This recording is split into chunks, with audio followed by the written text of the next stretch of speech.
Okay, so let's send a challenge. Here is challenging. Nice graphics, easy to see. What are you thinking about? You're looking how it can be the most painful? Exactly. Okay, fine. That I give up a phone. He wants to be even rude. This is John. John loves to study chess. This is David. David loves to study chess as well, but efficiently. John spends more time setting up the board and figuring out what's on the page of his book than he gets to study. David likes to take it easy and use his time wisely.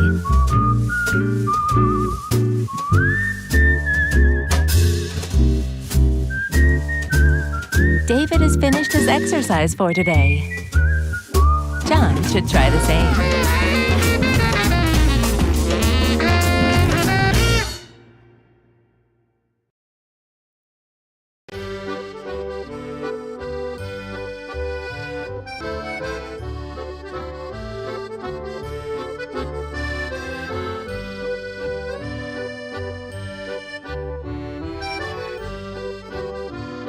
When I saw her for the first time, it was love at first sight.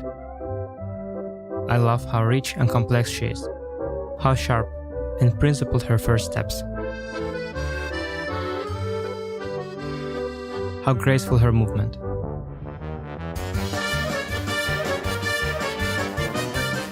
Paris is the city of love.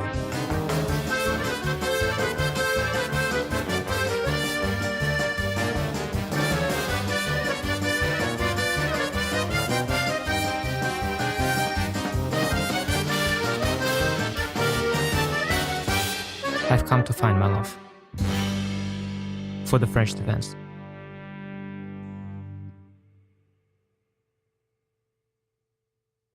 I'm ahead of the game.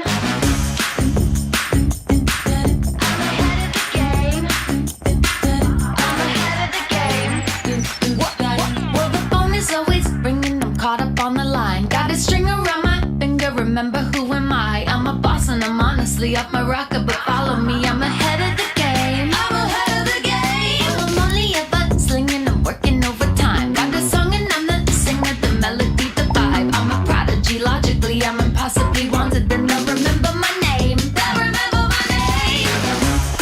Ooh,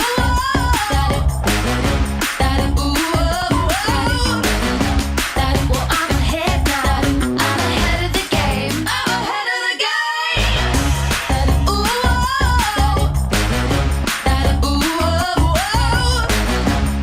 Well, I'm ahead now. I'm ahead of the game. I'm ahead of the game. Well, I'm ahead now.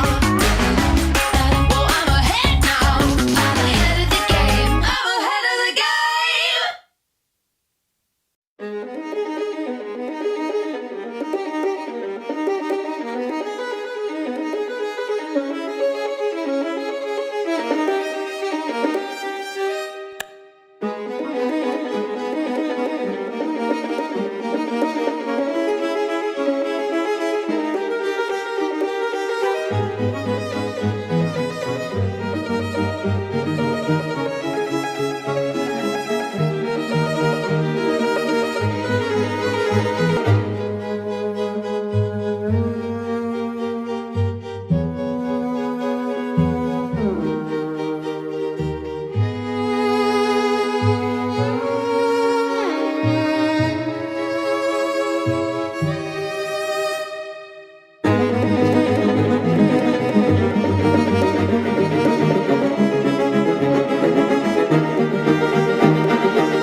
E5. It's E5 Patzers. A complete repertoire against 1E4 based on 1E5, now available to study with Chessable's unique Move Trainer technology. The backbone is the Marshall Gambit against the Spanish, with 3 Knight F6 against the Italian. Jan Gustafsson has revisited all these lines he has played for 20 years and worked on as a second for Peter Lecco and Magnus Carlsen, amongst others, with the help of the most powerful engines out there, Leela 0 and Stockfish 10. This has led to many new discoveries and a repertoire ready to master on Chessable that can serve the student for a long chess career. Maybe E4 doesn't exist after all. E5. It's E5 Patzers. Welcome to the new Chess24 playing experience. Play in light mode or dark mode. Choose from a range of time controls or create a custom game. And get paired with players from around the world, fast. Enjoy a polished playing experience while making moves on a fresh, responsive board to claim your victories. Train and improve with over 80,000 puzzles. And that's not all. Download now and discover what more you can enjoy in our brand new app.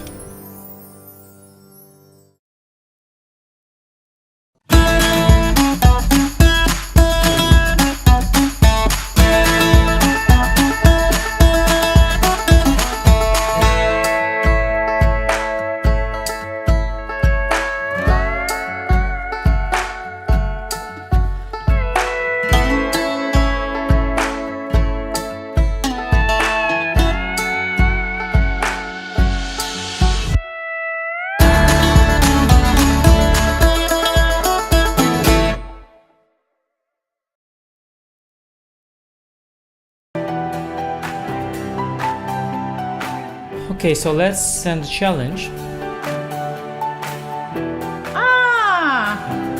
Here is challenging.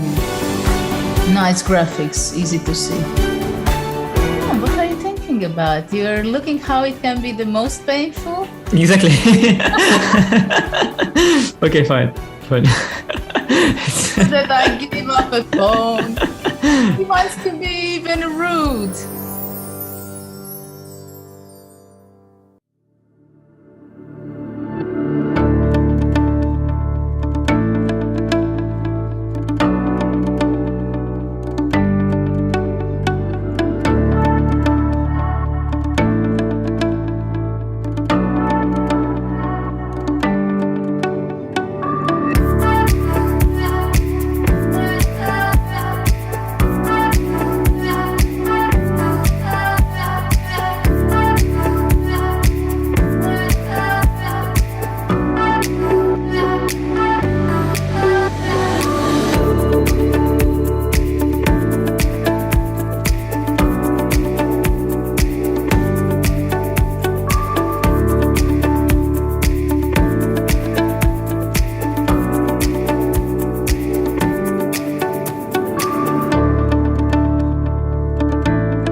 Everybody, welcome to the final round of the group stage of FIDE Grand Prix number 2.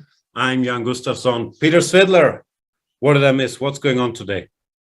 Today is the day for the group stages, and all 4 groups are still alive, very much still in play. The outright leader, the person who is running away with his group is Anish Giri, which is, you love to see it. But he still needs to not lose to Nikita today, not to have to play tie breaks tomorrow. And in all the other groups, everything is absolutely up for grabs. So that's actually not true. With Rapport beating Vidit yesterday, Rapport is a heavy favorite in his group, but still not guaranteed anything. So yeah, plenty to watch out for, as usual.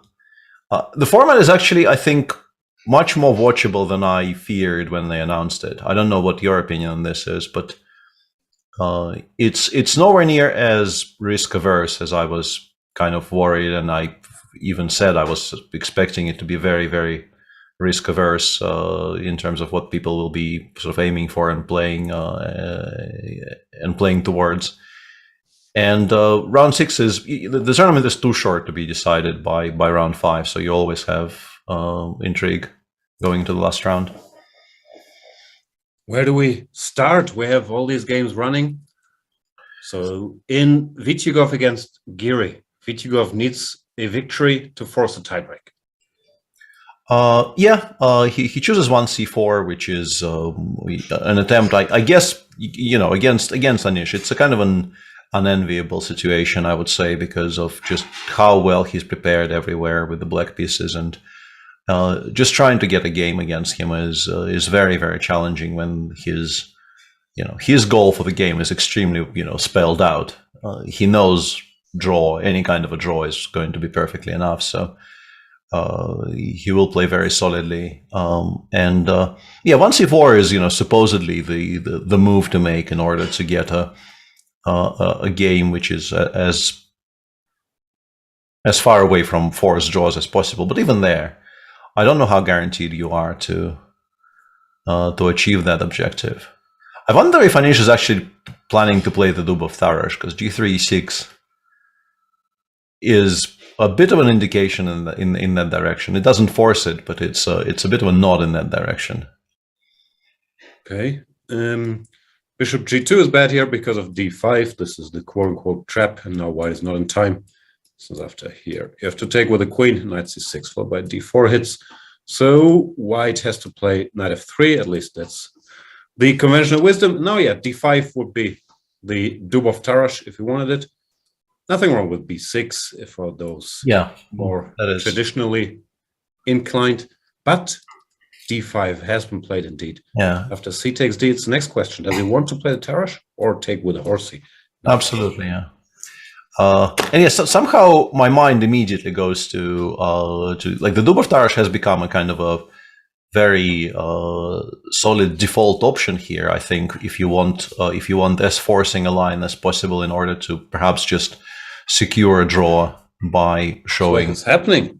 Yeah, by showing deep knowledge in some long theoretical lines. We should mention what it is. After Bishop G2, it's not the traditional move in the Tarash, which used to be Bishop E7, but the much more direct and frankly more logical looking CD followed by Bishop C5, which was considered dubious for decades, really, both because of knight B3 and because of knight takes C6.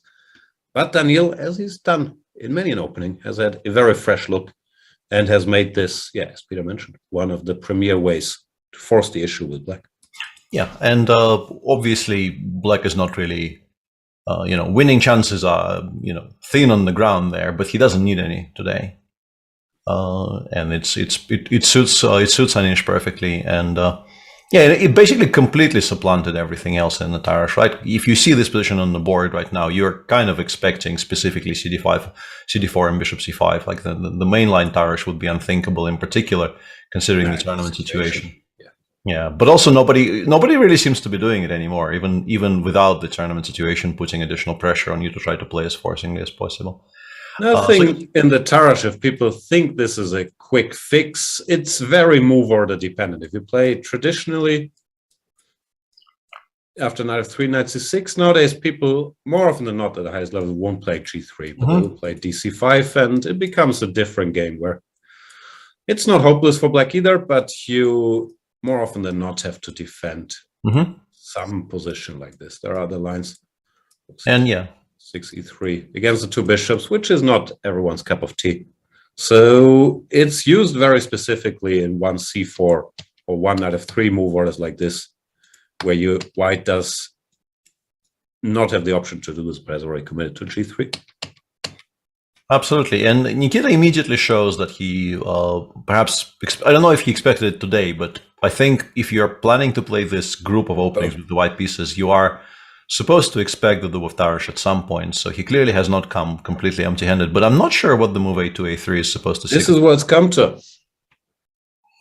Bishop g2 is wrong. You go a3. Well, wrong is a strong statement there, but yeah.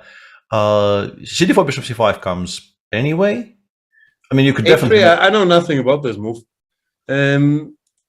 This also seems like it tempts black somewhat to switch to more ambitious plans with c4, no? Which I'm sure Nikita and others have checked.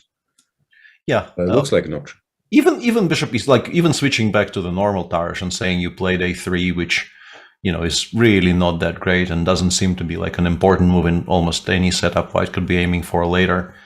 Strongly disagree. You think it's useful in all of those positions? I think in this position, it's one of the main moves almost, no? I thought... Before bishop b2. Yeah, I thought it didn't really give very much, but maybe I'm wrong. Yeah, so a3 still replied in the same fashion, and Nikita goes bishop b3 here, which is weirdly something they don't seem to be doing with the bishop on g2 and the pawn on a2. There has to be some kind of a concrete reason, but...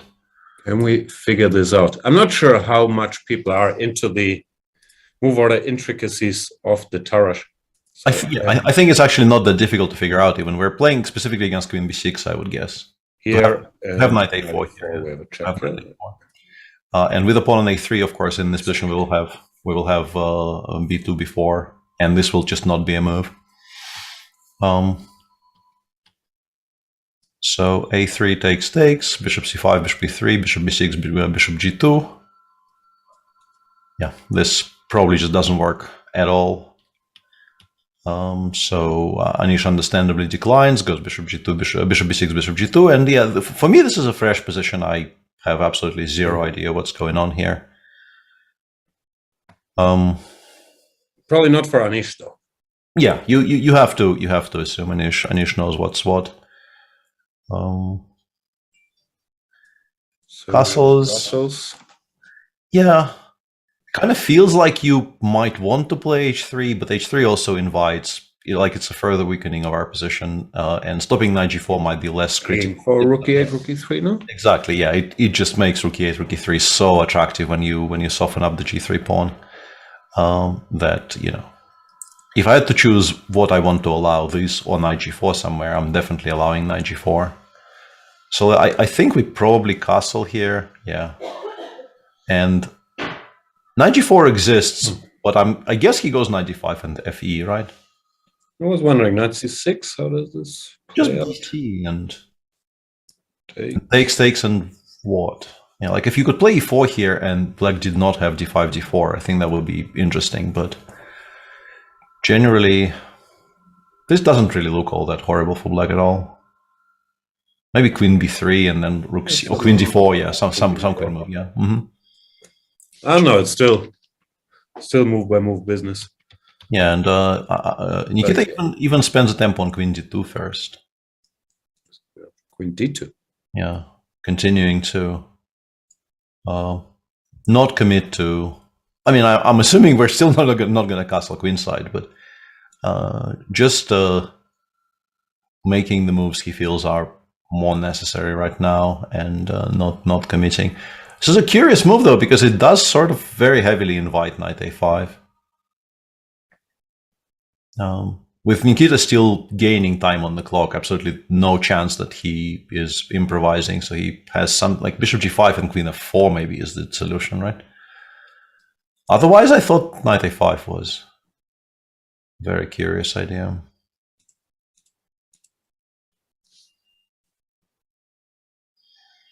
Odd position, but yeah, knight a5. If it doesn't work, it can end up being.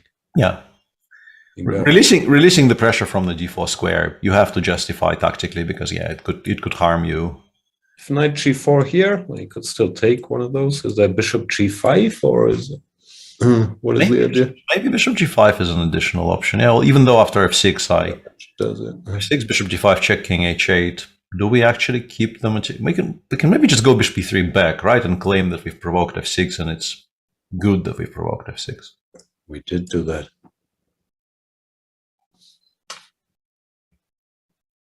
Weird stuff. But I guess more likely is that Anish will make some normal looking moves, rook e8, and have a look around. Yeah, rook e8 is a very logical continuation in every single Tarash, you would say. I guess h7, h6, just to make sure we never blunder bishop g5 again, and any kind of a variation is also not ridiculous. It does seem like a bit of a wasted tempo, though. Rook e8, like if we're not engaging in any of the forced things here, which are knight a5, knight g4, I think exclusively, I would much rather play rook e8 than any other move. Yeah, we'll keep an eye on it. We have ignored the 7 other games. And of course, we have to go to the Shankmaster General, because in that group, if I understand correctly, Andrekin and Shankland are tied, right? And yeah, but there is actually a reasonably logical, I would even say, universe in which Etienne Bacro just qualifies outright. So it doesn't require too much of a stretch. Let's say that universe is Grishuk wins and Bacro wins. Yeah, and you can imagine how this happens. Like Sam looks like he's doing well in some kind of extremely sharp position. Andreikin decides he needs to go for more of a broke than he appears to be going right now, overpresses, loses, and then in the time trouble, Sasha somehow outcalculates Sam and wins that game, and that's Etienne qualifying outright without even having to play tie breaks. And if he wins and the other game is a draw, he plays a tie break against Sam. So yeah, beating Andreikin with black generally is tough. But if at any point today Andreikin feels like draw is just definitively not enough anymore, he might have to change. One of the more solid lines in a solid line, though. So far, he's not really going for broke, is he? This is the Queen's Gambit accepted, a particular move order, but it leads to the same position. Here, I'm sure we've drawn these arrows. White has pretty much every sensible move is now a main line. Yeah, even Rook e1 these days is a... I've seen this being played, yeah. What am I forgetting? TC5, obviously, B3. Bunch of options here.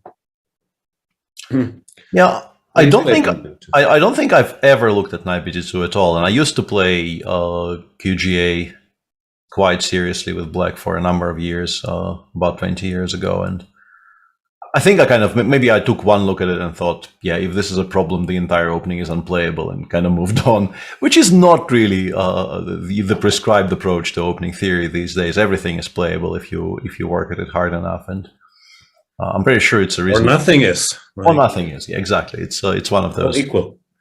It's one of those weird. It looks like it might be very sort of close in spirit to the B3 lines, right? Because especially now that c-takes d4 is played very quickly, having developed the knight to d2, we're never really taking with the pawn. We're always taking with the knight. And I was wondering about just playing bishop d7, knight c6.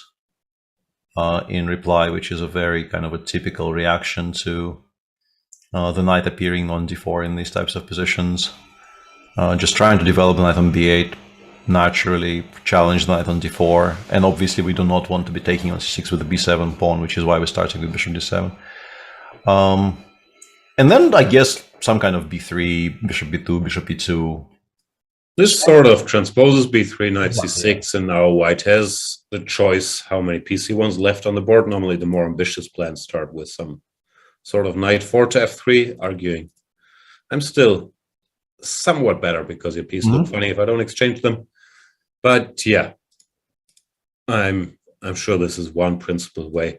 I can't quite recall if there are more direct moves here, knight f3 or e4. Maybe 3-4 in some positions, but doesn't look really all that scary right now. And instead, Etienne just goes bishop c5 straight away, kind of a more direct way of playing. Attacks. This is how Magnus played as well, no? Against, who was it?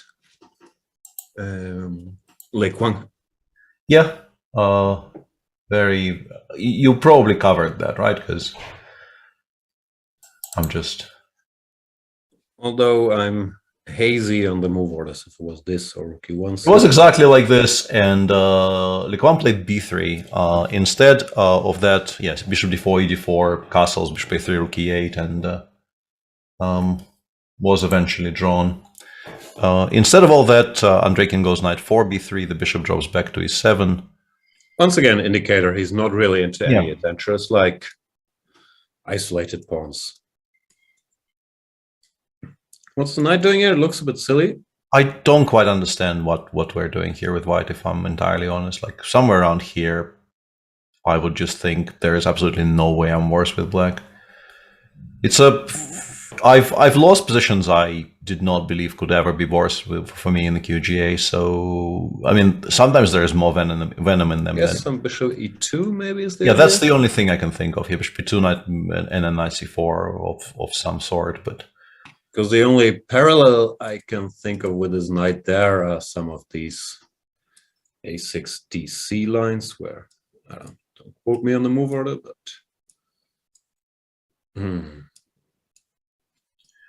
But that actually kind of makes more sense, right? Something like this, yeah, and then you go for the squares, but it's somewhat more understandable with the queens off the board. With the queens off the board, and also we haven't committed to knight 3 d2 yet, leaving us with sort of more options. We might eventually still play it, but we haven't committed to it so early. It looks to me like this really shouldn't be anything at all, but we'll see. But I absolutely take your point. It definitely, like... This is not a dictionary definition of going all in with the white pieces so far by Dmitry. I think he just doesn't think Sasha will lose.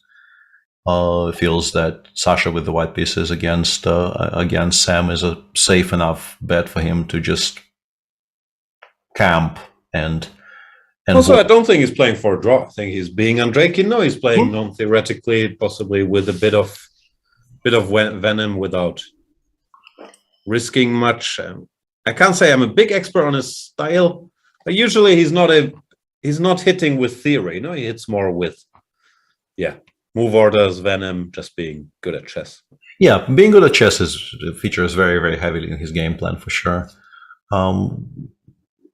Still, even by those standards, this does look like it might be emptier than normal for this opening. Because, like, why should black be worse here? Okay, what's horrible? We go here. Castle. I don't know about the like knight c4. I wanted even to play queen c7, but then bishop d2, bishop a5 is maybe.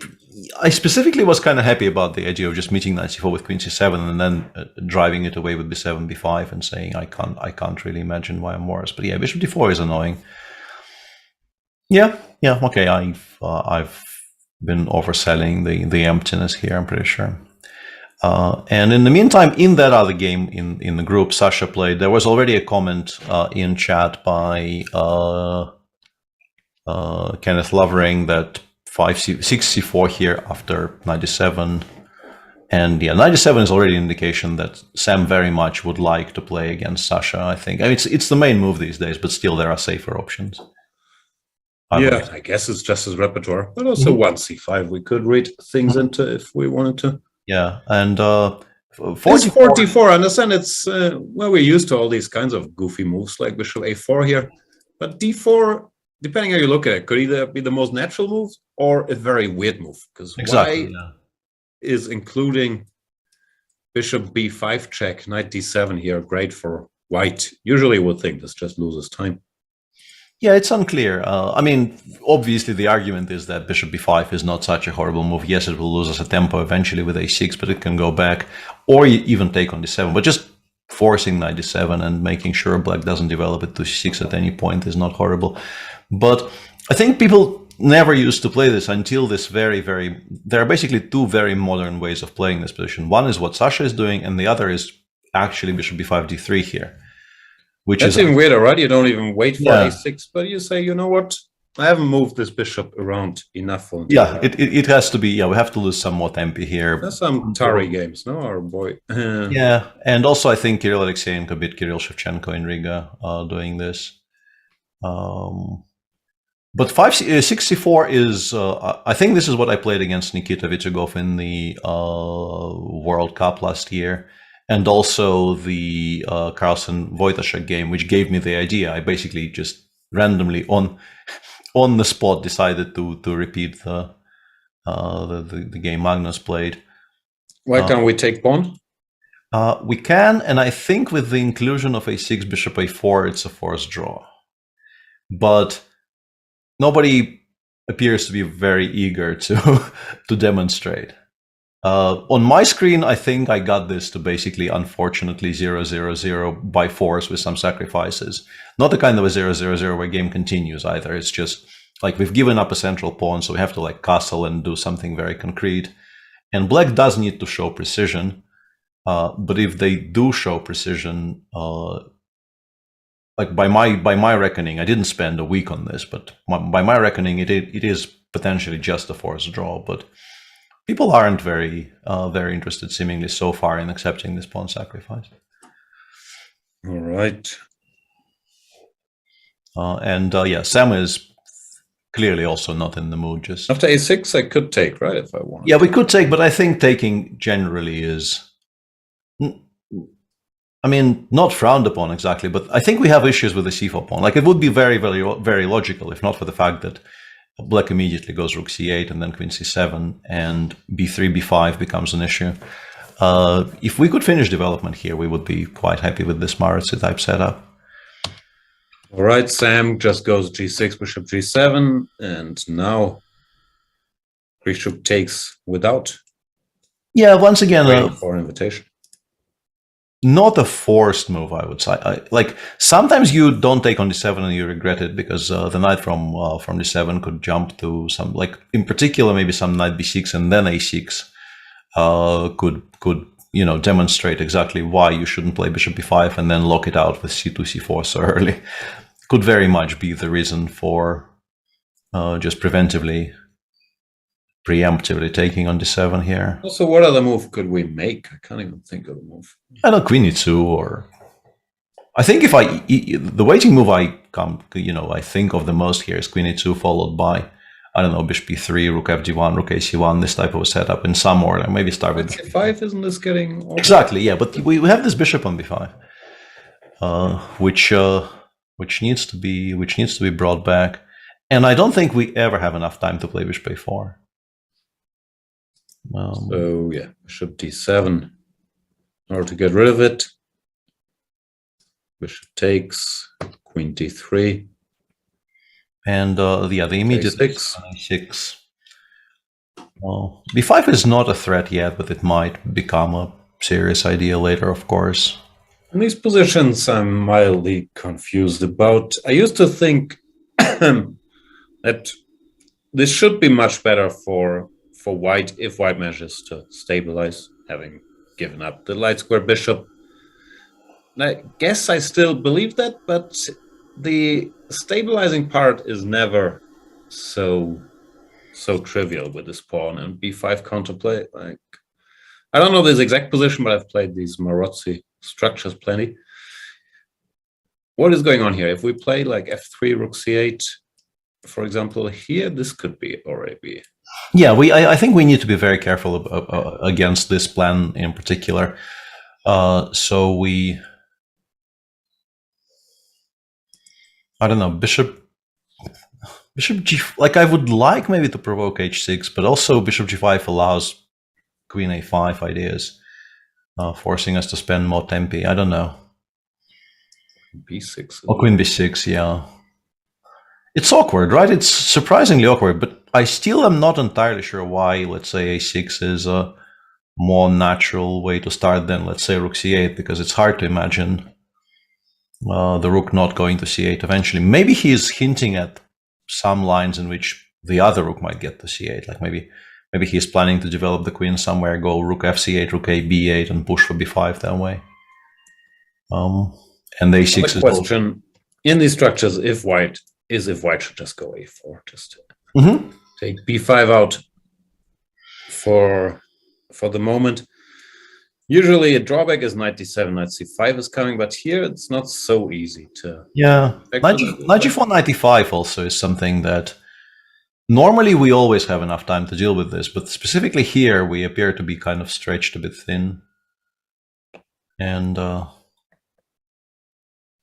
it's, I think, slightly more annoying than usual. Maybe we can play a5, knight e5, queen e2, but rook c8, I don't know. It's not very comfortable for white. We still haven't really done the job of securing our setup. Which is why f3. If white gets two moves, I do think is much better. But do we have these two moves? Exactly, yeah, and which is why your default idea of just going f3 is just so logical. Yeah, here it feels once again some queen b6. So I'm worried we might not have time. Yeah. We'll kind of keep an eye on this, but no need to go, I think, even further in depth here. We've covered it to some degree. It is fairly complex, though, in spite it is of looking like solid position for both sides. So I'm not sure how much Krishuk is in the mood to think for a long time here, but usually you wouldn't be very surprised to see him disappearing for like an hour in such a position. Yeah, he just go very, very deep into the tank here, trying to figure out what move order is best and dealing with all the potential counterplay. But yeah, I guess we can reasonably safely leave him at it for a bit here, since we do have other groups to talk about. Let's visit some of the other groups. How's the rapport group? Oh, this line I know. It's a very tight line. Where, black has to know some details in order to equalize, but it's basically, I think, mainly considered a memory test. Also possibly saying, you know what, Alexei, I don't think you're into details in this sideline. But very, very solid for white. But I think mainly he just, like, for Richard here, the equation is extremely simple. Draws enough? Yeah, draw just qualifies him outright. He doesn't need to think about anything. So he is playing a line where, if he gets winning chances, I'm sure he'll continue. But he's also extremely happy to just not have to play a game today. And this line does look like it offers plenty of opportunities for... This line is very tight. Mass simplifications and a very comfortable equality for... Black wants to play here. He has to play d6, but then he's possibly somewhat worse. So also not what Shirov in mind, something like this with decent Grunfelds. But yeah, d5 is the main move. It just gives white a choice between both e3, which is very solid, and this, which is also extremely solid, losing a tempo, but weakening the structure. And black more or less has to prove move by move how to make a draw here with bishop b4, queen a5, and so on, which I guess Shirov will do, and they will be, both sides will be happy with the outcome. Pretty much, yeah. Shirov did win a very, very nice game yesterday, so at least, he takes away something from the 2 legs of the Grand Prix that he played. He will not be satisfied, of course, despite perhaps, not perhaps, clearly not being at his absolute scintillating best, considering he's almost 50. He qualified by playing extremely well in the Grand Swiss. And he didn't play poorly in these as well. It's just that the sharp games did not go entirely his way, I think. But his victory against Fedoseev yesterday was kind of vintage share of going for the sharpest, most double-edged, most tactical reply to Fedoseev's opening setup as possible, and then just out-calculating the young buck very, very conclusively in a sharp position, just straight up, completely out-calculating him and giving mate by move 28. Very, very nice game by Alexei. We should mention Shirov can't catch Rapport even with a victory. No, he's 4 points behind with that counting system, so he doesn't have that much incentive to go for broke here. Absolutely. We'll see what happens. White has some moves here. Queen c2, rook c1, a3, g3, you name it. All of these moves are extremely solid from White's perspective. Let's see what Rapport has in mind. Yep. And the other game in this group is Vidit on the black side over Petrov against Fedoseev. Vidit is the only person in the group who, with a theoretical chance of catching Rapport if he wins and Rapport loses. So the Petrov is maybe not the most obvious choice in that particular situation, but against Fedoseev, I don't think you need to, specifically play fighting openings in order to get a fight. I think you're very safely expecting a fighting game regardless. So maybe not such a poor choice from a psychological perspective. Also, you have to say that having started with 2 out of 2, now finding himself in this situation where not only does he have to win with black, but also other results have to go his way here. Perhaps he is a little bit disillusioned, and perhaps he isn't obviously he will not say no to winning chances today, but maybe he doesn't really feel the probability of his qualification is that high. Must have been very, very dispiriting for him, considering that he looked kind of safe in the early running, and even yesterday in that all-important head-to-head clash against Rapport, he had a very, very sort of non-obvious, very computerish, but a very beautiful solution straight out of the opening, which would have given him pretty much a winning position by move 16. I don't know if you've seen. I did see that. Yeah, that was nice. If you find this, you feel like a warm glow for a week. I think if you actually find this in a practical game and play those moves, you feel like you've accomplished something. Yeah, 92 Queen d3. For those of you who weren't here yesterday, you provoke black to take on d4 with the knight, and then you play h2 h4, and there is no defense against rook h3 that doesn't drop material.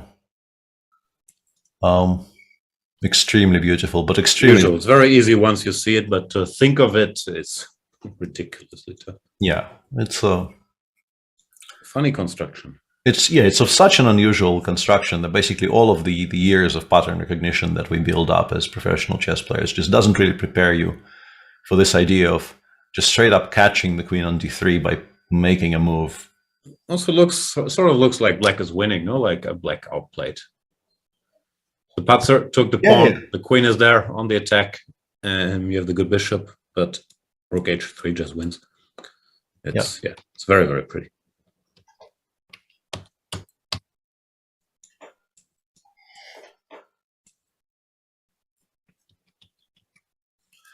Anyway, back to today, where they are debating this. Petrov, knight c3, sharp line leads to opposite sides castles. This rook e8, knight f6 system, pioneered by Caruana, I would say, although many others probably have played this as well. Bishop d3. And this is where they play c5 or c5 is a move here, yeah. Mm-hmm. I guess bishop g4 is also a move. There are legal options, but I think this is where they go for all this business. Yeah, the main line, and then it gets very sharp and potentially, or white waits for queen a5, goes c3, c4, and says, haha, gotcha, let's play a boring endgame and draw it in 40 moves.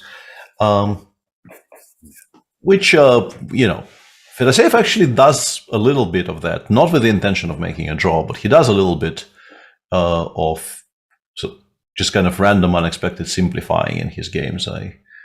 I did catch him once or twice, just going for those options when they weren't forced.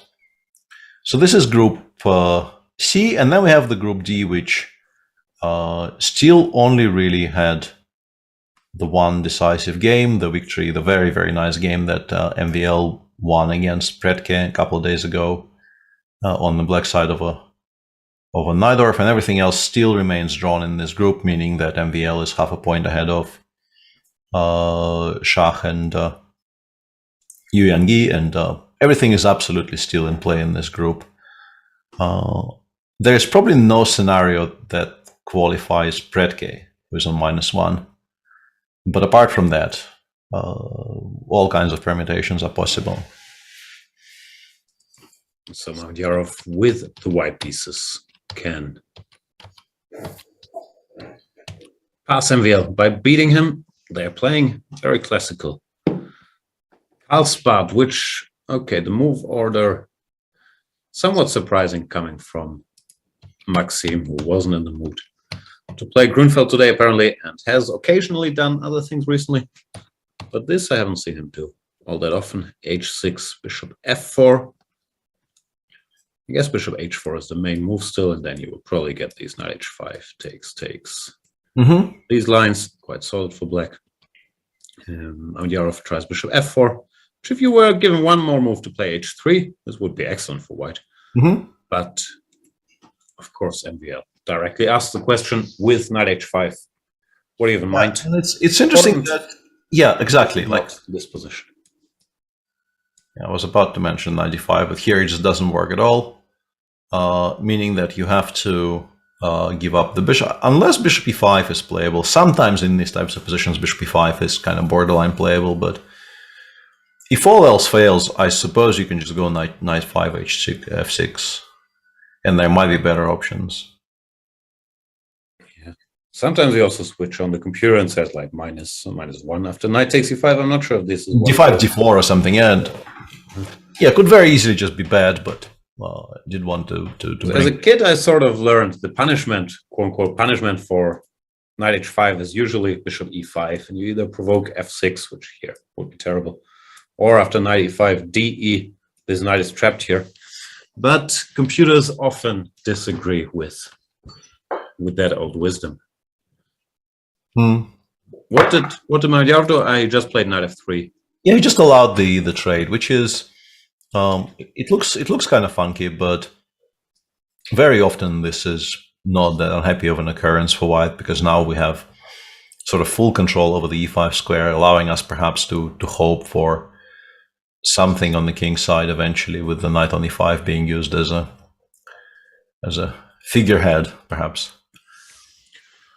Yeah, still somewhat unusual, isn't it? I mean, to see these bishops being exchanged on f4. We're used to give the bishop for the knight and play this. I don't know. I haven't seen it that much. Not in this position, but yeah. Yeah, some structure, of course, has been around. Yeah, some kind of a position like this where, yeah, well, clearly we haven't done our structure too many favors, but the knight on e5 will be very, very strong. And of course, with black having already played h7, h6, it can pretty much never be chased away by f6, because that weakens the white squares way too much. So it just stands there, either forcing black to improve the structure back by taking on e5 eventually, or having to tolerate it for the rest of the game. It just stands there.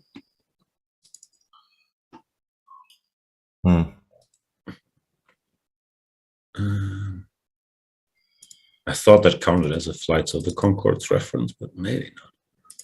I'm slow. So you just stand there. I'm not sure myself when I said it. It was a thing. Yeah. D6. Yeah, I don't know. I've always been, my whole life, I've been confused by these structures, because it's one of those which I don't want to get with black, because it looks passive and scary to play. But with white, I'm also worried, which I guess says more about me than about the structure.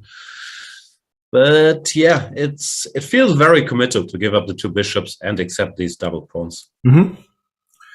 Then But- again, Magyarov needs to win this game, and Yeah, only exactly. to him, what feels committal is also less narrow than it would feel. Yeah, absolutely. I think he, any kind of a deviation from the quote-unquote norm and the sharpening of the position should be welcomed with open arms, considering he absolutely needs to beat MVL today to have a chance of qualifying. He could still play a tiebreak against Yuangi if Yuangi beats Predke with white, even if he does win. But if he doesn't win, he definitely doesn't qualify. He knows that much. Predke is back on his Rui Lopez beat, yeah. Slow Ruiz. Yeah. MVL played a3 against him early in this tournament, and Yuangi goes for another very slow line, very kind of an old theory with bishop c2, b3, d5. Knight b6 is not the most common move in these types of structures, but it does get played. Normally, I think they just go like rook c8, queen c7, and the knight ends up on the c5 square more likely than not. But knight b6, for now, I think the simplest explanation for it is that white generally wants to play knight f1, develop the bishop from c1 to g5, and then e3 normally, I would guess. It gets chased away from g5 and then returns to e3. And then we consider where we put our pieces, and just stopping knight f1, at least for the time being, is quite useful for black. I'm wondering what the reply to, let's say, bishop d3 is, but I'm sure he has a plan. My knowledge, I've never had real knowledge of these lines, but this is like 20 years ago, Peter Leko used to play these things. No, I think he beat Short, then maybe he lost to Kramnik.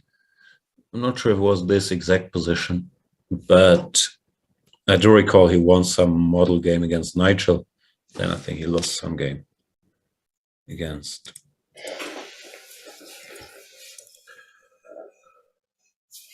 Kramnik. In general, white just wants to play a good king's Indian where there's no attack on the king side if he manages to stabilize. Black wants to make something happen, at least grab some squares. Mm-hmm. Or white gets that grip, no? Yeah, that sounds fair. This probably will not be a particularly fast-moving game, so we can safely kind of let it stew for a bit. And Anish actually was surprised by Queen d2 in one of our absolute central games of the round, and he replied with the move knight a5, which wow. Yeah, he's basically picking up the gauntlet here, and I think half an hour. Yeah, and that's a lot of time for Anish to think on move 11 in any opening. I think he generally is absolutely one of the best booked up people in world chess today. And I think I figured out, I'm not sure though, no, I'm not sure. I thought for a second there that I figured out what he wants against our move of bishop g5, but... I figured it out. He wants to play h6, right? No, he wants to take here. No, that was what I figured out as well, but I'm not sure it's any good, because like queen d4, knight b3, bishop f6, or queen h4 first, or specifically bishop f6 kind of worries me. gf, queen h4, knight a1, I don't know, knight d5, or castles, and then knight d5, or whatever. But yeah, we have rook. We definitely do have rook. Yeah, okay. This you may have lost? Question mark? Like I have bishop f5, which I did not see when I made the move. Yeah, I figured. But like, can I not play bishop b4 here and improve on my? Yeah. I mean, I'm not sure. Can I go here? No. Yeah, bishop b5 probably is a bit more to the point. Okay, let's go queen h4 and move 14 then. Yeah, and all of this gets completely invalidated by Nikita instantly going rook d1. So yeah, we have to stop our, very enjoyable giving away of Nikita's pieces here. Has to unfortunately be put on hold. Nikita wants to keep them. Yeah, Nikita doesn't particularly wish. Rook d1. What's the point? Knight c4. It's queen c1, I guess. Yeah, and. I think it's an achievement for black to take on e3 and just get rid of the dark square bishop while the bishop 1b6 survives. But I guess White takes with the queen, rook e8 goes queen d3 or queen d2. I guess queen d3 is the most logical, and then castles and says, I have pressure against the d5 pawn, and that's going to be the most telling factor about the position.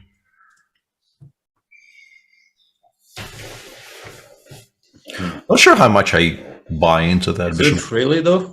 Yeah, bishop g4, castles, rook ac8, and seems like a kind of a very, very typical Darish style position, which Darish dudes that are used to suffering without the two bishops and files, they should be thrilled here, no? Yeah, I think. I'm saying you can still be slightly better with white, but it's hard to believe this is scary. Yeah, very unusual. Like I fully expected queen d2 to be some kind of an all-in bluff in case of knight a5, but I think it may have been just a move that, when played very quickly with a very confident expression on your face, perhaps heavily disincentivizes just playing knight a5, and people might just autopilot something different. But Anish, Don't bluff Anish. Yeah, saw through it, and now, yeah, he really feels like he should be fine in those types of positions. It just, yeah, as far as Darishes go, doesn't look at all bad. Yeah. And still, Nikita is still in book, Anish out of book, so that's good news. Yeah, he's won half an hour.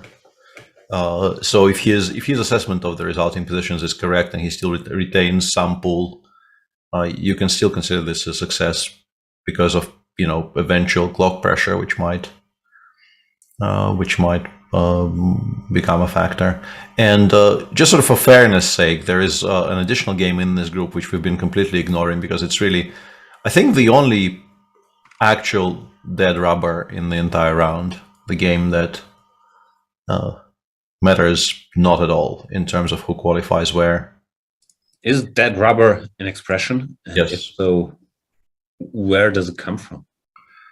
I hesitate to venture a guess, but it absolutely does exist and does not mean what you think it means, but means specifically this game, a game that is, it has no competitive value. It's just a game between two teams or players that will still play it out, but it has no bearing on the overall result. Dead rubber. Yes. All right. Yeah, looks like white has more bishops, so he's slightly better. Now I counted the rooks. Pure so rooks. Yeah. Black has more rooks, so he's slightly better. Yeah, that rubber comes from bridge. Yeah, I thought it might be a bridge term, but I wasn't sure. Yeah. So many factors. What is this? How did we get here? Yes. You may ask yourself. Is this a known thing, this exchange sacrifice? I have not never into details here. I have never seen it before. Queen e1? Was this the position where they played queen e1? Huh. Interesting. You may ask yourself. You go for the endgame. Where is my beautiful house? And also, where is my beautiful wife? But yeah, moving swiftly on. Not familiar with the reference. Sounded like British comedy. No, that's very, very well. I mean, about as famous a Talking Heads song as Talking Heads songs go get. Okay. Bane from Batman was my next guess. Yeah, and apparently they followed Shevchenko Vidit until move 20. So this is, known to somebody, just not to us.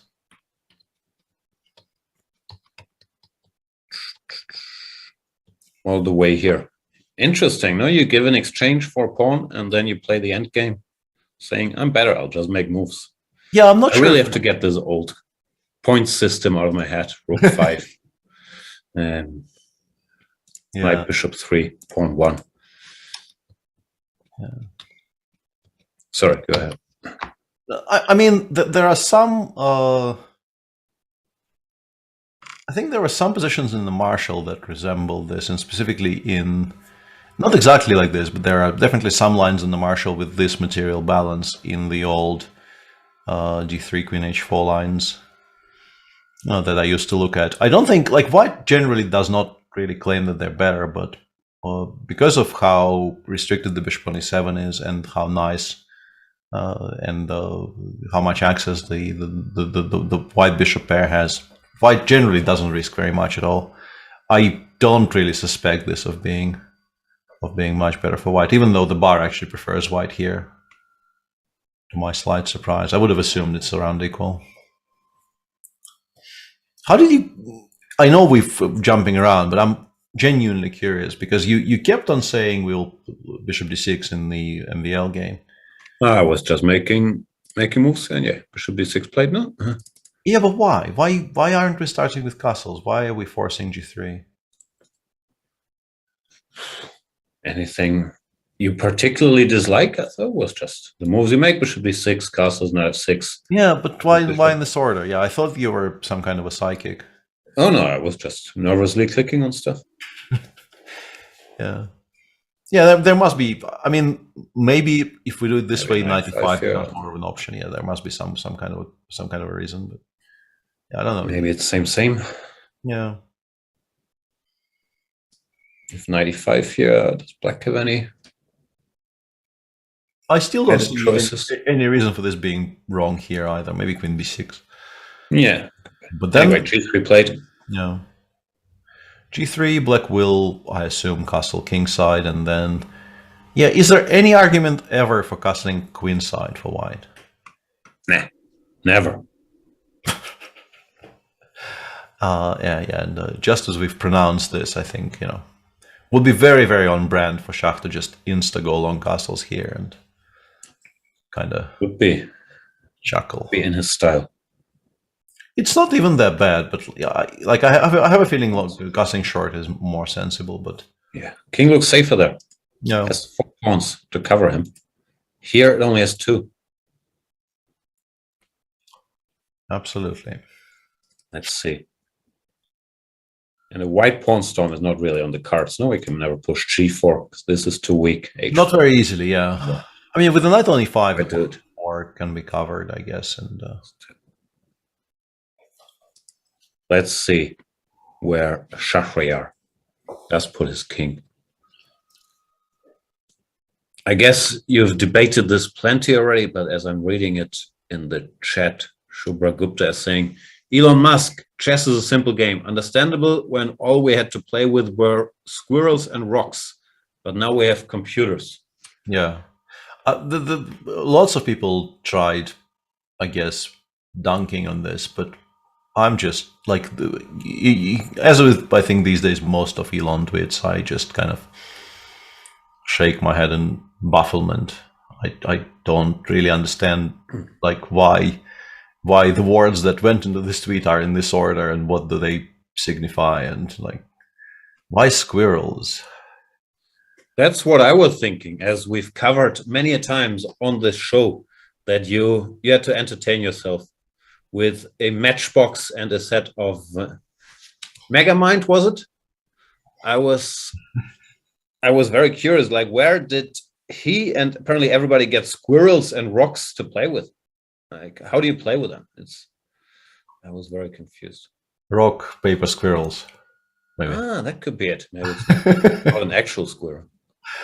Yeah, some kind of a rock, paper, squirrel game, which that we're just not aware of yet. Yeah, I mean, it's Elon tweeting shit is nothing new. All right. We do have computers though. Yeah. Hard to disagree with the final part of the tweet. Yeah, we absolutely do have computers. Someone who also has computers and who seems like started using them more recently is Mr. Rapport. It's the new mainstream Richard Rapport with computer opening preparation, not playing c4, e3, g4. It's also the old Rapport. When I first lost to him, he was, I don't know how old he was, very young, 14, 15, 16, and he played mainstream openings and it crushed me.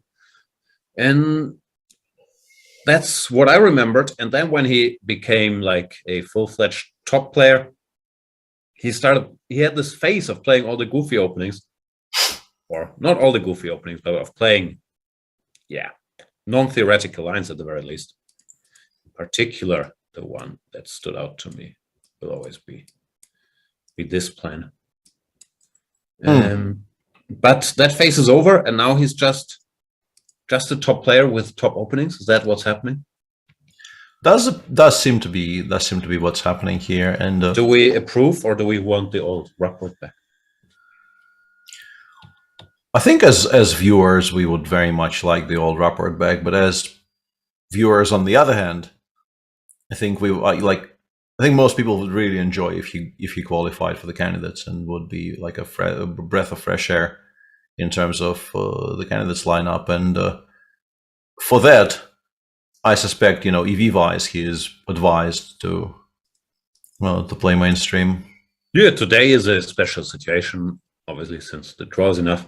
I was more in general talking about his. Yeah, I don't know. It's his style evolving, or maybe just made a decision at some point. Okay, I gotta stop playing nonsense and play mainstream openings again. It certainly seems to be working well for him. Once again, he does have this trick of being incredibly good at chess, so he can probably play. Yeah, he's definitely one of the people who can afford to just kind of fool around. Sheriff, after a very, very long thing, goes queen b6 here. I was wondering if we can go, a b4.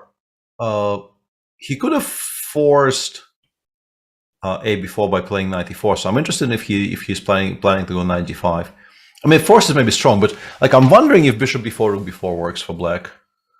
I'm not sure, but I think that would be a kind of a very sure. Probably just makes a draw at least, right? Because king e2, I have queen b5 check, and it doesn't look like white will be pressing. Definitely a perpetual, no, bishop ace. Bishop a6, rook a6, no. Even that. Yeah, and we could also, I think there's an argument to be made for just castling in this position and saying I have compensation, but maybe it still is the kind of the compensation that is only good enough for a draw. Yeah, this is not great, so you have to go back, and just seems like a very safe equality. But he goes queen b6 first. Yeah, but you go AB here. No? Yeah, you probably go AB here anyway. Yeah. So by starting with queen b6 and not provoking, but expecting ab4, you give yourself an additional option of playing knight d5. But he goes knight d4, and there has to be a very, very safe some dry line like this. Mm-hmm. Yeah, just. I've seen something like this before. Yeah. Not sure where the bishop goes. I guess we can even go rook a7 here, and we're probably not worried. But also, as Richie played here, just play bishop c3, not give up any material. I assume after knight c3, we take with the pawn. And could even say I'm slightly better. No, not sure. Not after c5 though. I think specifically because of c5 is. We'll still claim. Yeah, c5 b5 is. I thought for some reason that I will be able to kind of launch an assault on this pawn on b5, but I can't seem to find a good way how. Mm-hmm. Yeah, then white is clearly completely risk-free, and perhaps even a little bit better. So an absolute ideal outcome of the opening here for Richard. Someone explained in the chat earlier, I'm still not smart enough to understand this, that if there were multiple people with 20 points, then a win today for Rapport would be important, even if he qualified with a draw. It does matter for the overall tour standings here, like the individual points scored in the group. Yeah, I would need to look it up, but I wouldn't be surprised if that was one of the tie breaks, if all the scores after all three legs are run are equal. Bishop c8, castle's played. Now we can put bishop somewhere. Yeah, bishop d3, knight c3, bc, and the point is after c5, if we don't want to engage, we can just castle, and it just allows for but also pretty much I think forces an immediate draw here with everything disappearing off the board, and it looks a bit cynical, but I mean he has to qualify. He doesn't qualify. Yeah. Not sure the bishop goes to d3.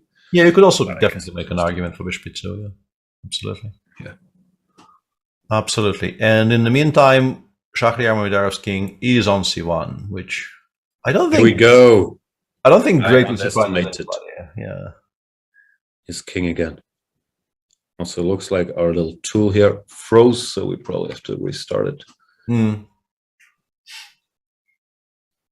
Shouldn't have tried to play bishop e2. Yep. Never a good idea. Never ever a good idea. Where's for that bishop? So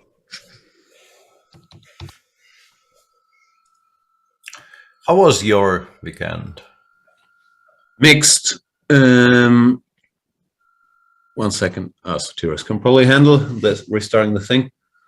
So I played badly, which was not a great surprise, but yeah, in particular yesterday I was black against a 300 points lower rated player and at a completely winning position. So not winning that still bothers me. Other than that, it was nice to play chess again. I played in the German Bundesliga for the first time in 2 years. It was on hold because of the pandemic. And yeah, it felt almost surreal to go to a hotel to have the team meeting in the lobby at 8, go for food, see other chess players at breakfast, and then play chess. So that was nice. The result I wasn't thrilled with. I drew Babula, sort of a normal game. I put pressure with white, but couldn't get anywhere. But yeah, yesterday was pathetic, where I could just have won many different ways. Yeah, obviously it was a strange sensation also because of how the match went against Bremen, and their players missing, so it was all a very strange atmosphere. But overall, it felt good to be out in the world again. Also, I did watch The Batman on Friday night after the team dinner, which you could argue how professional a decision that was, because it's a 3-hour movie that started at 10:10, but it was excellent. Yeah. Highly recommended. The Batman. It's darker, grittier, more realistic. Finally. That avenue of pleasure has been closed off, as the quote goes. Do we have the board back? We do have the board. Yeah, we do have the board back, yeah.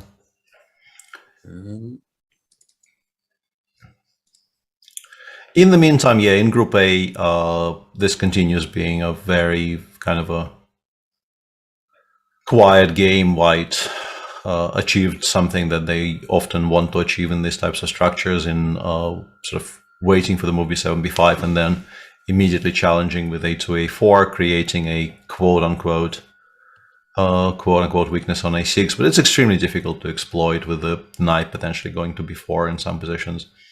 And just generally, black is not really far behind in development. And special. I do have theories that the b pawn, because often you see this a4, ba, and I always wonder why there's a concession for black. I think one part of the reasoning is that b pawns are better than a pawns, because b pawn covers 2 squares. A pawn only covers 1. But the b4 square here maybe offsets a bit of the b versus a edge. Yeah, seems very evenish, and there's also something forcing going on in the Shankland, in a Grishuk-Shankland game, which Grishuk did play a4. This line happened. A4, knight g4, and knight f3. And knight f3 we did not discuss, and it may very easily have been just straight up for us, because allowing knight e5 did not really work out for us in almost any line there. And here's Sam, and he's still at 122 in this position, which once again, which is kind of amazing how much work on chess theory he appears to be doing these days, because this is like very, very far from a well-trodden path, and he still has very concrete ideas. And the bishop takes c3 in particular kind of surprises me, but I'm guessing some sort of bc queen a4 is the idea, right? I would suspect. c4, rook c8, and we have pressure against the white pawns, but still, like h3, knight f6, knight g2. Or e5 as well. Yeah, e5 I did not see, but maybe bishop f5 does something. But how bad is it? We go somewhere. e3 or wherever. Yeah, e3 actually looks very strong.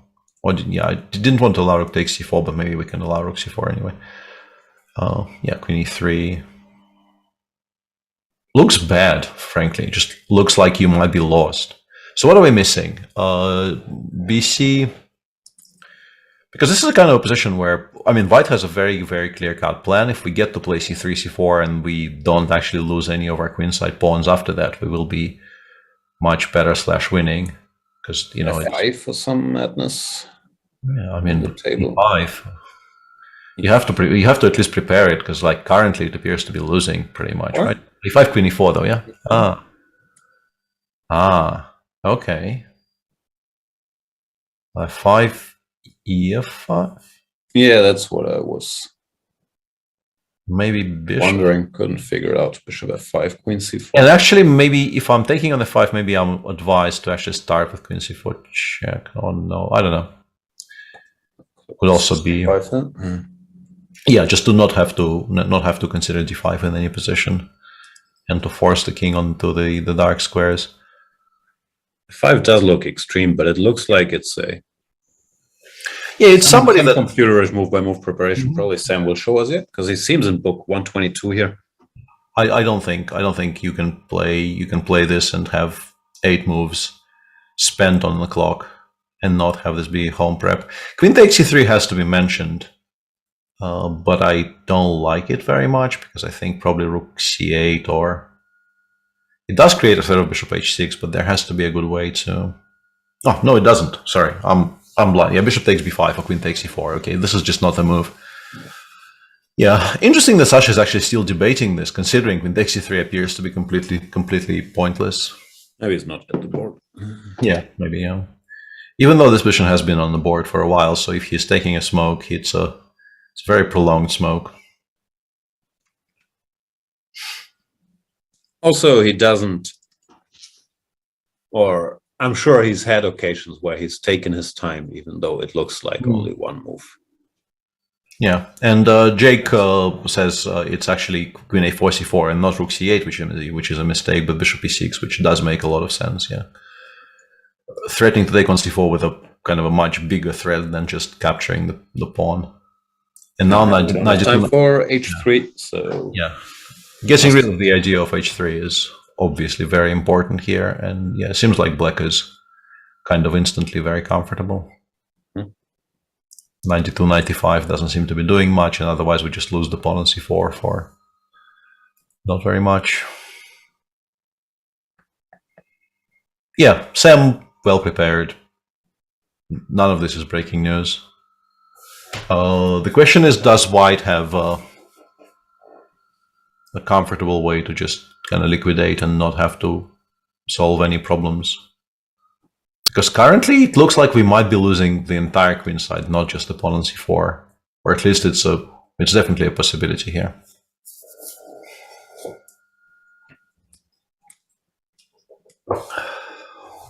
Tactics. Queen d1 or queen d4 was also maybe a move, but yeah, queen d1. Yeah, well, how happy are we? Let's say even takes on knight f6. So we're trying to make a draw. We will succeed, no? Yeah, d5 and then maybe b6 or something. Bishop b2 exists though. Like we are. You're probably right. We're probably not losing this, but yeah. We are in a bit of a kind of a begging situation here now. Okay, let's make draw here. That can't be so hard. Bishop g5. Bishop g5 does seem like a good move, yeah. Does seem like a move that does make a draw. Even though knight e4, bishop e7, rook e8. We shall draw. Overcome, yeah. d5. But after d5, I'm not threatening anything. Yeah, you can just play bishop somewhere. Yeah, bishop b4 or whatever. Okay, hard to believe white is worse, but still. That'd be impressive stuff by Sam, as usual. Yeah, absolutely. Extremely well prepared, and does seem to be quite comfortable again with the black pieces. I don't know, still has to be equalizable quite comfortably for white, because white, it doesn't seem like we've made enough of a mistake earlier to not have equality if we want equality here as white, but does not look like white can be better. Meaning that Andreikin can continue playing in this risk-free fashion, and if at some point Bakromis plays his position and there are winning chances, hooray! But if not, let's play a rapid tiebreak tomorrow. And Andreikin is a very strong player in shorter time controls, when I think Sam himself is sort of on the record as preferring the classical and being a much stronger player in the classical compared to rapid and blitz. That is not to say that he is a poor player, because like general chess skill still translates, but I think Andreikin, this probably enters into the equation a little bit, because Andreikin definitely is one of the, for him, I think this equation maybe even shifts towards, let's say, blitz specifically.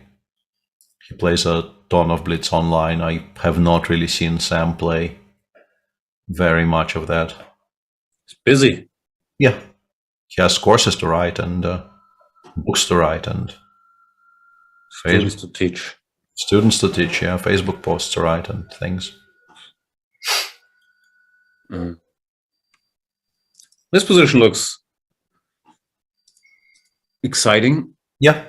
So king b1, knight f6, bishop d3, d5, h3, c5, c4, b5. Vidit. Going for it. Also, I'm not sure if c4 is what the doctor ordered here, or h3, frankly. I think old theory has like rook e1 or bishop g5. Yeah, there's some bishop g5, rook e1, queen f4 type nonsense that I'm not sure. I think those lines. I've seen some knight g5 in similar positions. Yeah, there's also definitely like how forced is king b1 is a different question. I mean, obviously it's yeah, but even I think this very position. Yeah, maybe you're right. Sometimes they start with this. Yeah, but also maybe sometimes they start with knight f6 instead of rook e8 as well, because here maybe we're provoking knight c5 a little bit too heavily, or knight e5. But yeah, once again, we don't really need to discuss all of these intricacies of move orders too much. The current position is exciting enough without us griping about potential inaccuracies earlier. And why would Fedosseev allow this? There was a question, I think, in chat, slightly surprised at Fedosseev allowing this mayhem.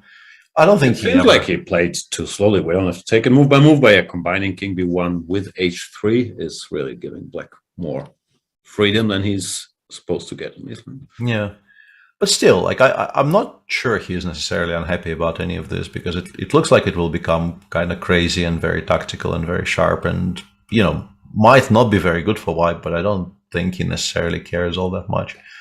How does he survive? I'd be thinking about survival with my... Let's take on, like, why are we doing so poorly? Like, CB? I just think I'm getting checkmated. No. Really? I thought the idea was to play c4 and then combine, like, rook b8 ideas with knight e4 ideas, but a6, like... a6, like, I will just play, I don't know, c4 here and... You're not worried?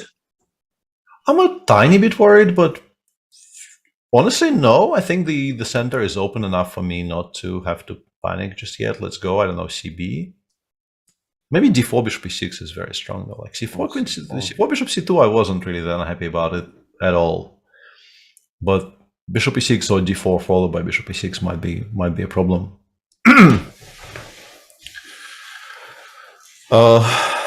Yeah, I mean, could very easily be quite good for black, but yeah, this does look kind of meh. There's also c takes g5 here, but c4, bishop e2, and how does this go? Knight e4, I guess, right? Knight e4 is quite strong here because queen d4, bishop f6. Yeah, that's the tactical underpinning of the entire idea. And after queen e1, we just play quietly, I would say, yeah. bishop f6 or bishop d6 even, just to block everything and then play for positional compensation, because the white pieces no longer really make any sense whatsoever. Apart from maybe knight d4 c6 plans, yeah, those are. It's horsey. Yeah, the horse is still has squares to aim at. Yeah, interesting game, and I agree with what you were saying about Fedoseyev's play being kind of. I think he approached it a little bit too relaxedly, but for him the Grand Prix is over in terms of personal achievements. He can no longer qualify for the semis here. He also did not have a stellar first leg where he lost in round 6 to miss qualification by half a point, which must have been incredibly unpleasant. Is there an argument for playing c4 d6 here, by the way? Is it better or worse compared? Because I guess it forces bishop f8, but bishop f8 is not a poor move considering we are planning to play knight e4 as the next move anyway. Bishop e2, knight e4, queen d5 though. Maybe there is some justification for it. Maybe not knight e4, do we have Maybe time? not knight e4. Like bishop somewhere, bishop b7 or bishop b6 or something. But then white gets time to play, I don't know, knight g5 or knight g4 or even queen b4 maybe in some positions. Maybe this is not that stupid. Obviously black can play c takes d3. I think the sort of the larger issue is that c takes d3, de, dc is just quite comfortable for black. But we're also, I think, out of danger with white here. Like queen e7, I go, I don't know, rook h1 or bishop d4 or knight d4 or any of the normal moves here. Bishop b7 is a bit annoying, creating a bishop b4 threat, which has to be addressed. But I'm pretty sure if white wants equality here, white will find equality here. Even after like a simple king a1, I don't really believe we can be much worse with everything in the center. And yeah, we have to allow the breaking up of our king side, but we'll have a bishop against the knight in an open position. Yeah. Yeah, this looks very plausible. Mm-hmm. Let's see. Yeah, and the group does appear to be probably just disappearing in terms of competitive intrigue, because Sheriff found, I think, a way to make a comfortable forcing-ish draw. Takes, c5. I guess bishop e2 wouldn't have changed anything because c5, c4 would still be very playable. Probably leads to the same position because you probably kind of need to take here, right? Yep. Bishop c4, bishop d7, same position. And again, Richie played castles and rook and bishop e2. Allowing c4 here would be strange. So we take on b5, white takes on b5, takes on a7, and yeah, there has to be a way to win the c3 pawn back, right? Queen c4, rook a3, rook b3 or something. Actually doesn't win the pawn back though because of rook d1 ideas. But one thing we know for sure about this is that Richard Rapport is not losing this with white. Then we know it. It also does look very drawn, but yeah, you need to make. Yeah, shockingly, I thought I will find an immediate draw instantly, but it's with the pawn on h6 it would be a draw in like 5 different ways. But with the pawn on h7, yeah, like rook b1 here would be an immediate draw. Otherwise, but like takes rook c1 and we play because there are back rank mates still to consider. Must find draw. Sometimes just h6. Yeah, it's very possible you can just make a waiting move here and you're just not worse. But yeah, also obviously completely and utterly safe. So congratulations, I guess, to Richard Rapport for qualifying for his second semifinal in a row. But he did lose in Berlin, meaning that he probably needs to win at least one match and potentially maybe even two, considering how things go. I mean, depending on how other things go, in order for him to qualify for the candidates. I would guess the good news for him is that that was his intention anyway. So his intention and what he needs to qualify are lined up. Yeah. Yeah, but I mean, because of how short the distance is, somewhat shockingly to my eyes, getting into 2 semifinals is just not enough. Because I think without studying the numbers, I would have guessed consistency of that kind might be enough to just nail down a spot. But it's so top heavy that losing in 2 semis is just not gonna cut it as far as I can tell, or at least very likely not gonna cut it. I think losing in 2 semis is 14 points, if I remember the scoring system correctly. Hikaru already has 13. Yeah, it's 14 points. Hikaru already has 13. Levon has already has 10, and they have a tournament to go. So you probably, like, if they have a decent result in the pools, you already don't catch them. Like if they get second place in the group, let alone if they qualify from the group, if they get second place in the group, I think they get 2 points, and you're already out on your 14 points. So yeah, that's a slightly surprising part for me, because obviously, like, I could have actually studied those numbers, but in my mind I thought consistency, like getting to a semi involves winning a group. Winning a group in this tournament is extremely hard. So, it has to be rewarded. Like in my mind, that should be rewarded, but it doesn't guarantee anything at all. We have to take into account, I'm not sure this might be changing, that sometimes for Rapport, he's not that interested in playing too much chess. So if he wants to qualify for the candidates and go through all that grind, is a whole different debate. Yeah, but it's he said those, like, you can sort of quote his interviews directly to support this point of view. So I know what you're talking about, and I sort of agree.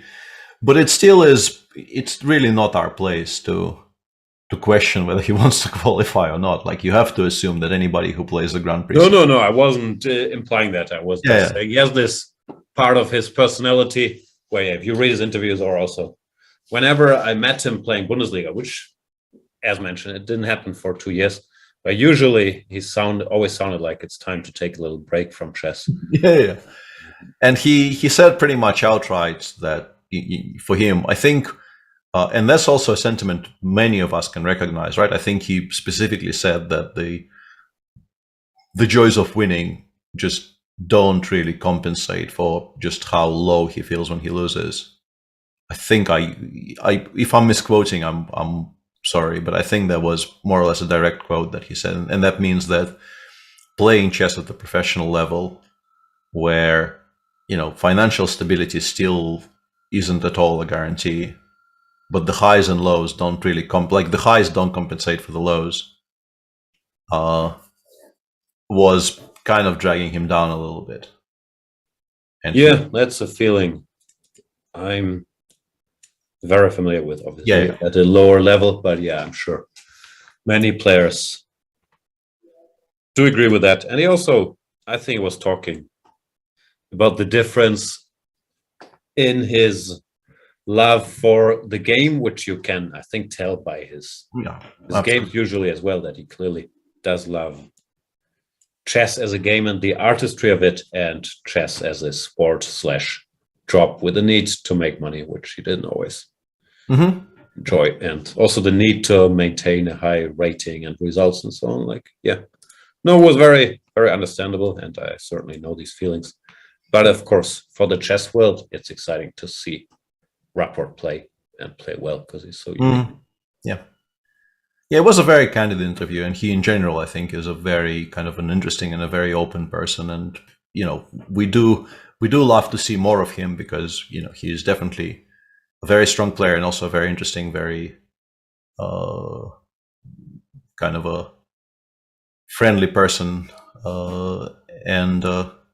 It's a pity that for him, perhaps the day-to-day business of being a chess professional isn't as joyous as you would suspect. But if he gets into the candidates, I think you will be hard pressed to find people who are unhappy about that. Apart from people who are fans of people he will misplace by getting there. I guess those might be a bit unhappy. Or actual people not making it, because Yeah, or them, yeah, them. But them's the breaks. I mean, anyway, today this will be a draw most likely, which means he will qualify for the semifinals. yeah, and judging by the fact that Queen takes b5 hasn't been played yet, he may have just straight up offered a draw there. Hard to refuse. That's almost literally an offer. You cannot refuse. Yeah, I don't think it's possible to say no here. Yeah, because yeah, Not sure what the rules are, if they're allowed okay. to just offer a draw after move 22. I would guess not. Not true as it turns out, but yeah, he's still not losing this position. Interestingly, in the Vitugov Giri game, there's been further simplifications, and Nikita is still playing 120 on the clock. You have to assume he still knows, but this is such an interesting approach for a must-win game, where B1. Yeah, Rook B1 I think is maybe the heaviest indication yet that he knows absolutely everything here, because like this is not the square you choose by random, and definitely not in 10 minutes. Yeah, you can find justifications for it for sure, but it very, very heavily hints at just knowing the answer. And also maybe bishop c4 b3 is the point, right? That would be a second facet to it. Because bishop c4 is something that black kind of wants to play here to make sure that the pawn on d5, when it falls, also it falls in a way that takes all the light pieces off the board. But here you have to continue running with the bishop, and white takes on d5 and establishes, I think, a lot of pressure. Can I go queen a5 here? I missed that, but how happy I am. But yeah, but maybe the position remains playable. Yeah, but actually I quite like bishop a4 for queen a5 here. Maybe it's just the best move. And he is almost an hour ahead on the clock now. So yeah, so far, even if this is, quote unquote, a draw with perfect play, you have to say this is very, very good prep by Nikita.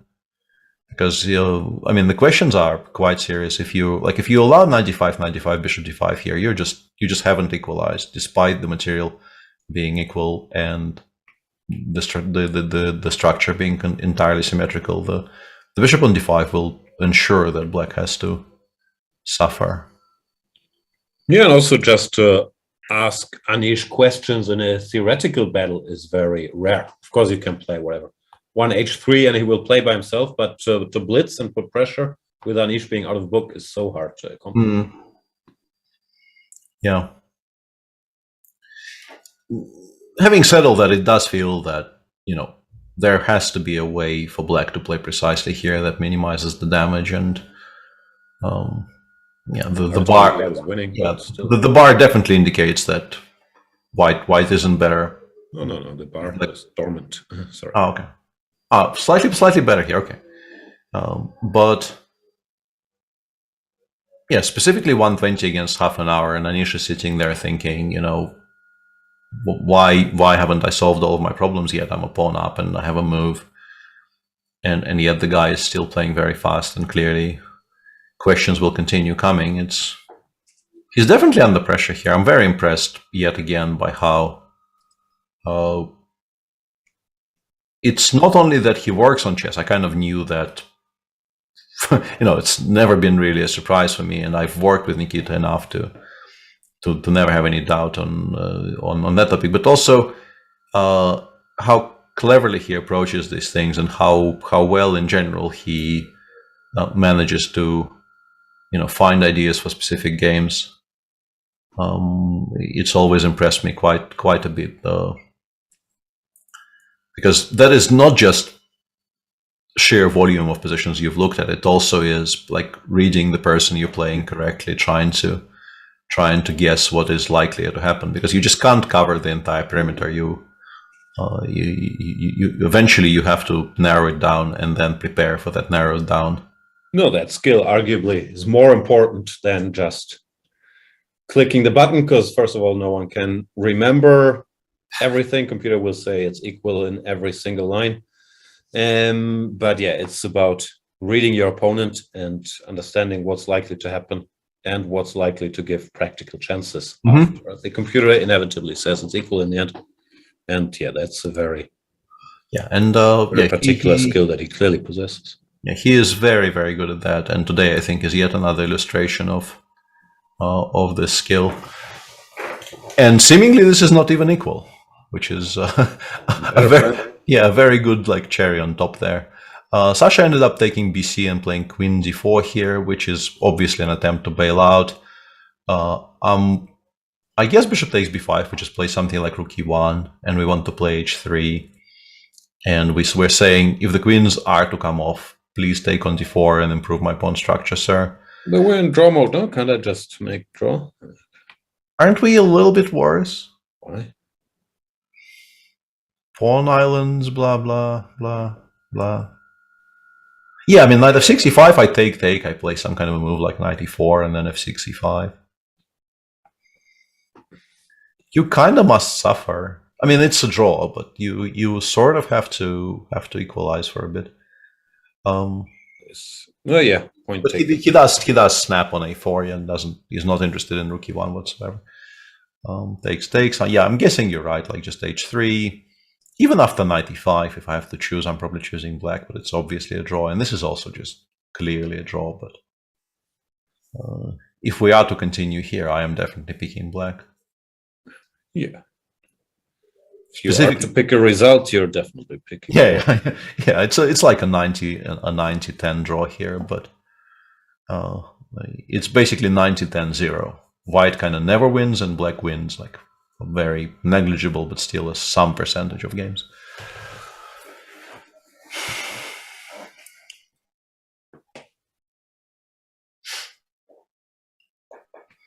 Yep. Yeah. H3 played. Mm-hmm. Very hard to pronounce H3. Not that the TH in itself wasn't enough of a villain, but combine it with the H, it's rough. H3. I got a lot of well-deserved criticism for making H3 sound like H3 more often than not. Yeah, even tough. Trying. I think I saw those reviews. They sound. I would say sort of slightly more unhinged than your normal review under an opening video. I did enjoy the A4 content, I guess. Anyway, yeah, this will probably be a very uneventful draw. Even though Sam, if he... Yeah, just great opening work by Sam, but not enough to beat Grisha with black. Not that opening work exists, does not. Yeah, not a shocker. And for Sasha, he, I think, probably, definitely kind of mentally checked out after round one, or definitely after round two. Round one, maybe, no? Or arguably never mentally checked in, yeah. I think that's probably the likelier description of what was happening here. He just, his mind is entirely elsewhere. And, I think he'll be very okay with just ending the tournament and going home. Queen b8 by Etienne. The reason I'm bringing attention to it is that after e4 now we have to go to f6, because otherwise I think we lose the bishop on d7 after the trades on b4. But maybe it's fine. Maybe there is no comfortable way to keep the pawn on e4 alive. That's how you win with black, no? You provoke e4, e5, and then... Yeah, I'm definitely not playing e5. I was wondering if I can play something like, I don't know, knight f e5 after knight f6 and then f3 or something. Like queen b8. I would still like to include e4 and f6 if I can. Yeah, so like I force the knight to go back to f6 and then I go knight f e5, I play f3, bishop b3, and if I get all of those moves in and the knight gets stuck on f6 somehow, this is how these positions become slightly better for white. But it doesn't really look like a very bishop b5, rook d8, knight d7. We're not really arguing for very much here. Yeah. Really not arguing for very much here at all.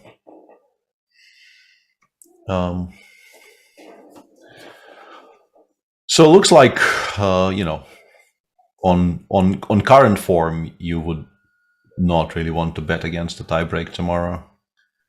But it's still, I mean, it's a dry position, but it's still a position with every major piece untraded. Plenty could still happen. Yep, we shall see. Yeah.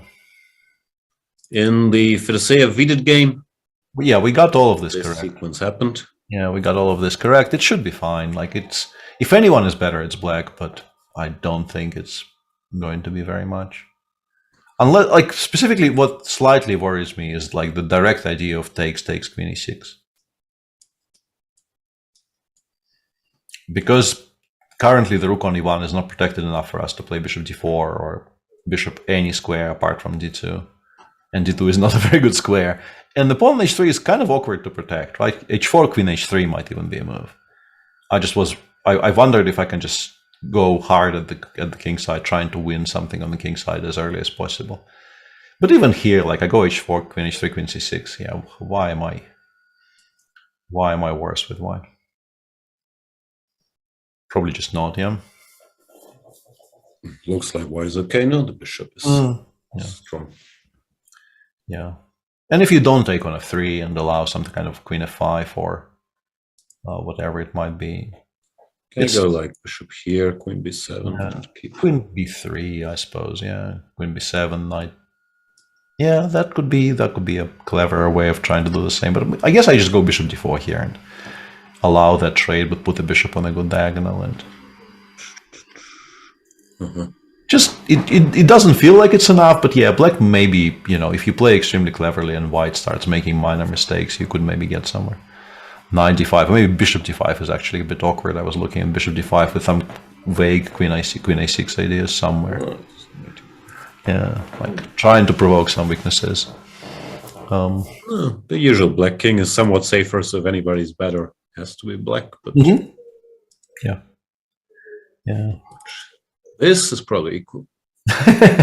Yeah, this is probably over, because I think somebody mentioned they have to reach move 30, and it is move 30, so I think the board is about to disappear. Chess exercise, though. Why not queen c3 here? Yeah. Why not queen c3 indeed? Draw grid. Very good. Yeah, draw grid, and as we mentioned earlier, congratulations to Richard Rapport for qualifying for the second semi-final in his two legs of the Grand Prix system. Good job by you. Yeah. Who is he? Like, I should know. He is like normally. The pairings between groups are announced in advance, right? So you can actually start talking about who he gets to play in the semis, but maybe Satiris can tell us. That graph doesn't help. Yeah. Yeah, that is a very, very pretty graphic, but it doesn't really inform. Winner of Group D. Okay, so he gets to play against the winner of the quote-unquote group of death. Or, I mean, every group here is very strong, but yeah, the winner of this, basically, on current form probably MVL, but on current standings, not form, on current standings probably MVL, but obviously a lot of permutations are still very possible there. Long castles by Mamedyarov. Now rook g1. He's saying, you know what? My g-pawn shall come. You do your thing on the queen side. You know what I'm going to do. Yeah, I mean, Shahryar clearly is just going to completely ignore whatever is happening on the queen side, which is like Black's plan here is like if you had infinite time, you would go like a5, a4, knight c4, or maybe a5, a4, b4, b3 is you don't even require infinite time for that. But g4, g5 is also quite quick. Like if we start counting tempi here, like rook g1, a5, g4, a4, g5, white arguably is starting first, because GH cannot possibly be allowed. H5, and yeah, if you have to play H5, you already start feeling slightly more optimistic about things with white, right? Queen E2 or I don't know. Still hellishly sharp, but yeah, could very much be white that comes first. Yeah. Or So just what do we do about it? yeah, good question. G5? Yeah. Can we survive something like this? Rook G5. Rook G5, not really. Like F6, Bishop H7. Yeah, there's also Bishop H7, Rook H5 everywhere. At the moment you allow this, like you resign. Looks like it's not going to be very promising. So maybe we go back and just think current, like maybe there's a smarter move than A5. Maybe we can do something that is more on point here. One thing we shouldn't do is this, which usually loses. You know, here maybe the game continues a bit, but not very desirable. Yeah. No, I mean, Shach did get what he, I assume, wanted to get, which is a kind of a fight. Really, really sharp fight, and I don't think he cares what the evaluation is. This is definitely something that can go quite poorly for Black if you are not careful. If Black just goes b4, trying to create a distraction ASAP. I think we go knight a4. It feels weird to trade pieces, but it really does stop all of the attack for quite some time by putting a piece sort of in the way of the a pawn. And then we can go back to going g4, g5, like takes. Black can also now, Black probably has to care at least a little bit about queen takes c6, so you have to waste another tempo on something like bishop b7, which is not very attractive. And then I go g4 anyway. C5, yeah, but c5, even positionally, like it starts looking fine for white positionally after gc.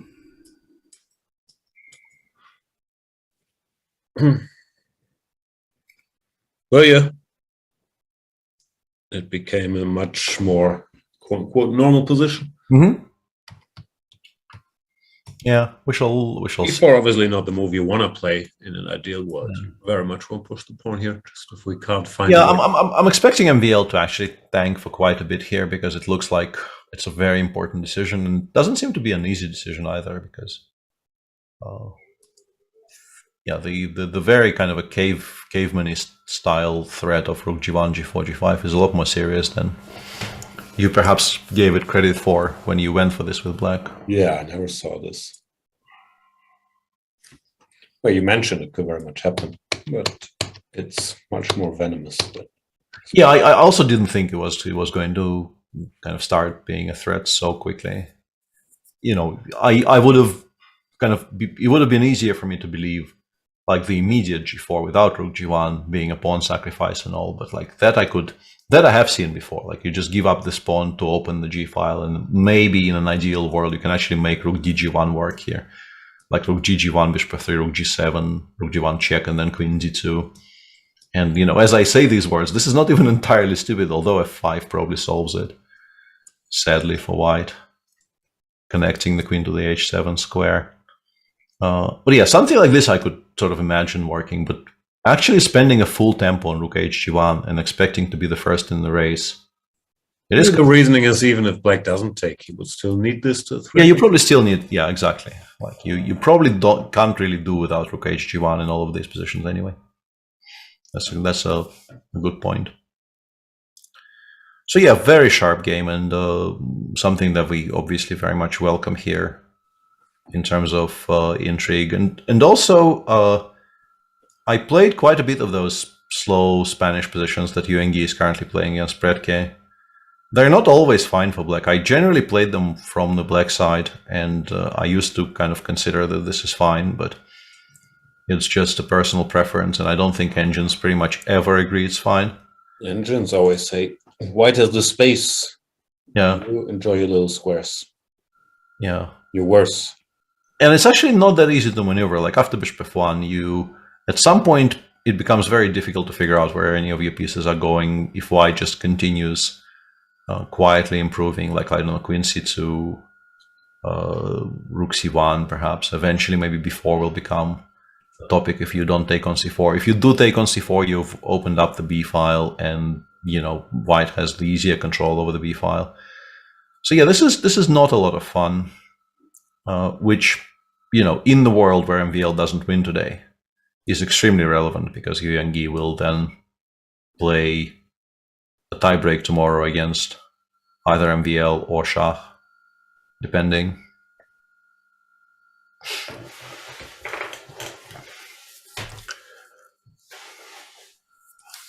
So the save goes knight h4, ain't worry about nothing. I'm kind of asking, can you please open the G file for me, kind sir, so I can go back to giving mate, which currently I don't seem to be. Probably black says no to that, no? Yeah, you have a feeling that FIDE probably has better things to do. Even just playing, although it's a bit provocative, but even just playing like h6 with the idea of meeting f3 with bishop h7 and saying, enjoy your knight on h4, kind sir, now that it has no squares, might be something you could consider. But I don't know how happy we are about just completely ignoring the idea of bishop e3, d4, which I think is something like rook c8, like rook c8 or something. Yeah, f3, rook c2 even. Yeah. Yeah. You can definitely make an argument for that. Queen d4 or queen d6. I guess queen d4. Yeah, bishop somewhere d5 and queen a6. Yeah, some checkmate threats. Yeah, becomes quite sharp very often. Yeah, suddenly it becomes a straight up calculation / a race for. Probably what Fedoseev might be trying to create, but he might be giving FIDE a bit of a head start, no? Yeah, it's possible, but he kind of never cares. I think he just generally very much feels like he should be playing chess at every opportunity, and correctness of his decisions doesn't concern him over much. Geary eventually played rook b1, rook c8, just completely ignoring the hanging pawn on d5 and leaving himself 24 minutes. I guess his idea is now that if white takes with the bishop, you have queen c7. I guess that's the kind of the point. Apart from just simply, on the surface level, just putting rook on an open file cannot be a mistake. But having queen c7 here might actually turn out to be quite important. Protecting both b7 and f7 and also offering a queen trade. Because whatever advantage white has here is kind of temporary in the sense that if you don't make immediate progress in the next 5 moves and you allow simplifications, there's just nothing in the structure that makes you better. So it has to be a move-by-move tactical edge or no edge at all. What else can we do? d5. Yeah. Bishop d5 sometimes exists, but I don't know if it's much of an improvement here. But apart from that, really not very much, right? Because giving black additional tempi to consolidate is not a very attractive proposition here.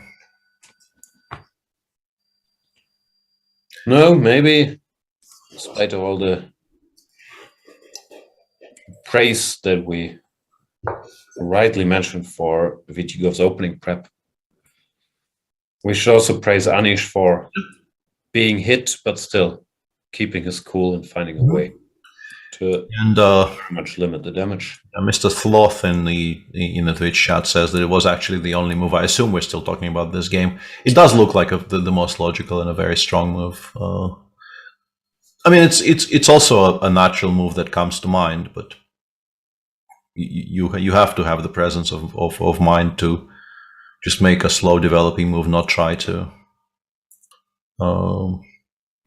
kind of overcalculate, try to make an immediate draw somehow. Yep. Is there a way to continue putting pressure here? Like if we play, let's say if I play queen d2 in that final position, with everything traded, it still kind of optically looks a little bit better for white, but yeah, I guess bishop h5 g6 or bishop b5 c6, one of those, yeah. The bishop on e2 has to be relocated, and it's either protecting f7 or just straight up challenging the bishop on d5 by playing bishop b5. But yeah, allowing rook f4 is tricky. I'm probably leaning bishop h5, but the issue is it gets to g6 and then it doesn't really do very much there. So I don't know, we play, I don't know, h4 here or whatever. And we kind of pretend that we don't have anything immediate, but the bishop on d5 is forever going to be a lot more active than the bishop on g6, and nothing can really challenge it. Might still be a bit of something. Yeah. Yeah, this looks like a logical way for the game to develop. Yeah. And also Nikita, I think, is thinking for the first time in the game, for like properly thinking. And there's a discussion in chat, which is kind of curious to me, that this is the direction the discussion is taking, because LRDI Omicron is saying that he thinks it's unfair that the person who actually won the head-to-head has to play the tiebreak, and then somebody said this way of thinking favors somebody who gets white in the head-to-head, but that actually is not a problem here, because it's a double round robin, so they play each other with both colors. In case of Nikita and Anish, this actually would still make them play the tiebreaks, because Anish beat Nikita in the first round, where he was white in their direct encounter. But in general, I'm just very surprised to see anybody in the Twitch chat being against having tiebreaks, because I think sort of the prevailing majority opinion, whenever you ask, lovers of chess what they prefer, it's more or less never some kind of mathematical equation, rather than just put aside a day for people to continue contesting and get them to play. Yeah, not just because everyone's an action junkie and wants more chess, but also because you can also find arguments for either side. If two people have the same number of points against the same opponents, then why say what you did to achieve these points against the same opponents is a much bigger accomplishment than what you did? You can always argue both. So I'm also pro tiebreak there. I don't think head-to-head is horrible, but yeah, as mentioned, why is it so much worse to lose 1.5 in the head-to-head, score one more point against the others than the reverse? Yeah. Plus, of course, yeah, you as you said, it's not just that we're action junkies, but we're also action junkies. So this also very much factors into the equation, and more chess is rarely going to be worse than less chess. And interestingly, yeah, in the meantime, the Grishuk Shanklin game has ended in a draw. Just to kind of a brief update, where we're done with this. Things have come off, and players have reached. By Sam. Yeah, very nicely prepared by Sam, of course. But now his fate is sort of out of his hands, and is sort of in Etienne's hands in a weird way, because Etienne is not really position. Etienne's a very strong technical player. I frankly don't think he can lose this, or I don't think he's going to lose this. Yeah, we'll see. But yeah, he's not in too much trouble. And interestingly, MVL kind of agrees with our assessment of the position, because he did go for this entire line, which we thought was a positional concession. Black clearly is not going to be giving mate on the queen side anymore after doing this. No, it's the bailout, yeah, but if you think you're getting mated, at least here. Yeah, and exactly. That, I think, is a very heavy indication that he also could not find any way to continue racing that did not put him in grave danger. Yeah, and he can't be accused of chickening out of complicated situations. He just calculated. Yeah. I mean, he's being objective here. He just couldn't find anything stronger than this. I'm pretty sure he's not in love with this, but yeah, Queen C5 is, yeah, if the pawn on F2 wasn't hanging and we had a tempo to play Rook C1 here or something along those lines, I think White would just be legitimately much better, but F2 is hanging and you have to spend the tempo somehow addressing it, I suppose. Weirdly hasn't taken on C5 with the queen yet. The other options seem to me to be much weaker. Are you thinking about Bishop E5, or what's he thinking about? Maybe Bishop C5 looks strange. Bishop C5 just straight up looks very strange, allowing Rook C1 or Queen C2 or anything. And this also looks strange because, yeah, Queen E5, Queen B4, Rook B8, Rook G1 just looks wrong. Yeah, I mean, it's conversion might not be easy, but why are you doing this to you? Like Rook G1 specifically? Like, I think once you get here, all thoughts of playing this position should disappear, because I think here. Look, I can take on b8. This is the... we take the rook. That's Yeah. even more effective. Yeah, queen to2, I can maybe imagine this being sort of playable for black, but queen b8 is kind of strong here, because bishop f5 has not to check. So, yeah, feels like queen c5 has to be the move, but he hasn't played it yet, so maybe he has different ideas.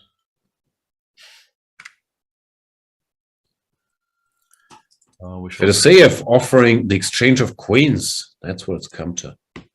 Yeah, Queen queen a6 played by Vidit, yeah. Bishop d5. not want to get checkmate. Yeah, enough of an annoyance for Vladimir here that he goes queen d6. He probably actually does get the queens off the board here, because like queen b7 doesn't look right, having just played queen b7 a6, and yeah, queen a4 b3 and or queen a5 bishop d2 don't impress me.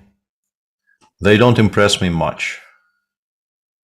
As not familiar. I'm sure you're Not familiar. not familiar. Yeah.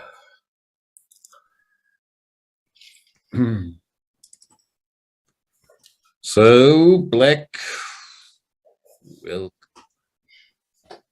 go along with this. Yeah, seems very dry, honestly. Seems very dry, and you have to remember that there's, in terms of the Grand Prix at large, there is nothing at stake here. So I don't know how much Vidit wants to continue pushing. Yeah, this one is not going to be fun for Predke. In particular, because there's really no way to generate much of a meaningful counterplay in many of these positions. You're just supposed to stand there and wait for white to determine what the structure will be and what play will resemble. And until that moment, you have very little agency. You're just carefully choosing squares for your stuff and like parrying little threats and just waiting and waiting and waiting, which is not to everybody's taste. Comes with the territory of choosing. Absolutely, to some extent. No? Absolutely. Even though after bishop c2 there are some, like specifically I think knight c2 b3, knight c2 bishop knight b8, move 13, 12. I will continue saying words until I get one of them correct. Somewhere around here there are more forcing options which could be entertained, although I think maybe without the inclusion of a3 and h6, d6, d5 is just completely unplayable here, possibly, right? Because there's definitely some positions in which you can at least entertain the idea of playing d6, d5, but it might not be here. Yeah. Making this line against the Zaitsev one of the more annoying ones, because you can't really get any of the really sharp kind of mayhemy positions I personally always tried to get when I was playing the Zaitsev. This is not very mayhemy at all.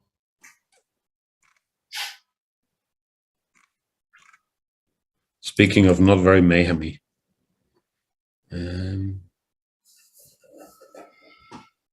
what's going on here? Not very much. Welcome to mayhem. Yeah, so like the queen will eventually settle on b7, I assume, either after, let's say, bishop b5, queen b5, knight d4, queen b7, or if we start with knight, no, we can't start with knight d4 because that drops the knight on e5. Yeah, but somewhere here, like it gets to b7 so that there are no forks on d7 in particular. Like blundering knight d7 there would be unfortunate, but this is a nice square. Queen f3, I guess. Like if we try to approach this as if it's a Catalan, the way we become better here with white is we trade on b4 and we establish a knight on c6, and it somehow sticks there, right? It gets supported by rook fc1, rook c2, and eventually, and black in that time somehow does not manage to trade the bishop on b4 for any of the white knights, and then we double on the c file and then slowly start gaining space elsewhere. But seems like it's a, There were a lot of conditions. yeah. It feels like it all very much hinges on black complying with absolutely everything. Can we attack horsey for them? Yeah, like we can start with this. Knight before you want to take with sorry, bishop before you want to take after queen c7 with the knight, or I have no idea. I want to take with the knight and yeah, knight ec6 here or whatever, yeah, what have you. Knight, whichever knight. Yeah, takes, knight takes, bishop f6, I don't know, rook a2 or. But yeah, I mean, the margins are just so minuscule. It just doesn't feel like this should work for white, though. Like the fact that the b file is semi-open, meaning the black can actually put some pressure on the b2 pawn, just should give black enough, right? Yeah, and as you mentioned, Etienne has a lot of experience playing these types of positions. So. How's the clock? Also, yeah, Etienne very comfortable. 50 minutes versus 27. Yeah, does look like he'll be okay. Very interesting option chosen by Shah there. Very interesting. Giri went for this, not surprisingly. And 97 opposite color bishops. Yeah, I actually like this quite a lot, and it just shows that he is sort of very much on point in terms of just finding, sort of correctly understanding what the range of positions he could be going for here is. The engine doesn't say he is better at all, but just trading more pieces and simplifying into an opposite color bishop, well, heavy piece endgame, is a very kind of an alert thing to do here. In particular, I think this would be completely safe for black if the pawn was on h7. But because the pawn is on h6, we can play queen f5, provoke further softening of the king side with g7, g6, and then try to play against those slightly weakened pawns. Yeah, the machine apparently is somewhat unimpressed, but I very much like this as a concept. Hard to impress machines nowadays. Yeah. They've grown cold.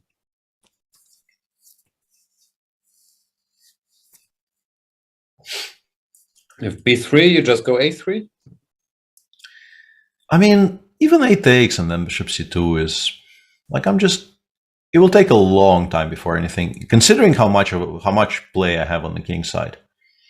I don't think I should be very worried here. I think I welcome the idea of being a pawn up.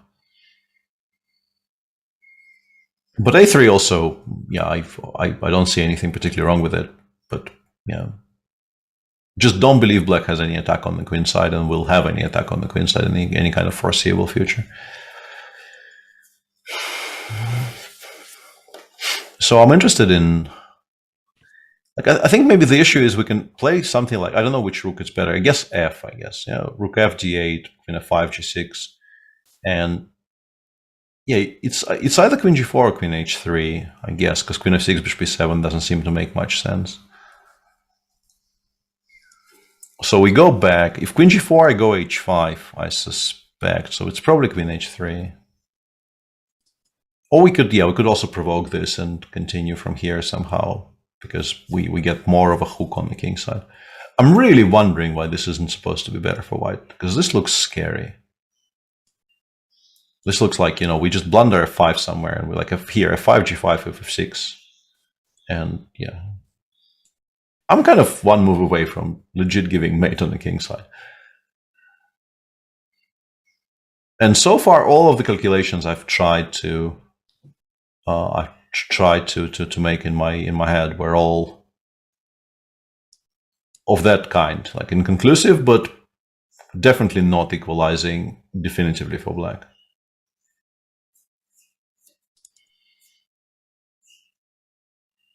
Maxime does have work to do.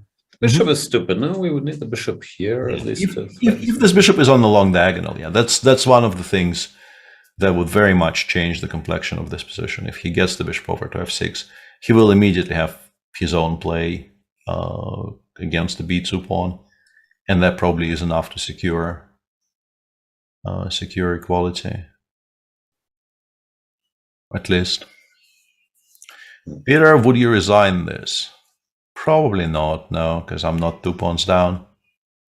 I would wait until I'm 2 pawns down and then I would resign.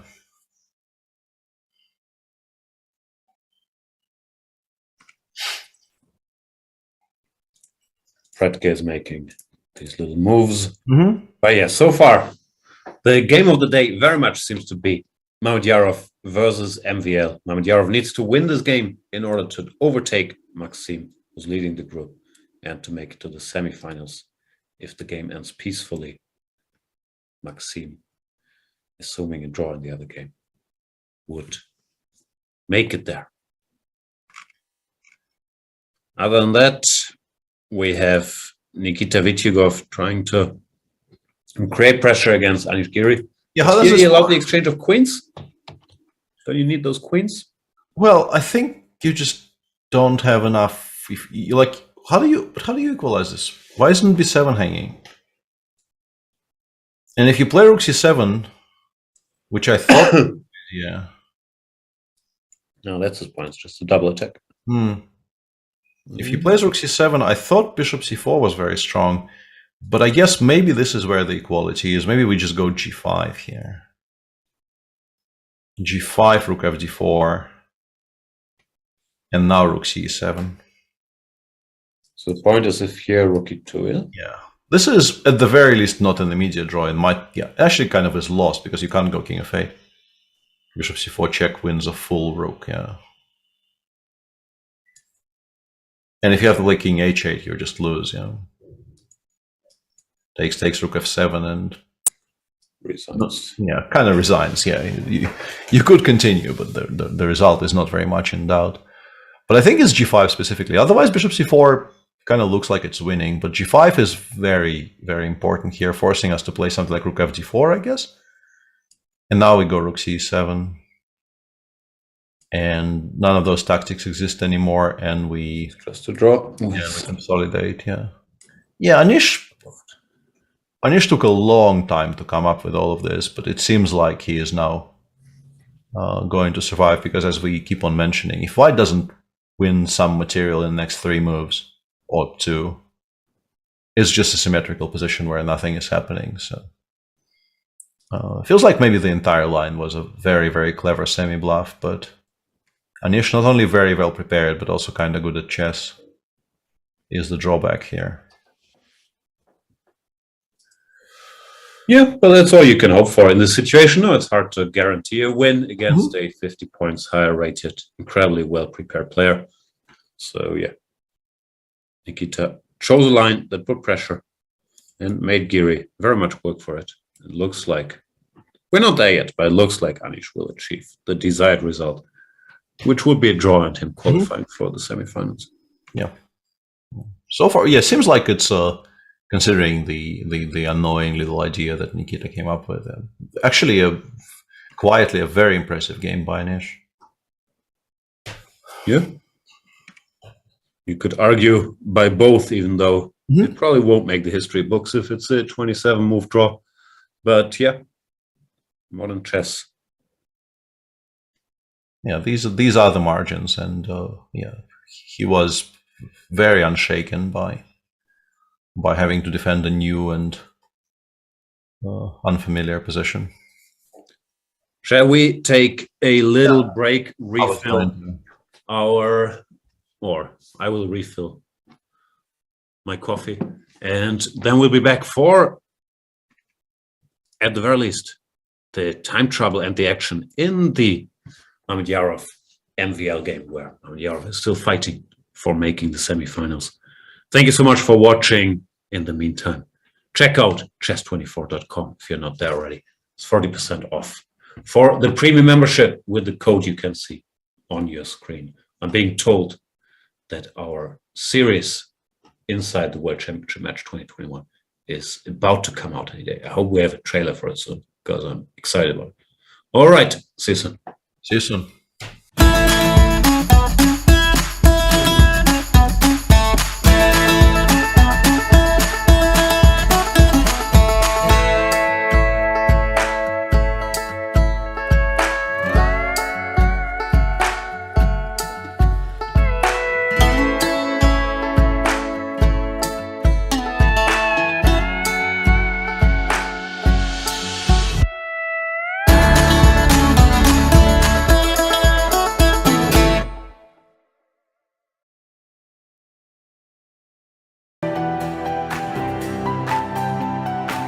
Okay, so let's send a challenge.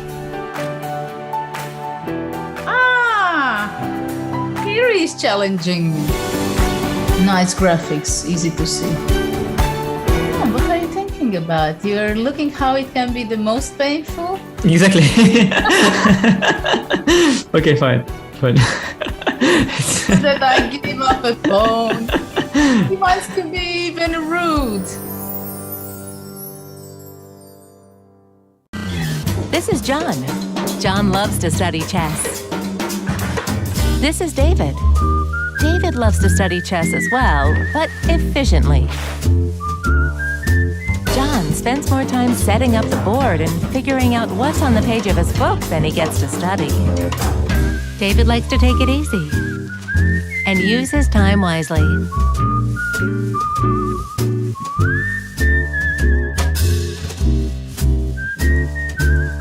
David has finished his exercise for today. John should try the same.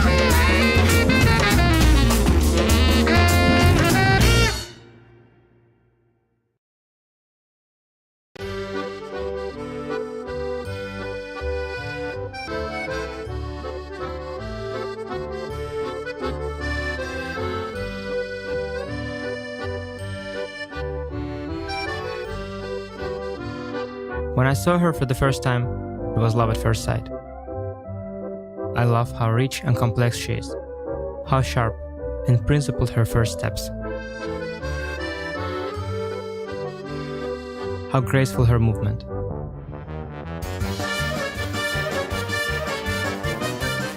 Paris is the city of love.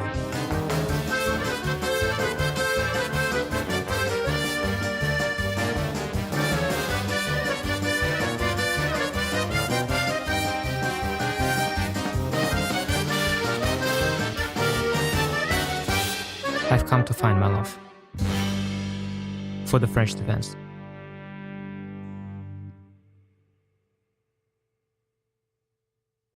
I'm ahead of the game.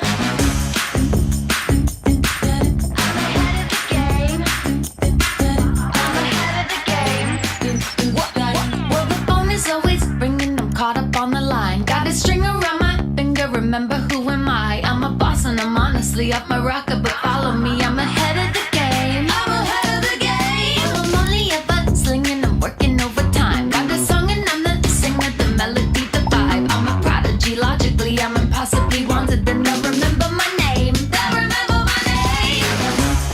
Ooh,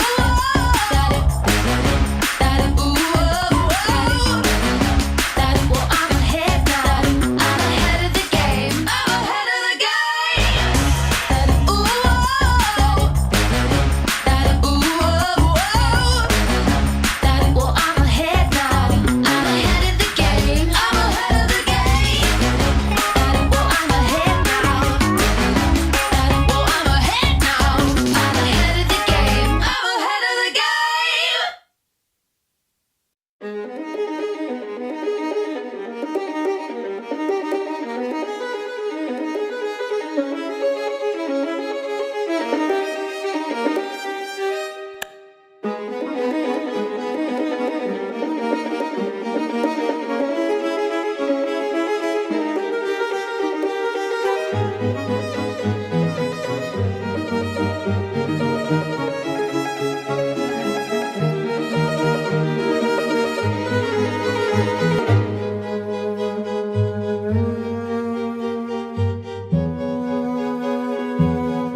E5, it's E5 patzers. A complete repertoire against 1E4 based on 1E5, now available to study with Chessable's unique Move Trainer technology.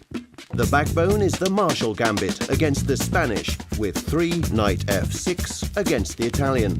Jan Gustafsson has revisited all these lines he has played for 20 years and worked on as a second for Peter Lecko and Magnus Carlsen, amongst others, with the help of the most powerful engines out there, Leela 0 and Stockfish 10. This has led to many new discoveries and a repertoire ready to master on Chessable that can serve the student for a long chess career. Maybe E4 doesn't exist after all. E5, it's E5 patzers. Welcome to the new Chess24 playing experience. Play in light mode or dark mode. Choose from a range of time controls or create a custom game and get paired with players from around the world fast. Enjoy a polished playing experience while making moves on a fresh, responsive board to claim your victories. Train and improve with over 80,000 puzzles. And that's not all. Download now and discover what more you can enjoy in our brand new app.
Welcome back, everybody. Last day of the group stage in the FIDE Grand Prix. So many questions. Will Andreikin win and qualify outright? Will Mamedyarov win and overtake MVL? Will Vityugov win and force Anish Giri into a tiebreak? This one I feel the most comfortable answering as of right now. I think that this one is just a no. All right, 1 down, 2 to go. Andreikin Bakro. It doesn't really look like anything at all. I wanted to say much, but honestly, just anything at all. But actually no. I think if the clocks were reversed, if there was a feeling that maybe Etienne dislikes his position and is playing slowly because he's seeing some ghosts somewhere, then maybe. But Etienne is actually playing faster and confidently than faster than his opponent. So I think he probably holds this without too many issues. As for Exchange queens here. Yeah, I quite like Queen C2. I was wondering about that as well. Yeah, because takes. You can't really find a comfortable square on the A file, and Rook AC1, Rook FC8 just feels very, very empty.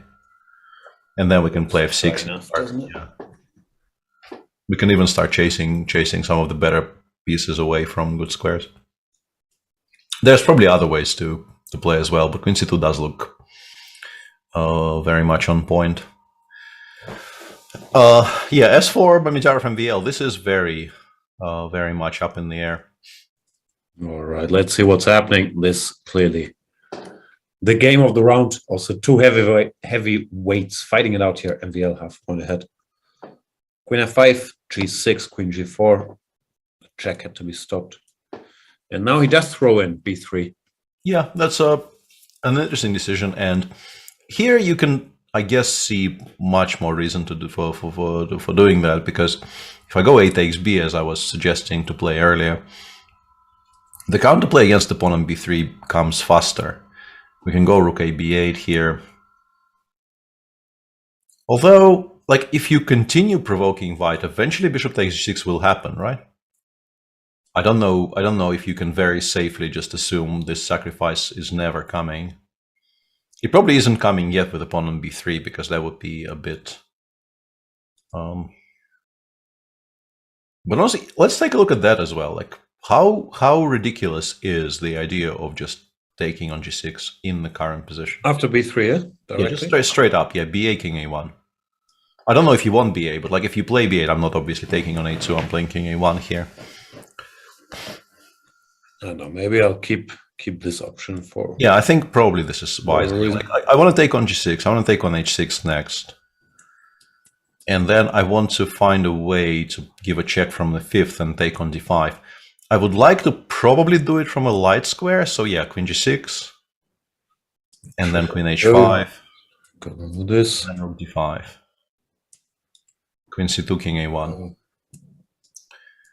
I have a feeling my checks on the king side do amount to mate if you play something like Bishop A3 here, which looks beautiful, but isn't a check.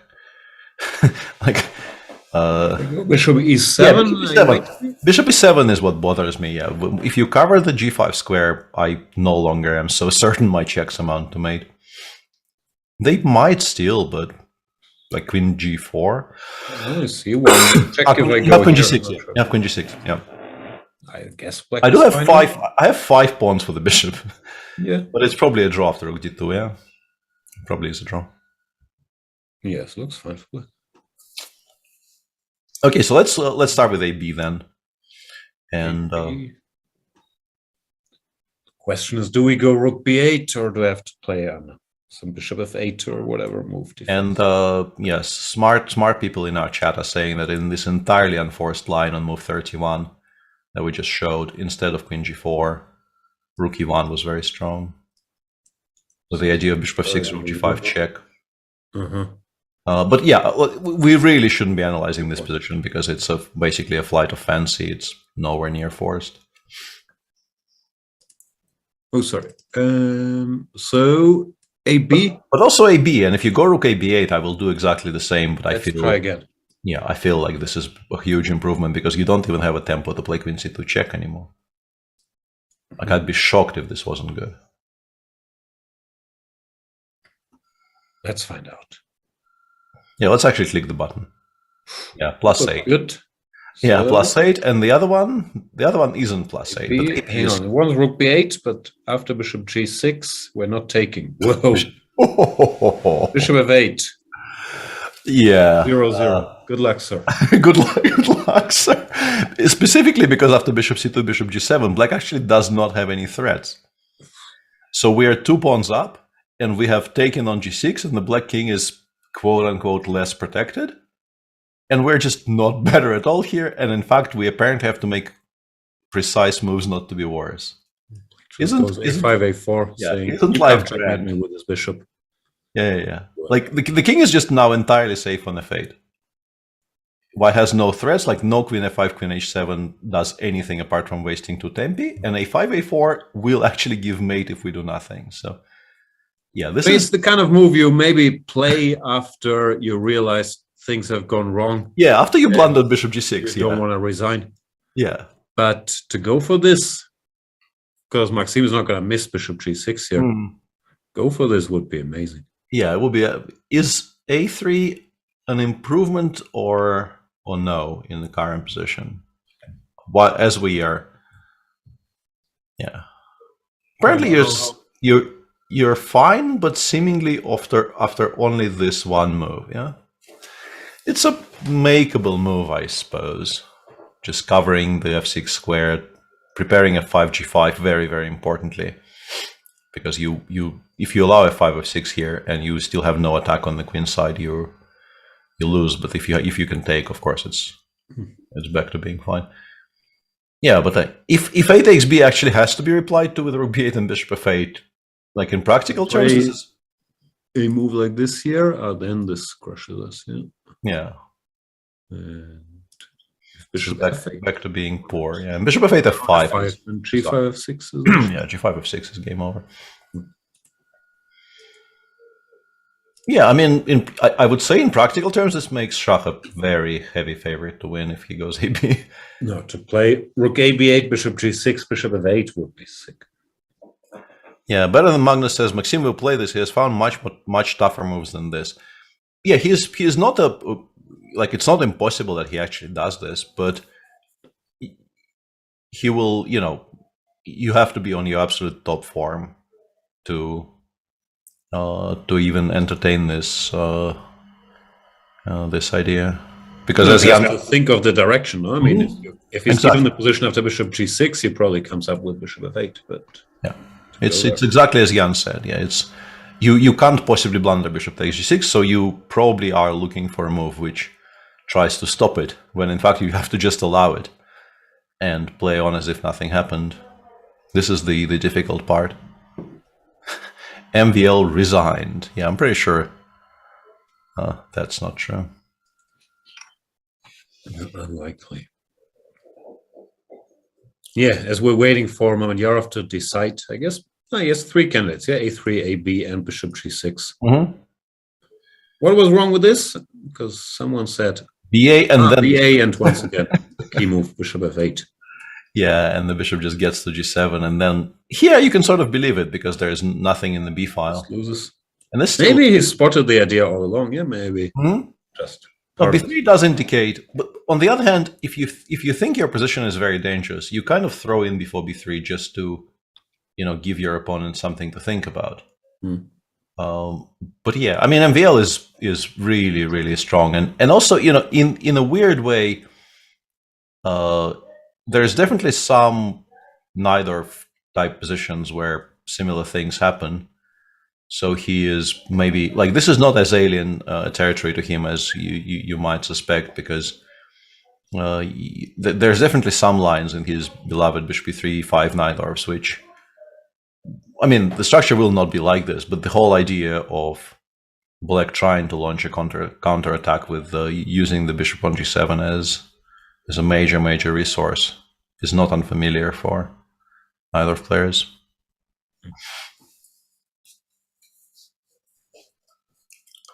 Also, some events in the FIDE game, this looks bad, and yeah. Apparently he's just dead lost. Yeah. What? How? How Why? did he? Why exactly? So a5, b3, a4, king b2. And apparently we're already in trouble, yeah. Yeah, and it's We specifically check. in the current position, specifically the move 95, but it's really the move that you want to make. So it's not going to be very difficult. Just aiming it towards the c2 square in some way. And these tactics with the back rank, they seem plausible. And the knight's still out of play, yeah? Yeah, 95 played, so yeah. Vidit is now probably gets to avenge some of the earlier mishaps against. Actually, that's not true. He beat Fedoseev in the first round as well, right? I think. Yeah. So yeah, Fedoseev struggling against Vidit, but yeah, the 0-2 loss against Rapport is going to be the telling factor in that group. Rapport just winning both of the all important head-to-heads against the other person on good form in their group. Yeah, kind of a pity for Vidit, because like you win 3 games, in this 6-round double round robin and you don't qualify. It's not going to happen very often. Yeah. Not going to happen very often at all.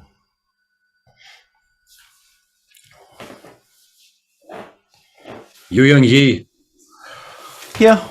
is he taking all the squares or limiting all the black pieces? What is this position? Yeah, let's first. He did take. He took on c5 and played a4, which is kind of a dramatic change in structure here, creating a lot of pressure against the black queen side, and also potentially, once again, we're briefly looking at the machine evaluations. It appears to be very heavily, if not forcing, very heavily asking black to play b5 before, which kind of kills off the. It's good timing, yeah, because the rook is on c8, so after a5, there's no knight c8 with this knight coming to. Yeah, interestingly. Squares. Yeah, interestingly, the engine doesn't actually play a5 here with any kind of enthusiasm. I think a move that I would have made almost without thinking because of how awkward knight a8 is, but does not seem to be necessary from the machine viewpoint. Doesn't care. Machine viewpoint is also saying, give me a break here, as you can see by this little circle. So break shall be given, and I'll restart the little program.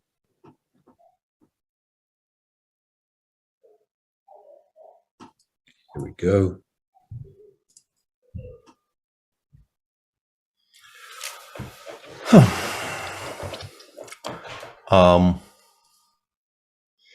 Yeah, I'm also. Yeah, no hands. No hands is a very nifty trick there by Yanni. No, I wanted to use hands, but then it asked me for credentials, which I clearly do not have. Yeah, whenever anybody asks you for credentials, it's not great, because when have we ever had any credentials? I don't even have street cred. Yep. All right, we're back. What is this? And a3 played by Mamedyarov. He's saying, nope, I'm not going to take yet. Yeah, I would be very interested to know exactly why he didn't play AB. If he actually realized Rook B Bishop F8 exists, it's just so impressive. I am legitimately going to be in awe. And apparently, and like with Richie, you just know he's not lying. Somebody mentioned in chat that I guess during the press conference yesterday after the Vidit Rapport game, the whole b5 knight takes d4 h4 idea came up, and they were asked, I guess. And Richie said, as is often the case, he said, I saw it at the moment I played knight bc6. But even though he, quote unquote, missed it, the fact that he actually saw it even afterwards is still quite striking to me, because it's just so non-obvious, unless you actually know you've blundered something. Yeah. Richie is on good form in this event. He really is seeing things clearly and playing really well.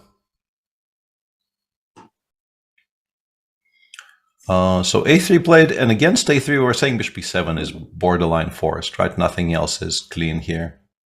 Nothing else really does the job, if I remember correctly.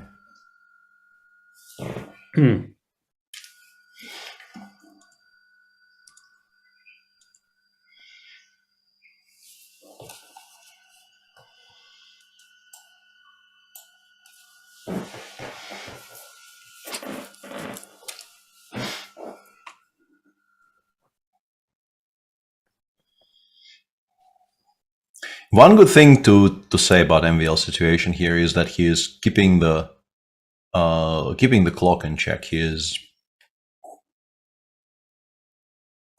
in this position. I wouldn't say half an hour for 16 moves is all that great, because you might have to make difficult decisions, but he has more time than Shahryar, which is the important bit. And yeah, bishop e7 is legitimately a findable move, because a 5 of 6 is very clearly perhaps the most threatening idea white has here outside of bishop takes g6 tactics. So how did this line go here? If takes, it's once again ignoring it, or can we take for it? I think we can take because we no longer are losing the d5 pawn, right? We not only have we stopped the 5 of 6, we also protected d5 with one more piece. So we can just go like king f7 here, king g8. I don't know which square is better.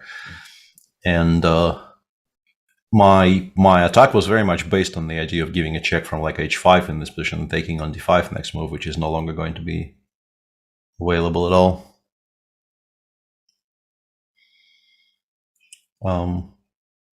Just ignoring it, I think, works much less with the b file completely closed. Like, if you can play bishop g6, bishop f6, and say that it's sort of the same, but I don't think it is the same.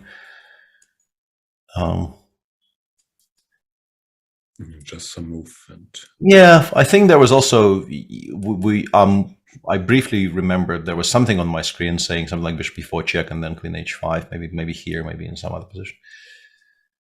King f8, king h, queen h5 here, also using the fact that there's a pin along the 5th rank. Even though it doesn't look at all clear to me after rook ac8, because I don't think I can take on d5 safely. Still a very sharp position. I wonder why the machine dislikes h5 so much.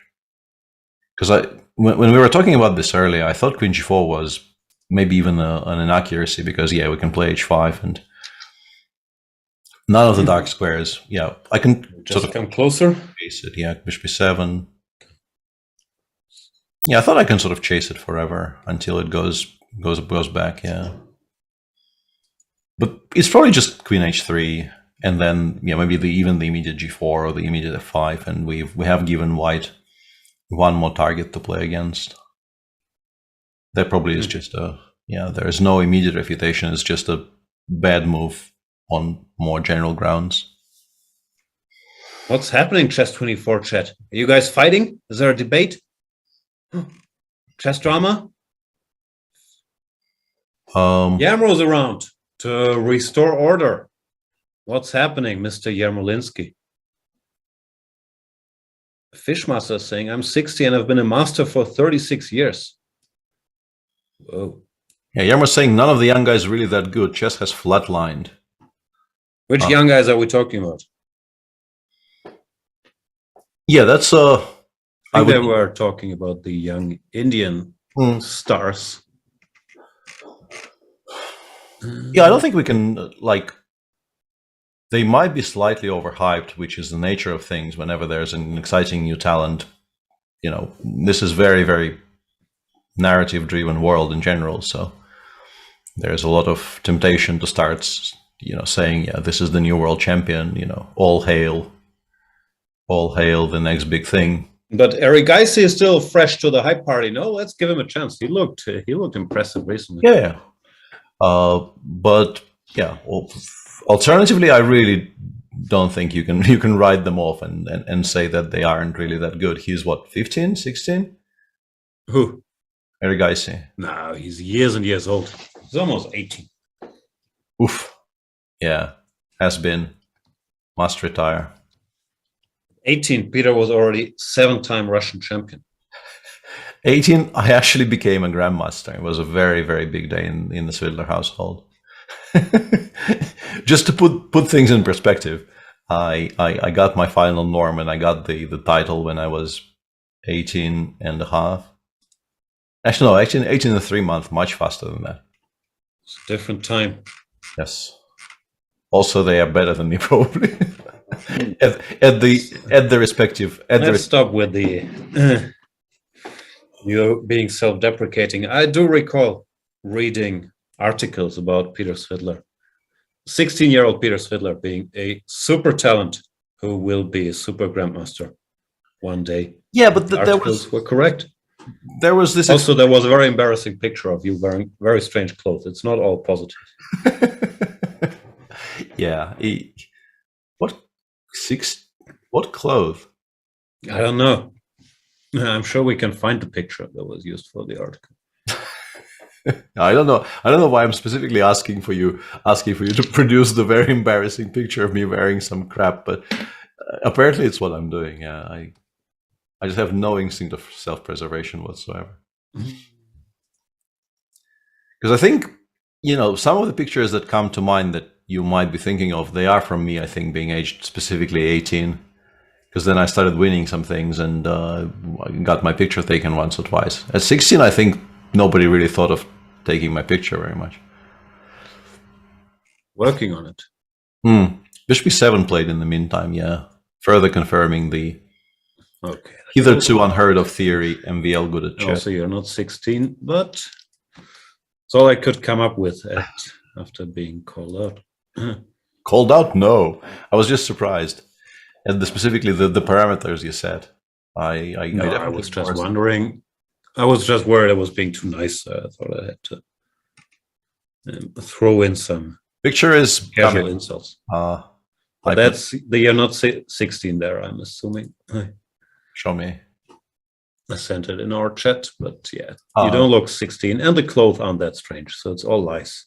It's not embarrassing either. You look young, cheerful, happy, motivated. What? Where is it? It's in the show. No, that's actually I'm actually younger than 16, and that's what I'm saying. These are fine. I've worn some much more disturbing things later on in life. Yeah, no, I take it all back. These are it's also not the picture I meant. Yeah, but you look very, very cheerful. Nice head of hair. Nothing to hate on. No earring yet. Yeah, I was yet to arrive at the point in my life where I thought, yeah, this is completely broken and something needs to change. I think I was not really thinking those things when I was like 12 or whatever in this picture. All right.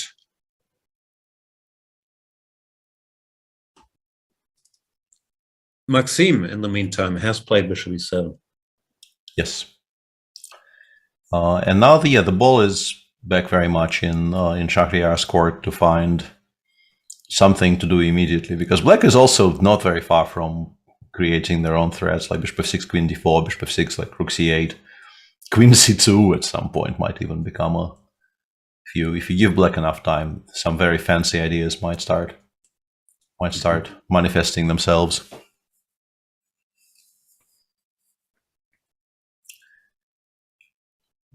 Nicely played by MVL, but also it's a very logical move because, as we mentioned, the 5 of 6 was by far the most telegraphed threat that Shahryar had in this position, so stopping it. The impressive stuff, we don't know how much he saw, but to throw in b3 and to understand that he can survive bishop g6 by bishop f8 if he spotted that, that is sick. Absolutely, yeah. Yeah. What else are we watching very closely? I guess it makes the Yuangi game even more relevant. So if Yu Yangyi wins and Maxime draws, then they play a tiebreak. Then they play a tiebreak tomorrow, yeah. And Predki Desai on, and this is probably why the machine wasn't so eager to play a4, a5, because it looked very, very attractive to drive the knight to a horrible, quote unquote horrible a8 square on move 24. But it also gave up control over the b5 square, and the knight is now occupying that very, very nice b5 square where it can go to both d4 and d6 and c3. I think c3 probably is the least attractive of the three options, because it looks nice, but it's not really doing very much there. Whereas on d6 it's a very nice blockading piece, and on d4 it's just, it asks the question, how long can you play around that knight without taking it? Yeah, still a very sharp position, but also very relevantly, 43 minutes against 5. And Predke in general, I think, has been playing very well in this tournament overall, but quite slowly. And Yuyangi is a very, very sort of seasoned campaigner and knows how to maintain the pressure. So probably won't be very easy to handle this position on 5 minutes, even though it's only for 10 moves, and with a 30-second increment it actually is sort of 9 for 10. But it's not exactly the same. Why wouldn't Bakro go for broke? He has very slim chances of making the candidates extinguish entirely if you look, says Jack Handel. Whoa. Okay. So he didn't go queen c2, he kept the queens on the board. And Andrakian is saying, you know what? Let's mix it. e4, knight c6. I'm very, very confused. Can't I? Hang on. What happens if I go rook takes c6 here?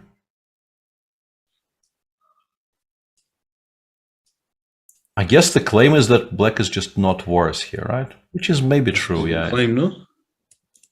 I think it probably actually isn't it takes d5, because here I'm going bishop. I'm playing bishop c3 and I'm claiming I'm very safely better. I think it's probably bishop e5 and then rook b2. And the bishop does not have good squares, so we get to win the pawn on d5 as well. Which is still a draw, but obviously a very safe draw for black. And black is maybe a bit better. Which kind of raises the question, has knight c6 been misevaluated or just straight up missed, or what happened there? Because... just take on b8. Yeah, I kind of, you showed me the position and I stopped reading the question from Jack Handel. I think Etienne's approach here is, I will play my normal openings because, first off, very specific things I needed for him to win the group outright, and secondly, he is playing black against somebody who is just a very strong player, and the way you sometimes win these games is by just playing a normal opening and just keeping the game afloat and waiting for your opponent to overpress. So I think even just in terms of how you play for a win in his spot, I don't think he's doing anything wrong by playing the QGA.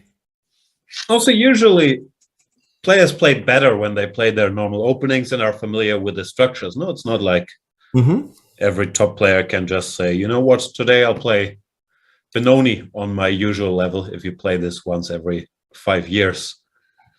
So there is that to price into it as well sometimes. Yeah. What is this position though? We're queen up, we're pinned. Yeah, we need to start finding ways to unpin ourselves, and I think it starts with us playing queen takes d5 just to protect the rook on a8 and create an idea of knight d7 at least. Bishop b4, knight d7 works. Yeah, bishop b4, knight d7 appears to actually. I think this is just straight up winning for black because the bishop on b4 is now hanging, meaning that after rook takes, queen takes, knight takes d7 doesn't actually win a piece, as it would have done with the bishop still on d2.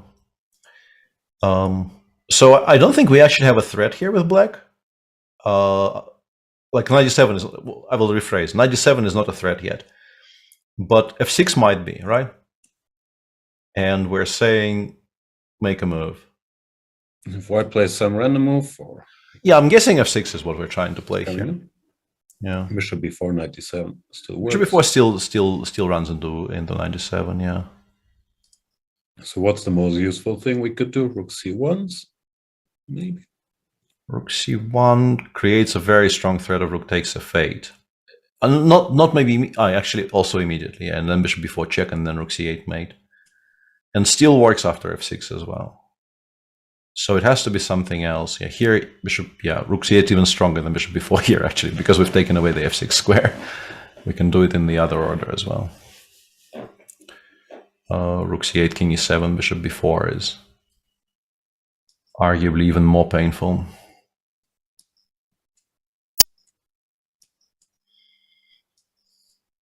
So after rook c1, how do we get out of the corner?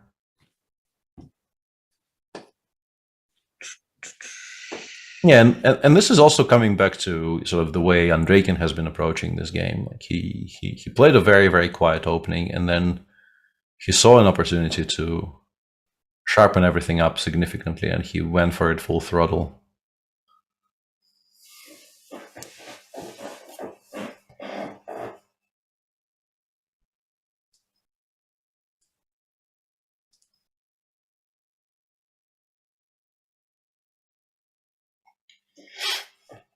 I took a bit of a time out to read the very detailed instructions we just received in the Twitch chat. By Deputy 5? Oh no, I saw instructions in the Chess24 chat.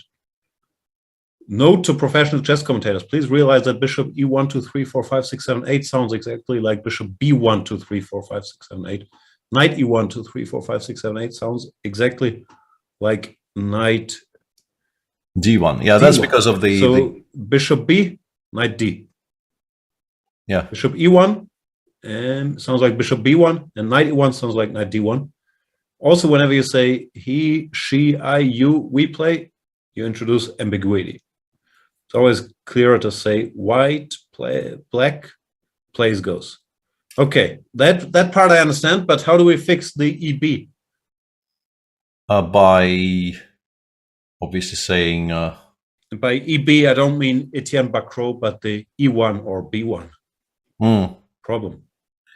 We say pointy thing, go left, maybe. No, we can maybe use Emil and Bertha for E and B. Yeah. Bishop Bertha 4 is an idea here for white. Absolutely, yeah. For Andreikin. Bishop Bertha 4, idea for Andreikin.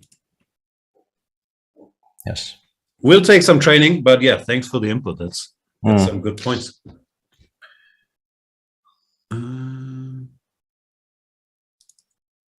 So did we figure out what to do after queen takes d5, rook c1 or Bacrot? Not really, no. We're still stuck.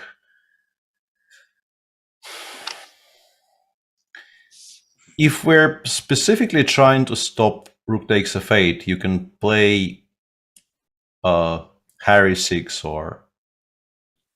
Yeah, I'm gonna be struggling with this for a bit. Yeah, like it's just... No, H is fine. Nothing sounds like H. Yeah, okay. But H6 doesn't really sound like it's a very concrete move here, and it probably gets punished somehow. This is kind of spooking me out because the engine clearly doesn't think white is winning, but I'm very much struggling to come up with a move I like. Maybe queen takes d5 was a mistake. No, this I actually cheated and checked, so I know we're supposed to take on d5. Who can you trust?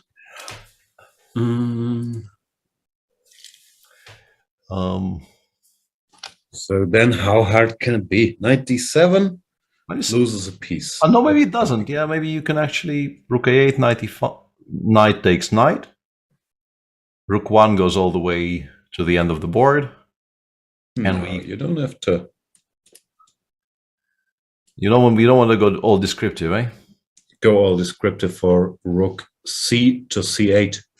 There is just important that you say it's the c rook and not the a rook. So how was the line?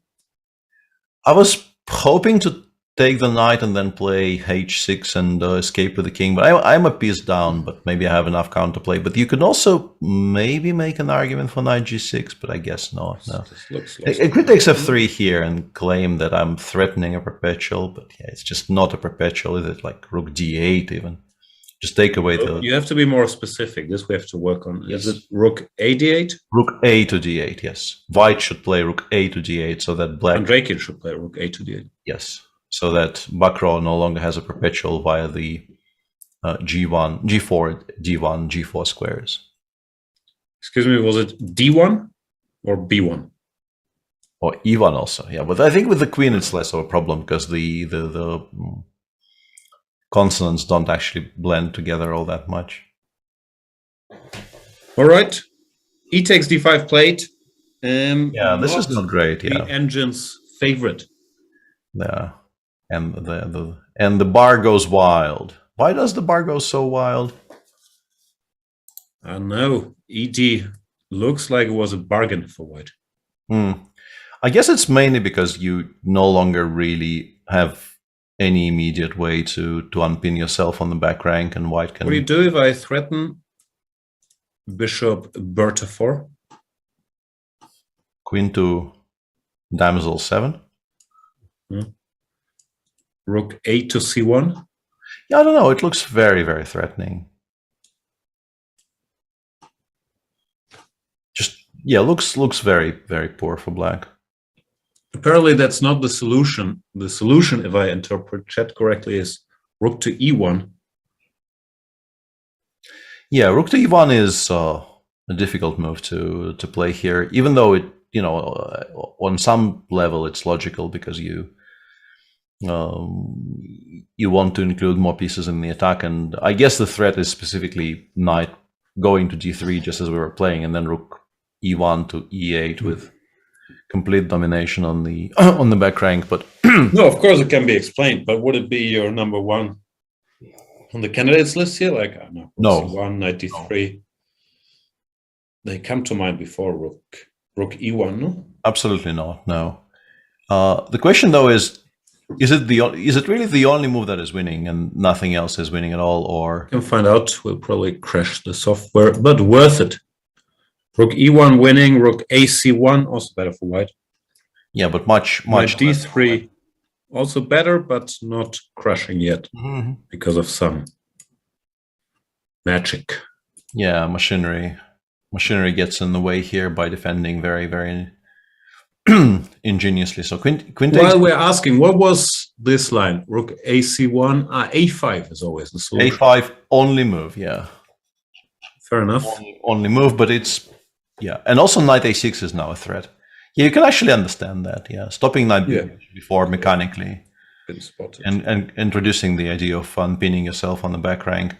I am guessing though this is exactly what Etienne missed. I'm guessing Etienne obviously considered queen takes d5, got there and was looking at all the more forcing moves, a6, a5 being like such a non-event kind of thing that you feel like white brought one more piece into the play.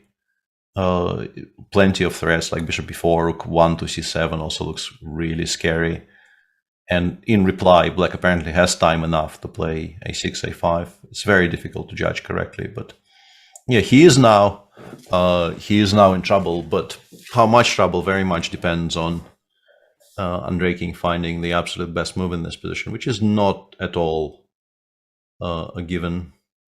I still don't get it. So if rook e1 has switched the engine back off, then after f6, now it's knight d3. We just go knight d3 and rook 1 e8, yeah, and it's just double threat. Everything collapses. I'm more curious about rook e1, queen e6. And I'm wondering if it's actually something fancy like knight d7 here. No, it can't because knight takes d7. No, knight d7, rook takes a8. I don't know, because it's a curious one, but I don't know if it's right or not, because also queen takes d7, we go rook e1 to e8 and queen d6, and it looks like it should collapse, but maybe it doesn't. And yeah, Satirius says now we can go rook ec1. Yeah, okay, then it's just completely unfindable, I think. Rook e1, queen e6, rook ec1. That's not an ec1. Yeah, and I guess the point is now bishop b4 is back being a completely deadly threat with the queen decamping from the d6 square. So we've actually won a tempo instead of losing a tempo by this weird rook shuffle. Yeah, I don't think this is very realistic, in particular on 10 minutes. if he does find the entire sequence, it's, very, very impressive feat of calculation by Dmitry. But he is now... Also, he plays rook AC1, which is quote-unquote normal move. He's better, yeah? Yeah, he is better, yeah. He is better. But yeah, in terms of the group situation, if he does win, he just wins the group outright. No tie breaks. Kind of heartbreak for Sam. But them's the breaks.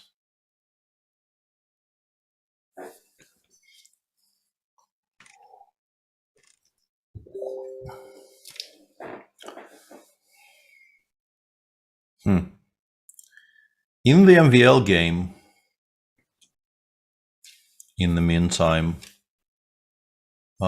this is now the position Shahryar, after some thought, went f5, g5, f4, trying to open something on the king side.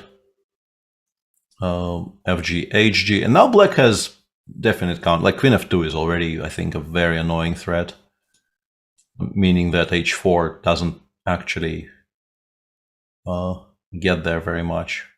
Also, queen d4 might be playable after h4, which is a severe drawback as well for white, since white probably needs to trade the queens then, and the g1 rook hanging means that we're not winning the pawn on g5. Yeah, and these types of positions are just not really going to be better for white at all. We should update the Vitugov Giri game just briefly, because we kind of knew this was going to happen, but it did finally happen. So congratulations for Anish for very convincingly winning the group with +2. Won the first 2 games in very good style, and then basically coasted, even though he was for a brief moment in a lot of trouble with the white pieces against Hari yesterday, somewhat surprisingly, because you don't really see him in trouble with the white pieces very often at all. But Hari did not cash in. Also, the story, I think, of Hari's tournament is a story of a lot of missed chances. And yeah, congrats to Anish. Gefeliciteerd. Second semi-finalist. And he will most likely face Andrekin, but it's far from over this game. Anything could still happen. Tie break between Andrekin and Schenkland, also very much still in the cards. Yeah, absolutely. Because rook e1, queen e6, rook c1 has not been played. Unsurprisingly, I thought it was very, very difficult, and this does give black some additional hopes. Perhaps you can even just, how do you? It still looks very, very scary though with the pieces. Well, we play a5 was always useful here. Yeah, a5 was useful with the queen on d5. Here it probably is maybe not fast enough. Okay, you tell me. Yeah, maybe we can start with f6 to at least unpin ourselves a little bit, and after knight d3 we can go a5 here. Still looks like you might be just losing by force, but at least some things are coming out of the corner, and play still continues. We are kind of slowly preparing to play, I don't know, king f7, bishop e7, that kind of stuff, where you still instinctively just pick white here very, very comfortably, but the engine does suggest we're not winning as much as we used to here with white. So much winning.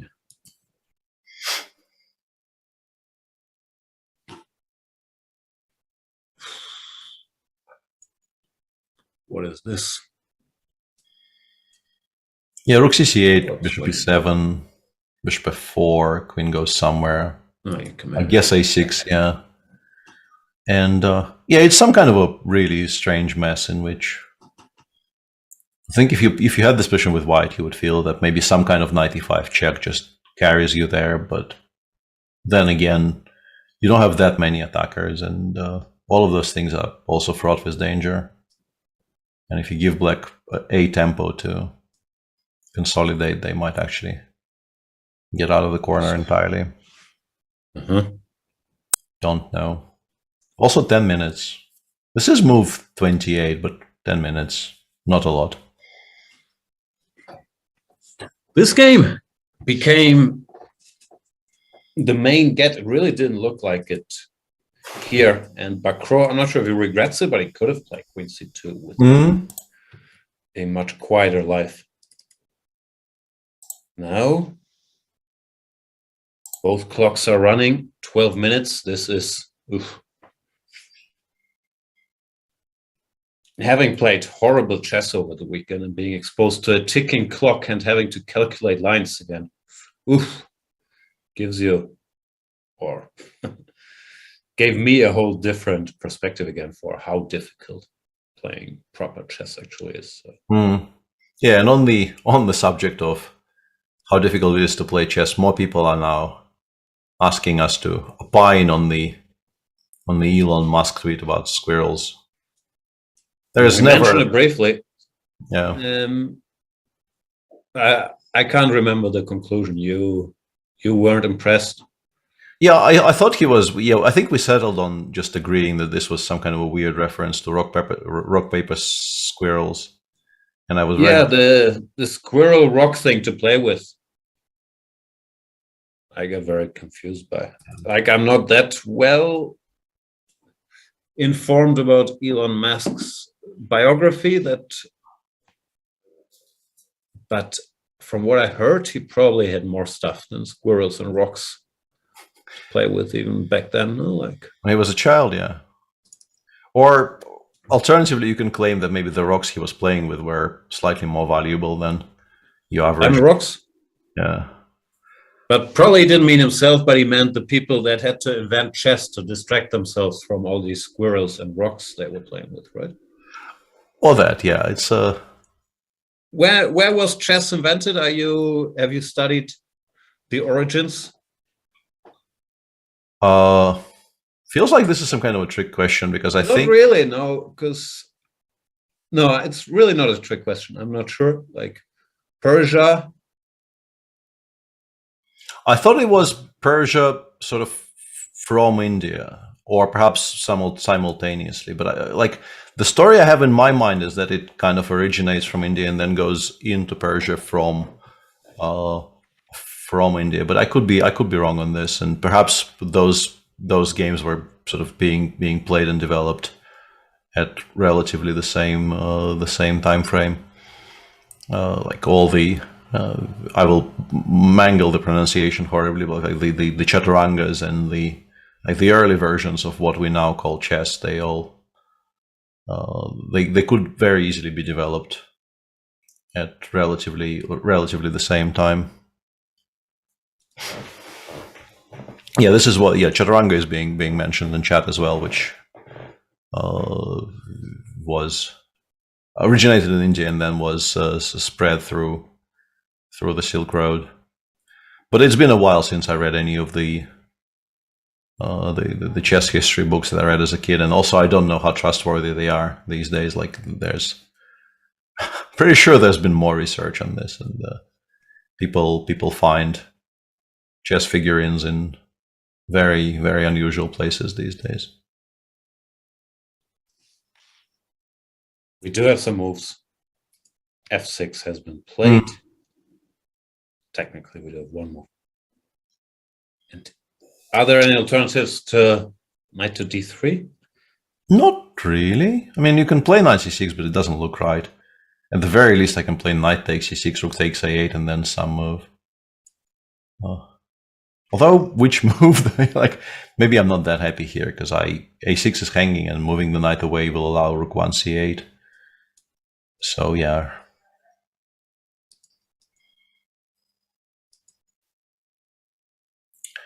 I'm also very on board with Lorinda's idea about chess, but we might be the only two people here who think it's funny.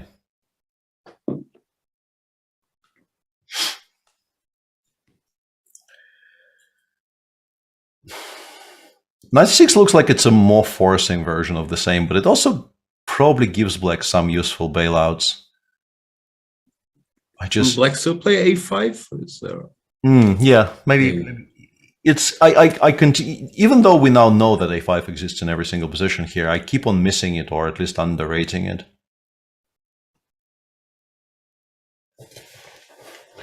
Yeah, a5, and like maybe we actually are going to just play king f7 next move and then consider again. since I cannot really find a direct threat that white can create. Knight c6 played in the meantime. Whoa. Here we go. And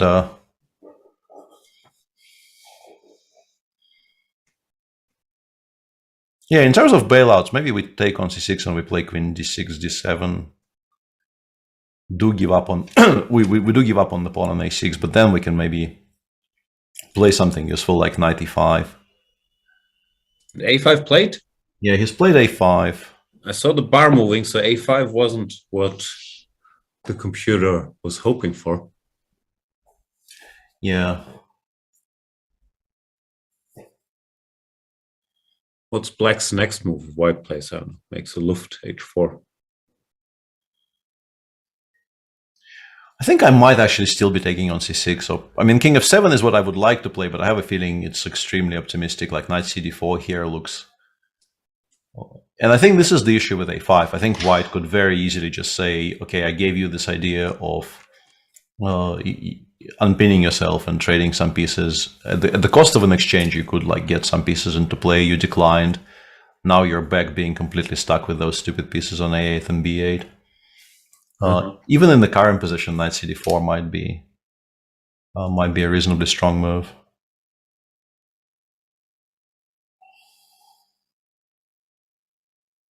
It's just a very difficult position to navigate, and neither of them have much time. So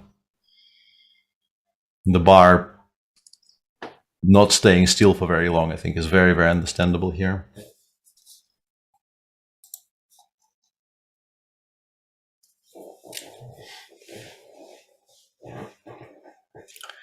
And yeah, this still is sort of the central event of the round. But I do want to say that the Yuyangi Predke game is looking like nothing that it did when we last left it. Like, look at this! Look at this queen on h1. Why is there? Look at all these beautifully placed black pieces. Also that, yeah, but also there's a queen on h1. I've seen this maneuver from Magnus against Vichy in, I think, their first World Championship match. I'm not sure how deliberately. But how did it get there? Takes... Okay, he pushed f5, and then, yeah, the queen just went into the corner. And now, yeah, rook h5 is a very, very annoying threat. I guess we go like hg, queen h6, just to make sure that we don't lose the queen outright. But the issue for Yuyangi now is that I think even the endgame of the queen g7 might be better for black. Predke with no time on the clock, completely outplaying Yuyangi here, because he had like whatever 5 minutes when this time comes. Yeah, these are not the usual times. Things are happening, which, yeah, they definitely shocked me when I saw what this position has become. Because it looked like Yuyangi, I mean, if not winning, he was definitely very much in control of what was happening in the game, and now I think it's pretty clear that all control has been lost. He might still end up being okay for a given value of okay, but if Predke wins and he can't win the group. Draws, then it's Predke versus Maxim. No, Predke is on -1. Predke's out. Yeah. Maxim just wins outright if because Predke won, lost the game to Maxim. Yeah. Sadly for Predke, you know, he's had very nice positions in this tournament, could have had a lot more points that he currently has, but yeah, he's not in the running for the actual qualification for the semis at all. I wonder, like, what is the other move you can even make here apart from h takes g? Rook h5 is just too much of a threat to ignore. Is he actually considering g3, g4 or something? Maybe bishop takes c4, bishop takes d2, right? We can't really do that. Would have been a move that I would be interested in, to just give the queen squares, but...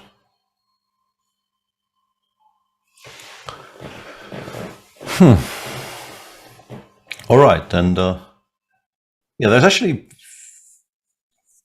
comparing to some earlier rounds, it's difficult to choose which time tribal to watch, because this is a very interesting position.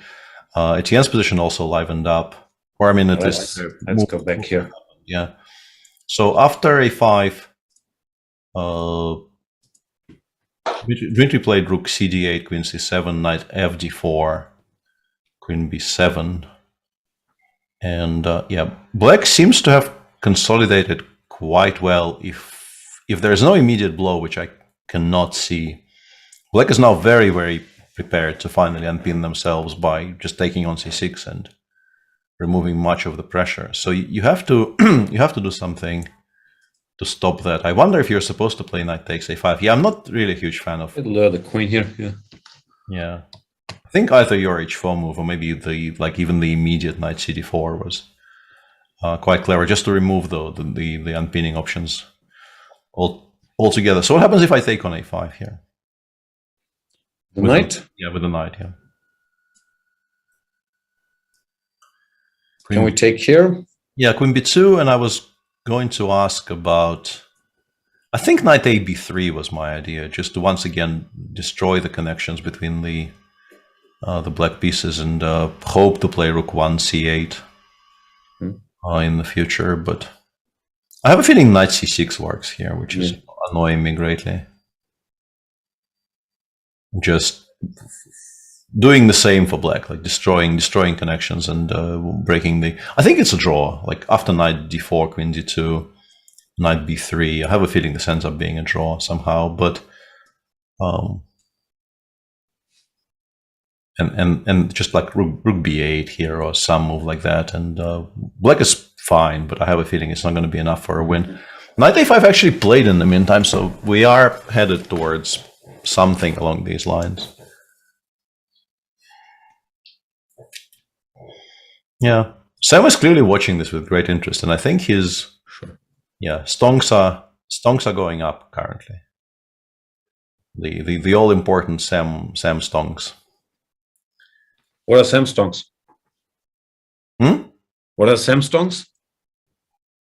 They are the stonks in the Sam Limited or Unlimited or whichever. What are stonks? I never know if you're leveling or not. Like no? A misspelling of stocks for mean value.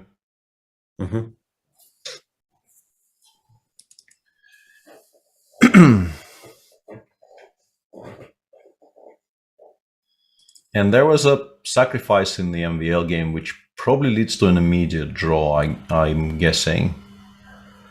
So we should probably show this. MVL just found what looks like an immediate draw here. Shah played a rook g2 and then h4. MVL played queen e3, rook e2, and now he went in with rook c1 check. I guess queen e3 was played with this specific intention in mind. Check, takes, check, king a1, and now a very, very nice little quiet move, queen a6, saying a3 is hanging and there is no way for white to protect it without harming their position very badly. So king b1, and now MVL is thinking if maybe he has more than the perpetual, but I don't think he does. I think if you give white a tempo to consolidate here, they probably will consolidate. So yeah, MVL makes a draw, meaning that he cannot be overtaken, but he can still be caught by Yu Yangyi if he wins his position against Predke, but I don't think that's currently very likely. Let's have a look there. HG was played, queen h6 and queen g7. Move forward, so Predke made the time control. We'll get an extra half hour.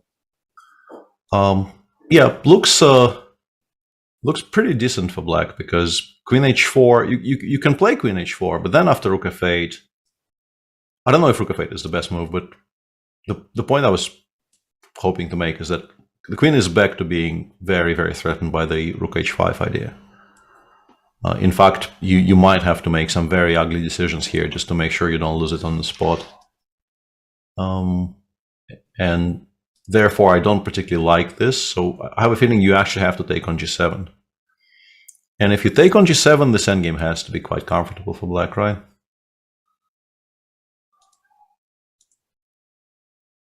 Knight dc4, we can take. B takes. This can't really be better for white, can it? After bishop d4 or some move. It's kind of a really strange structure you don't see very often, but it feels to me that with black having the bishop pair, and yeah, also you can consider playing before b3, yeah. Even though like this I would be slightly worried about, because I think rook b1, b2, rook takes b2 happens instantly. And then you are left with the pieces that aren't that impressive, and the knight on e3 is very strong. It's still a very sharp endgame, but I think if you play it well with black, you should never be worse. So the other moves, yeah, bishop d7. Yeah, exactly. Like I think you don't Some commit support for the guy. Yeah, you don't commit to any forcing ideas yet. You just kind of play normally. And why should the pawn on b4 be any worse than the pawn on d5 here with the bishop pair? And the weakness on e4 appears to be very difficult to get to. Yeah. If anyone is better, I would say it's black, but I don't know. Yep. The bar agrees. Mm-hmm. And draw a great in Mamedyarov, MVL. Yeah, so MVL is definitely in the tie breaks tomorrow at least. And on current evidence, probably. And this is, I think, the first time in the entire two legs, I mean, the entire two legs of the Grand Prix this year, this will be the first time that somebody wins the group with +1. Just straight up wins the group with +1, which we all, at least I thought it was possible. You're not. Yeah. So far it has not been enough, but it will very likely be enough for MVL, even without tie breaks.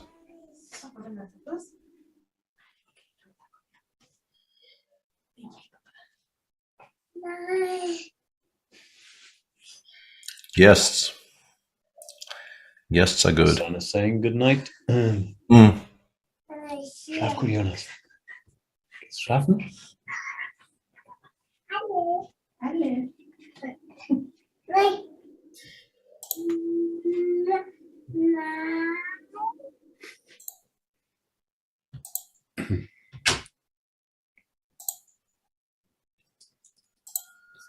He sleeps from 6:30 till 6:30. Oh, that's a very, very sound schedule. Yeah. I mean, I wish I could do the same, but I have to get up before 6:30 to do the show. So for me, it's like 6:30 till 2:30. Yeah. All right.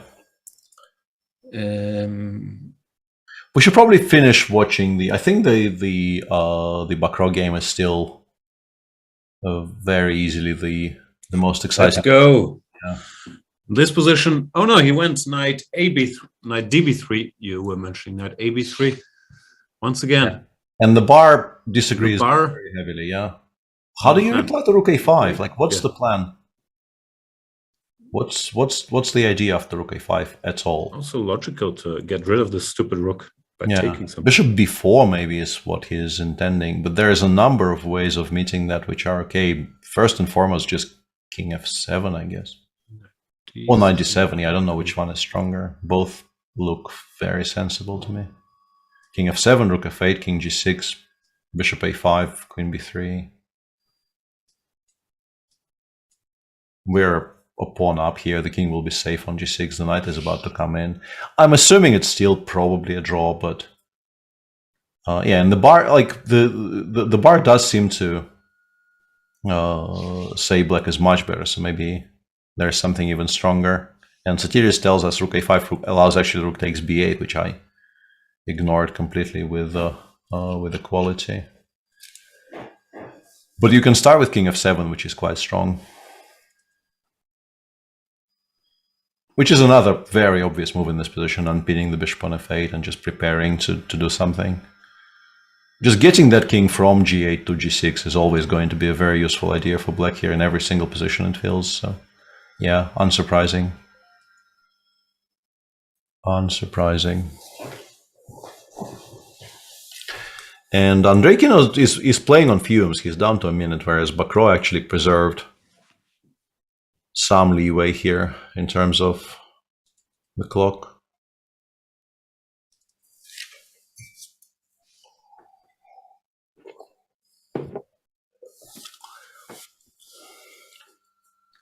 7 minutes, move 33. Clock very much ticking. Yeah, you do have to commit to a decision, but And it's in play that Bakro wins this, meaning Sam qualifies outright, right? no, I think they play a tiebreak, right? Because Sam is on +1. Bakro wins, then they tie. Can we have the scores? Here we are. Bakro 2.5. Yeah, he catches. Yeah, he catches Sam and plays tiebreak with him tomorrow. So yeah, considering what we appear to know about the evaluation of this position, Sam is playing a tiebreak tomorrow against one of the two players in this game because it seems unlikely that Andrakian wins from here. I wouldn't rule it out yet. There's not limited time. He's a tricky guy. Yeah. This is still a very, very live position. All three results are very much possible, but you have to assign some weight to the fact that Black is actually doing well here, according to the Heartless computer.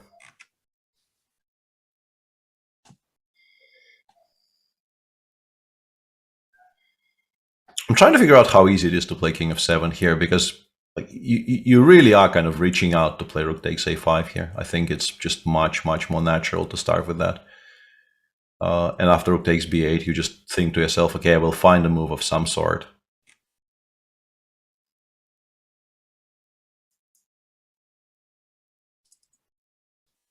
This was drawn. Anisha through, and Rapport is also through. MVL has to wait for the result of the Yu Yang Pretke game. Mm-hmm. Where currently it did look like a Yu Yang victory. Is unlikely. Is not very likely. Qualify outright. Yeah, I think you are really supposed to take on G7, and yeah, I don't really see how that endgame is at all a problem. And yeah, Etienne, after some thought, actually does play King of 7 very impressively, which and well, yeah, King of 7, Bishop F4 played. The Bishop F4 just blitzed out by Andrakian. Can we take now? Really won't take. Yeah, we can definitely take now, but what's the reply to Knight takes A5 though? You kind of have to have a next move as well here. More than one move. Yeah, Bishop C5 I can take because there's no mate on the back rank. It keeps on throwing me for a loop that you can actually just return to C1 here. Let's go back and take a look here. G5, next random move I want to yell.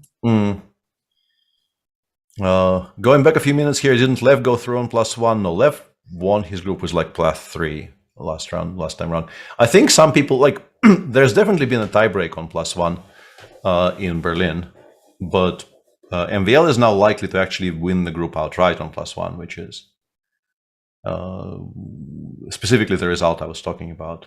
Having a tiebreak on +1 is not that unusual, but +1 being just enough is less likely. And also the way that this group is now likely to end with one decisive game out of 12 is quite something, considering that really they played fighting chess throughout. Nobody was pulling any punches at all. There's been plenty of content in Group D, just no decisive games apart from that one Neindorf. Bishop B4 played by Bakro. Yeah. Not a move I would have considered, but maybe just a very strong one because we are just going after the knight on A5. And the king on G6, I think Etienne just realizes that the king on G6 is just fine. In order to create any threats against it at all, you have to go like Rook C7, then Rook G8 maybe. And even that seems like it probably creates a threat of one check. I think I can just take on A5 here, allow you to take, go King F5, and say, I am now completely winning because I have more pieces.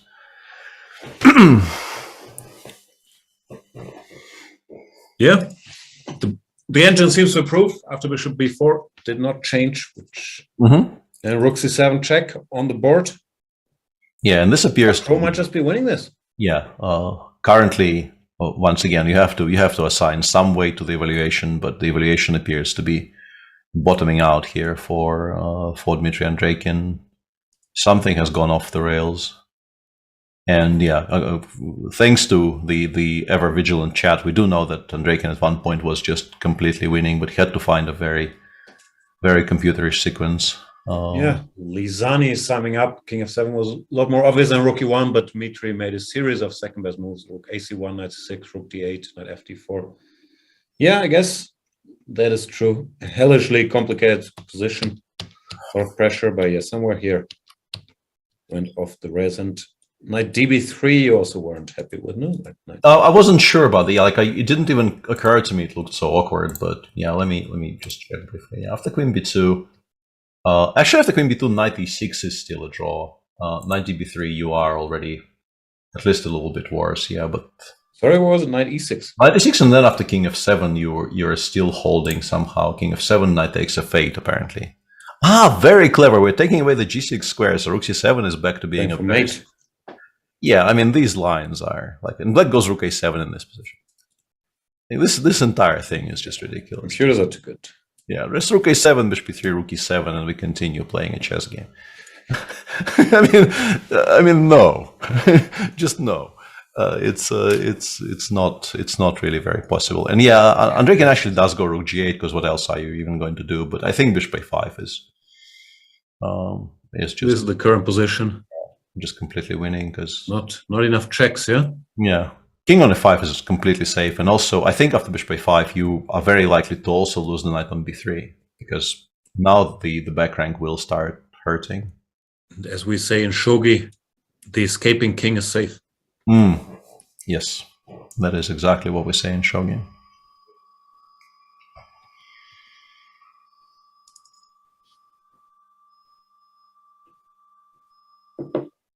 Yeah, bishop a5 not on the board yet, but I don't think it's a very difficult calculation here to just like take a full piece and go from there. So if you're Bakro, would you prefer this game over spending, let's say, 5 hours with a squirrel and a rock, or is it a similar sensation? I don't know. I'm very fond of squirrels. It's a difficult choice, honestly. Do you notice that although squirrels are quite common, whenever anybody spots a squirrel, you have to point it out. Oh. Squirrel. But you point out any animal you see. So yeah. I mean, for me, and these days I even have an excuse because, like, instead of just being an old man, kind of yelling at cloud / pointing out animals, I can pretend I'm talking to my dog, which is somewhat less disturbing, or at least this is what I'm telling teaching your dog what other animals are called. Yeah, like look, doggo, squirrel. Even though he hasn't seen a squirrel yet. I wonder what his reaction will be when he eventually encounters a squirrel. Well, we do know that thanks to you, he will know that it's a squirrel. Yes, very important. So bishop a5, knight takes a5 played. Yeah, and if you go rook a5 here, g4 might be tricky. So maybe you go king f5, actually. As we say in shogi, the escaping king is safe, but you can't have a trap there. Yeah. Because rook a5, g4, I tried calculating it out, and I got not very far. How far did you get? Yeah, I was trying to calculate this. Yeah, king g4, queen e4, queen g, and f3 here. You can even play f3, I think. And then rook a2, king g3, queen e1, king h3, queen f1, king h4. And I realized I'm not actually winning yet. Somewhat unfairly, I'm actually not winning yet with black. Maybe I am long-term, but not immediately. But I have a feeling that 39 bishop c1 might be even stronger, regrettably. Instead of bishop g2, instead of king g2, you can actually go bishop c1 here, and rook g7 is unstoppable next move. So it's not mate, but it's not mate, yeah. But like it's weird. But I think you spot g4, and then you ask yourself, can I dodge it somehow? And you settle on this. There's also a weird move, knight c6 here. You can maybe make checkmate.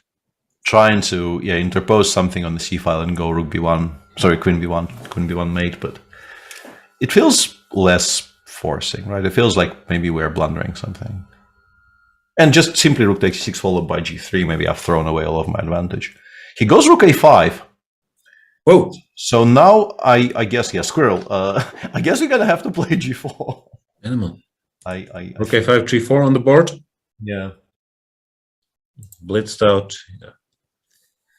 Yeah, and yeah, the If variation. this is missed, things could Yeah. change. Yeah. And yeah, apparently no counterattack is really available to black, so you do have to play f6, f5, to which white can reply by, for instance, playing rook takes b8. And yeah, game sort of starts anew here, even though black is still better.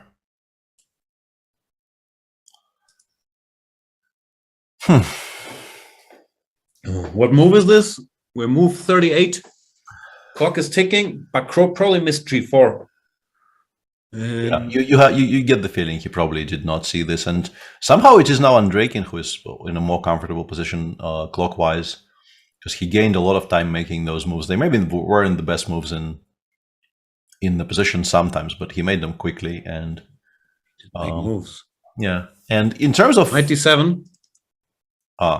Okay, Rook takes. this probably is just a draw now. What does he want? Checks. Yeah? I think he assumes this is winning. Yeah. Oh! The bar says white is winning now. Oh dear. Queen b1 check. Oh dear. We can go king g3, king h4. You actually no longer have any checks. Oh my. Poor Bakro. Oh my. And this is also move 40, so Andrakin will actually... He will probably find king g2. Yeah, he'll have half an hour to find king g3. He's already played king g2. And he'll have half an hour to find king g3, king h4. After which he is apparently entirely winning. Oof, this is heartbreaking for Etienne. Yeah, this is not great. It's not great considering how... And also somebody in chat Rook pointed a5, out... he must have thought he's completely winning, and he missed g4, only calculating some takes on g7 or whatever. And yeah, somebody pointed out a very, very clean solution, actually, a very human solution, which instead of this you could have done, which is... I mean, king f5 does win, but you can also go queen a1 check here. Ask for the rook to come back, and then take on a5 with the queen, not allowing the rook to return to c7. No nonsense, yeah. Yeah, and you just win this eventually. There will be some technical issues because white will try to establish a blockade, but those blockades never really hold. And bishop c1 will find something, I think, here. Yeah. Now I guess knight d7 just ends the game, right? No, well, knight c6. No. How do you win here? And there's still f5, but yeah. Yeah, I guess if all else fails, we can actually still go queen takes a5 here, and queen e1 check as a threat, or rook a5, g4, and something. Yeah.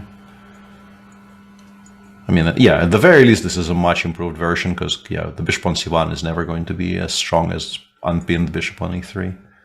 But yeah, this is just heartbreak for Etienne because yeah, the calculation, like, it feels slightly counterintuitive to go king g3, king h4 because it looks like you're kind of mating yourself, but. And we should point out it's not heartbreak just for Etienne, but also for Shankland, because yeah, with Etienne losing, that means Andrakin will qualify outright. Yeah, very good point. Yeah. So looks like from this group we'll get Andrakin winning the group on +2 and moving on to meet, I think, Anish in the semis, and the other semifinal is likely to be Rapport versus MVL. We should clarify it's the semis, even if Sam is not in it. Yeah. Yeah, this is very, very sad for Etienne because I think he played this game just right, actually, in terms of maximizing his what at the beginning of the round probably felt like outside-ish chances of getting into the knockouts by just playing a sound opening, playing a solid sound opening that he always plays, and playing it quote unquote correctly, and waiting for Andreikin perhaps to overpress on start making mistakes. And yeah, he was at some point in trouble. But I mean, first of all, he missed queen takes d5. He was completely fine. Then he didn't take on d5 with the right piece. Was in trouble for a couple of ply, and then Andreikin did start making mistakes, and all he needed to do was to sort of maintain cool for perhaps 1 or 2 more moves. Yeah. And so also in trouble earlier, but once the situation had clarified after he made all these good moves. yeah, king f7 and bishop b4. Yeah, all of these are very, very good. Yeah, and as Imasuji in chat is also pointing out, a very kind of a curious occurrence, which we definitely did not have in Berlin, because currently we are actually very unlikely to have any tiebreaks tomorrow.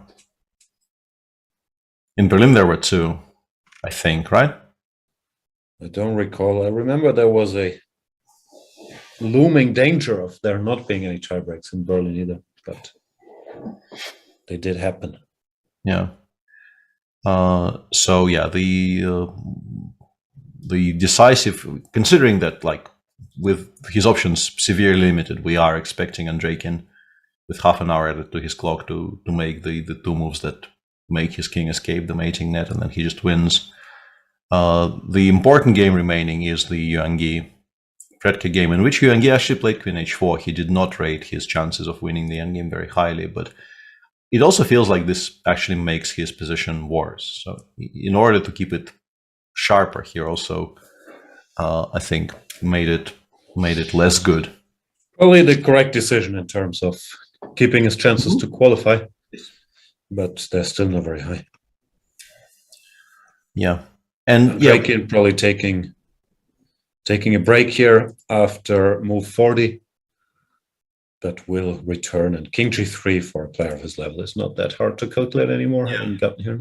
Rook a3, king h4. The only move not to get mated straight up is rook h3 check. We take queen f3, and then just bishop g3, and the game is very over. Or even king h4. I think maybe king h4 is actually stronger. King h4, queen f2, bishop g3, just to take away the g5 square at all as well. But yeah, these are kind of matters of taste. Yeah, very difficult to see how Andreikin does not find this with half an hour. Like, if this was move 40, if he actually had to play king g3 here on move 40, there would be some intrigue on fumes, on increment. But move 41, these are not difficult calculations. And also, I suspect even king h3 wins to add sort of insult to injury. There might even be a choice. We should mention, by the way, that the Fedosseev FIDE game is still very much ongoing. Still very much ongoing. Earlier thought Fedosseev was getting crushed. He did claw his way back. Now, yeah, it's a kind of a really strange, weird move repetition happening. Yeah, it's either he actually kind of relents and repeats for once, but knowing Fedosseev, he's already, to at least some extent, cost himself this tournament by, after basically saving a very, very poorly going game against FIDE, he just chose not to repeat on move 41 for, as far as we could tell, just for reasons of love for the game and unwillingness to end games when there's still play to be had. So if there's any way at all for White to continue here, I think he will continue, knowing Vladimir.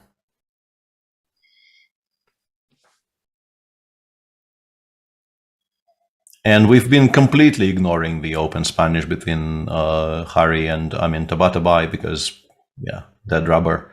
But Amin is probably better, but Hari is still not defenseless. He did end up losing his queen side, and there's an outside passer on the A file for black, which will win the game if the king side just doesn't entirely collapse in the immediate future. But the king side is in danger, so I don't really know how to assess this.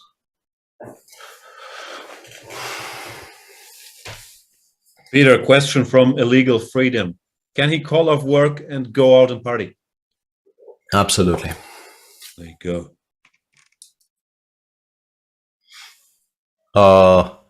Yuan Gi has done something very, very interesting. And I guess this is a justification for Queen H4. He's just saying, having queens is much overrated. Let's just get rid of it. Yes, Queen H5, right? And then 96. Because you can do it in the other order as well, but I like this one better. I think the issue here is, I think the issue is Bishop G4. Otherwise, I was actually starting to enjoy this, but this kind of looks winning for black, yeah. Hang on. No, he did not play Rook G5, yeah. I'm pretty sure he did not play Rook G5. We'll go one square further. Yeah, it's, This once more. we've had this experience before during this tournament. These boards appear to be kind of overtuned in terms of responding to stimuli. This did not happen. The rook will go here. Yeah, so maybe this actually forces Yuan Gi to play 96 and GH, to at least not have to contend with Bishop G4. Less pretty. Yeah, very, very much less pretty, but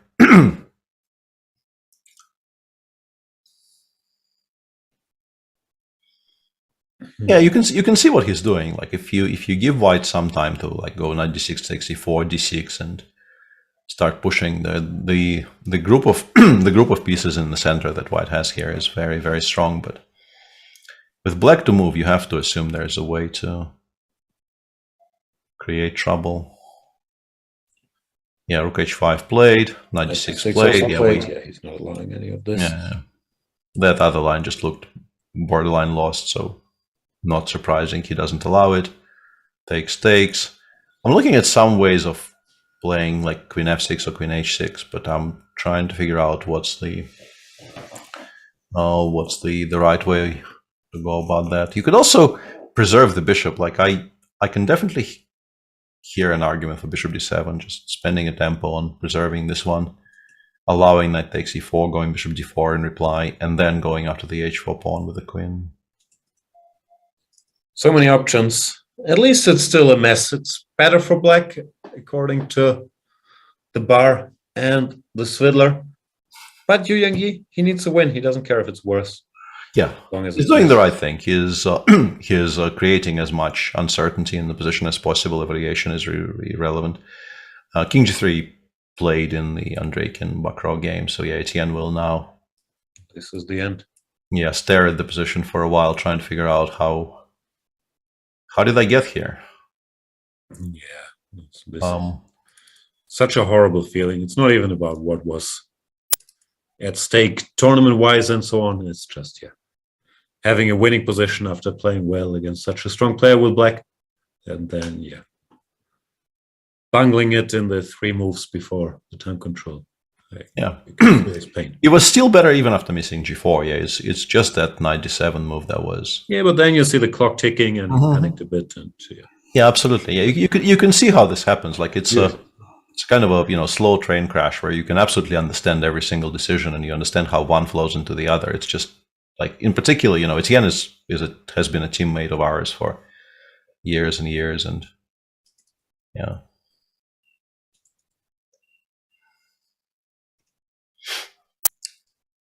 Not great to watch, but it is on the board, so no choice really. Yeah, I would guess at least 15 years for me, probably even longer for you. For Budden, you mean? Yeah, I think I also played for the same club with him for now, which sort of predates his involvement with Budden, I think. So yeah, close to 20 years. In various teams, so yeah, we've known each other for quite some time by this point. Time goes by. Speaking of time going by, chat is pointing out, and John Rambo is saying, can't help but say Peter is becoming more and more handsome with age, which is being confirmed by other chat participants. There you go. Very, very chuffed to hear that. So it all looks like MVL will make it, but I don't think we can completely write off Yuan Gi yet. I'm not sure yet, what percentage we put on it. But it's not single digits. Like No, yeah, Bishop D7 played by Predke, a very sensible move. I think as long as he keeps the clock reasonably under control, he'll be okay. His position is good. It's a messy position, but I think kind of he knows and Yuengyi knows and we know that it's a good position. It's just he shouldn't let himself run to like down to, I don't know, a minute and a half in the next 3 moves, because it will continue being a difficult position to play for a bit yet.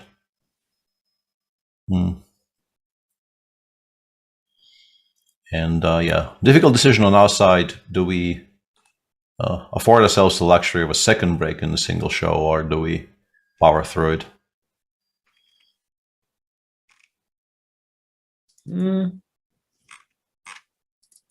We should, yeah, this is over already. Yeah. I was going to say we should wait for the end of Andreikin Bakro, but yeah, Etienne, understandably, did not feel like prolonging his suffering and did not go through with his rook h3 or whatever. Yeah. One of the mates he could choose between here. Forcing Andreikin to make absolutely only moves in the position, it doesn't really feel like you're really testing the boundaries very much. Yeah. So these are we already have one semi-final nailed on, as you can see on your picture, on your screen. I mean, with Andreikin playing against Giri. There probably is a tiebreak not a tiebreak, a drawing of lots for the colors of game 1, but we'll get those results if and when. And yeah, for the second semifinal, it looks like Rapport will be playing MVL, but there's still very much a game going on in Yuengyi against Predke. And John Rambo is saying, you guys can do a chess podcast of your own. But John Rambo, if we did a chess podcast, we wouldn't be able to enjoy Peter's stunning looks with him growing. These days, this is not necessarily true, right? Because we could do a video thing. Yeah, there's definitely some technology is. We have the technology, is I think the quote. True was pointing out true, but we could hear the doggo. Yeah, I could definitely. I don't think you guys need me for that. The Peter and Doggo podcast, like. Yeah, like I could just record our walks of me, like, and also like we're going to the Doggo school right now. We're trying to teach him, very useful tricks such as rolling over and like lying on a side to get fed, and also like going around objects counterclockwise to get fed, or putting his front paws on stuff to get fed. You probably kind of catch the underlying current of things happening during Doggo school. Such a performance-driven household. Even Doggo can't get a break. It's to learn stuff. Yeah. Speaking of break, we will take a very brief break and then be back with the conclusion of this group stage, where in Yuengyi Predke still all to play for. We know 3 out of 4 semifinalists. Thanks for watching. See you soon.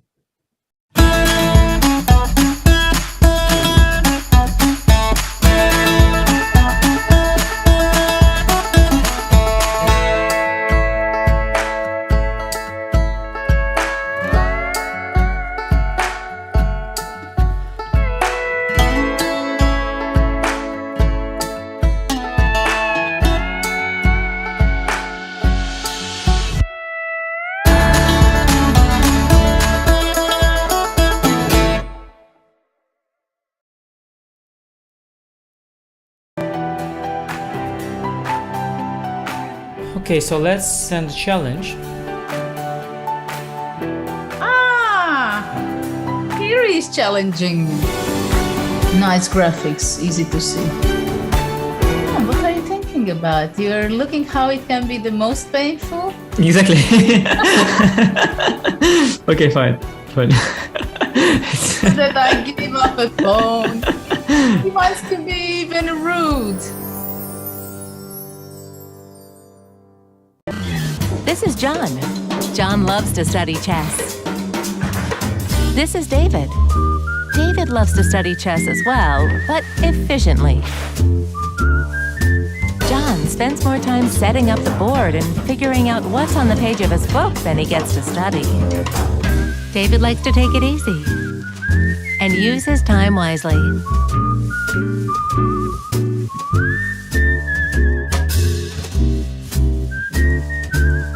David has finished his exercise for today.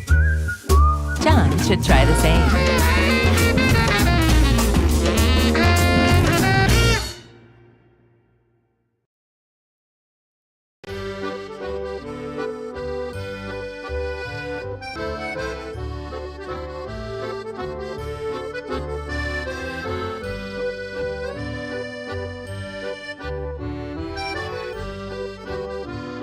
When I saw her for the first time, it was love at first sight. I love how rich and complex she is, how sharp and principled her first steps, how graceful her movement.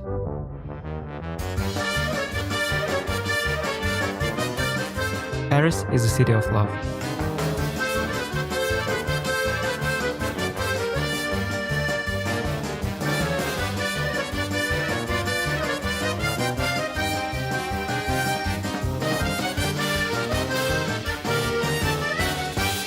I've come to find my love for the French defense.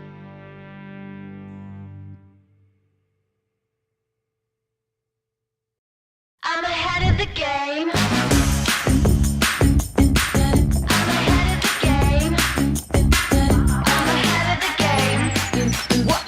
Well, the phone is always ringing. I'm caught up on the line. Got a string around my finger. Remember who am I? I'm a boss and I'm honestly off my rocker, but follow me. I'm ahead of the game. I'm ahead of the game. I'm only ever slinging. I'm working overtime. Got a song and I'm the singer, the melody, the vibe. I'm a prodigy. Logically, I'm impossibly wanted. Then they'll remember my name. They'll remember my name.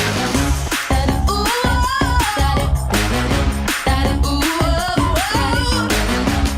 well, I'm ahead now. I'm ahead of the game. I'm ahead of the game. Ooh,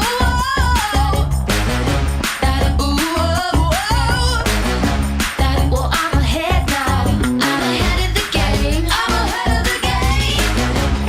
Well, I'm ahead now. Well, I'm ahead now. I'm ahead of the game. I'm ahead of the game.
Clip, that's way more fun.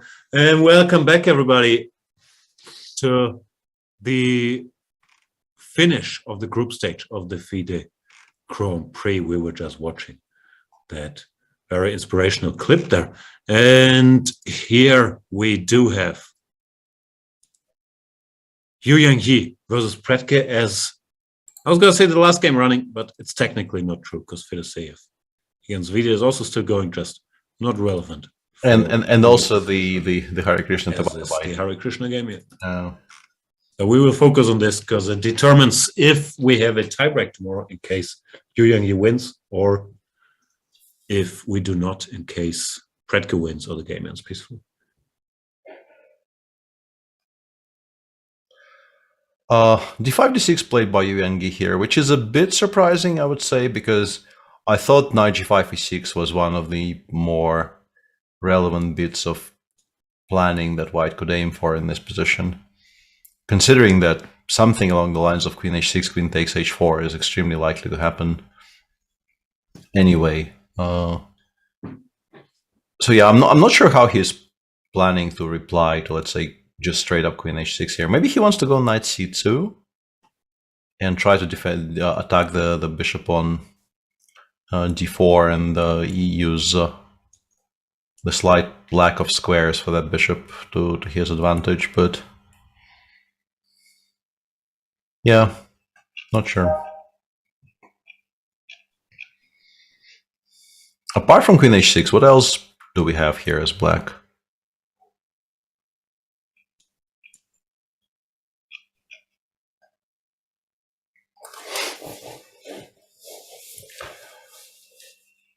I don't really like rook f4 because it looks like we're doing the same thing on only less efficiently, and the rook appearing on h4 is much less threatening to white, I think, than the queen appearing on h4. So yeah, that's not really great. You can play bishop b5, but I don't think forcing white to play rook eg2 is so great either. Yeah, nothing apart from queen h6 really looks right in this position. Or, I guess, queen e5 apparently, yeah. Compi, very happy. Centralizing. Yeah, actually, yeah, the moment you see Compi do this, you kind of realize why, because it just kind of kills off all the play. Pretke, he did get additional time after move 40, but it's not that much time with this time control they play here. It's just, quote unquote, half an hour. And this half an hour can go away fairly quickly. Yeah, absolutely. So I would expect some more drama in this game, actually. Yeah, it definitely isn't going to be smooth sailing for Pretke here, because it's one of those positions where the evaluation is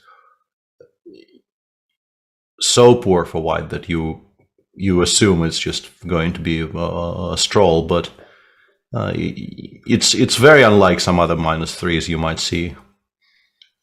There is always some potential for blundering a tactic somewhere, a fork, or one of the knights activating, or perhaps both of the knights activating somehow. Knight d5 e7 being maybe the other plan that white could dream of, even though currently I don't think it's a threat, because in particular because bishop g4 would immediately win some material for black in reply. But yeah, this is still a position you very much need to be very careful in. As black. Chat is wondering, am I German? Yes, I am. Then there's a debate, if I am German, why do I laugh though? Which confused me on 2 grounds. First of all, I can't be blamed for excessive laughing on screen. Secondly, are you implying that Germans never laugh? So confused on both these fronts. Yeah, these types of, stereotypes are very harmful and should not be engaged in. Don't accuse me of laughing. Also that, yes. I thought so, even. Also that.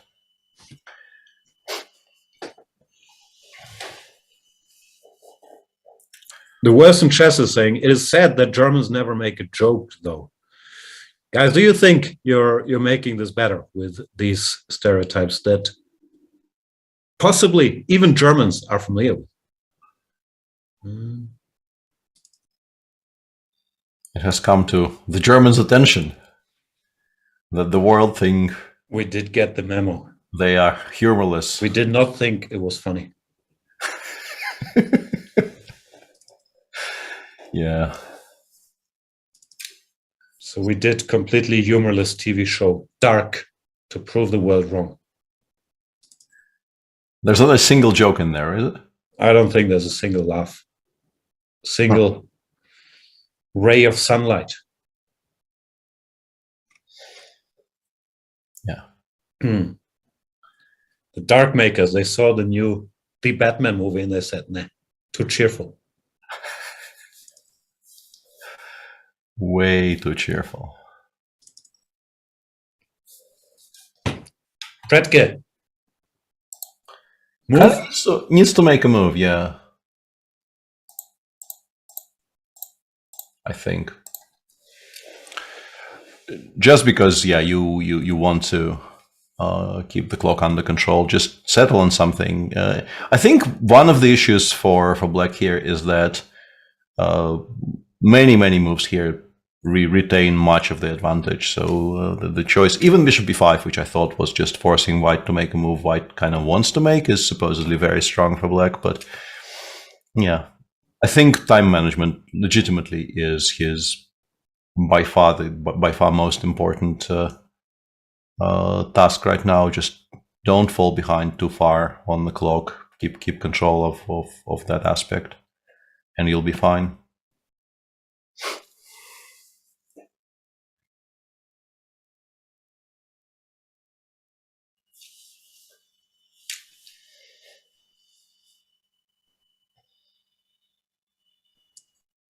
It will be good for him to actually end the tournament on a win, though, because I think he played really well in his first super tournament.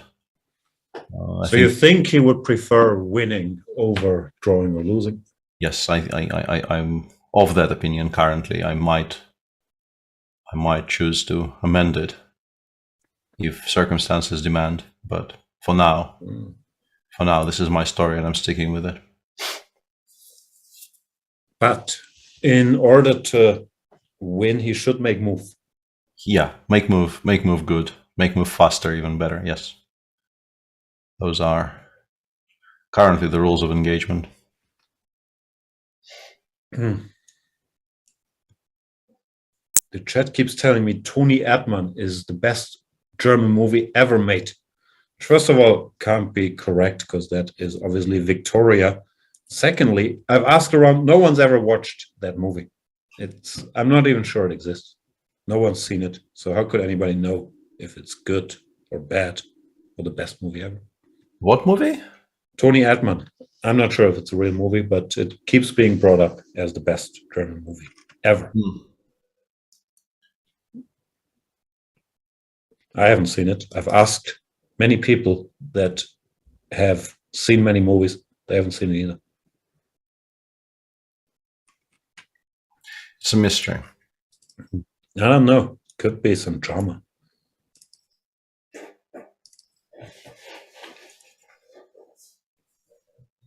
Pretke, this will be a drama if you don't start making moves. Yeah, absolutely. Making us nervous around here. If he fails to make a move in 9 minutes and 7 seconds, we might have to work tomorrow. Which is... I thought we might get to watch more chess, and where Action Junk is, we're always happy to have more chess. Absolutely, yes. That's what I said, didn't I? That's what you meant.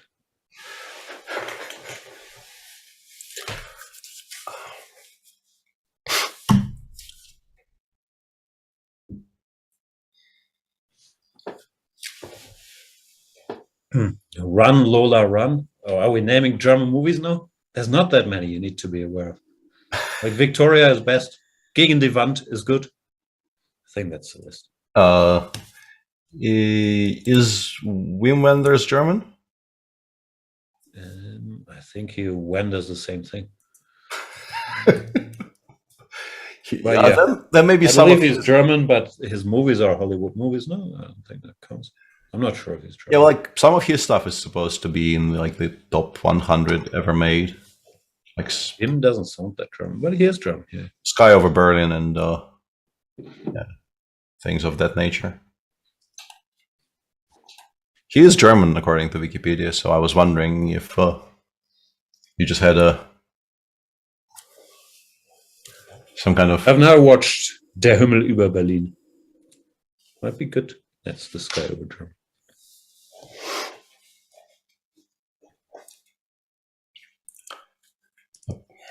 Bredke, come on. What, he has more time now? What happened here? Cheating. He just got 10 extra minutes? No, something's wrong. And also he played Queen e5, apparently? No. Okay. No, something's... He just got 10 extra minutes. What is going on? Well, the clock's wrong earlier. Are they wrong now? Fitzcarraldo is great here. Systemsprenger, my wife told me it's excellent. I haven't seen it.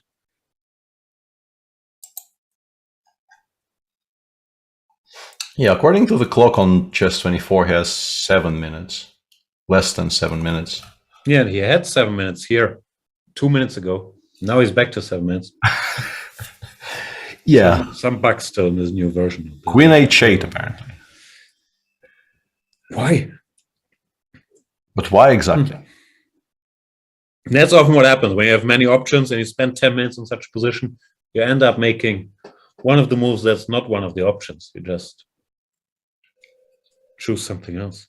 Yeah, and here actually knight c2 does give white additional chances. I wonder why there is such a stark difference between, let's say, Queen h6, knight c2, and Queen h8, knight c2, because I think Queen h6 was still supposedly very strong, and this is, I mean, Black is going to retain some advantage now after knight c2, if knight c2 is played. But it feels like it just has to be played, because you can't just allow Queen takes h4. Do you think that maybe they had an agreement before the game? We play normally, but you have to play Queen h1 once, and I have to play Queen h8 once? Some kind of a prop bet, yeah. That would be an exciting way to play chess, actually. If you could introduce prop betting into chess. You can. What's stopping you? I think you're just right, as per usual. I think you're just finding, like, you're making me discover new and new ways of appreciating this beautiful game of ours that I've been supposedly playing for the entirety of my life, and yet there are all these. I'm like Judith out there inspiring kids. Yes. Look at me, a kid being inspired. Kid that keeps getting more handsome with age. Yes. Exactly. So, like, if you get, what would be an appropriate prop bet for that? Like, if you get like 5 pawns on the 4th / the 5th for black, you win the prop. That's much easier to do with white than with black, no? It is much easier to do with white than with black, though. Yeah. And also, you would be a real sucker to play the King's Indian in such a situation. Yeah, you have to adjust. Yeah, govern yourself accordingly. Once the props are nailed on.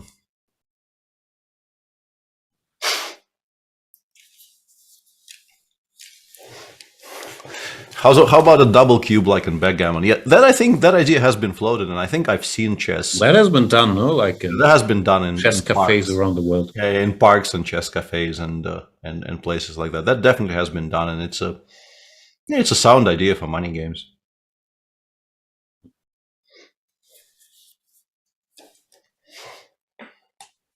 What are we debating? German movies still? Yeah, Fitzcarraldo is fine. Absolutely, Giganten is fine, but less good than Victoria.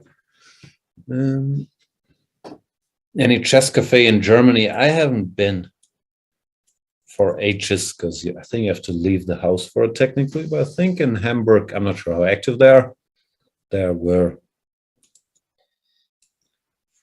1 or 2 that I'm not sure they're only focused on chess. I think a lot of other games are being played there as well. Schachcafé Altona, is that still a thing? Chat, you guys know such stuff.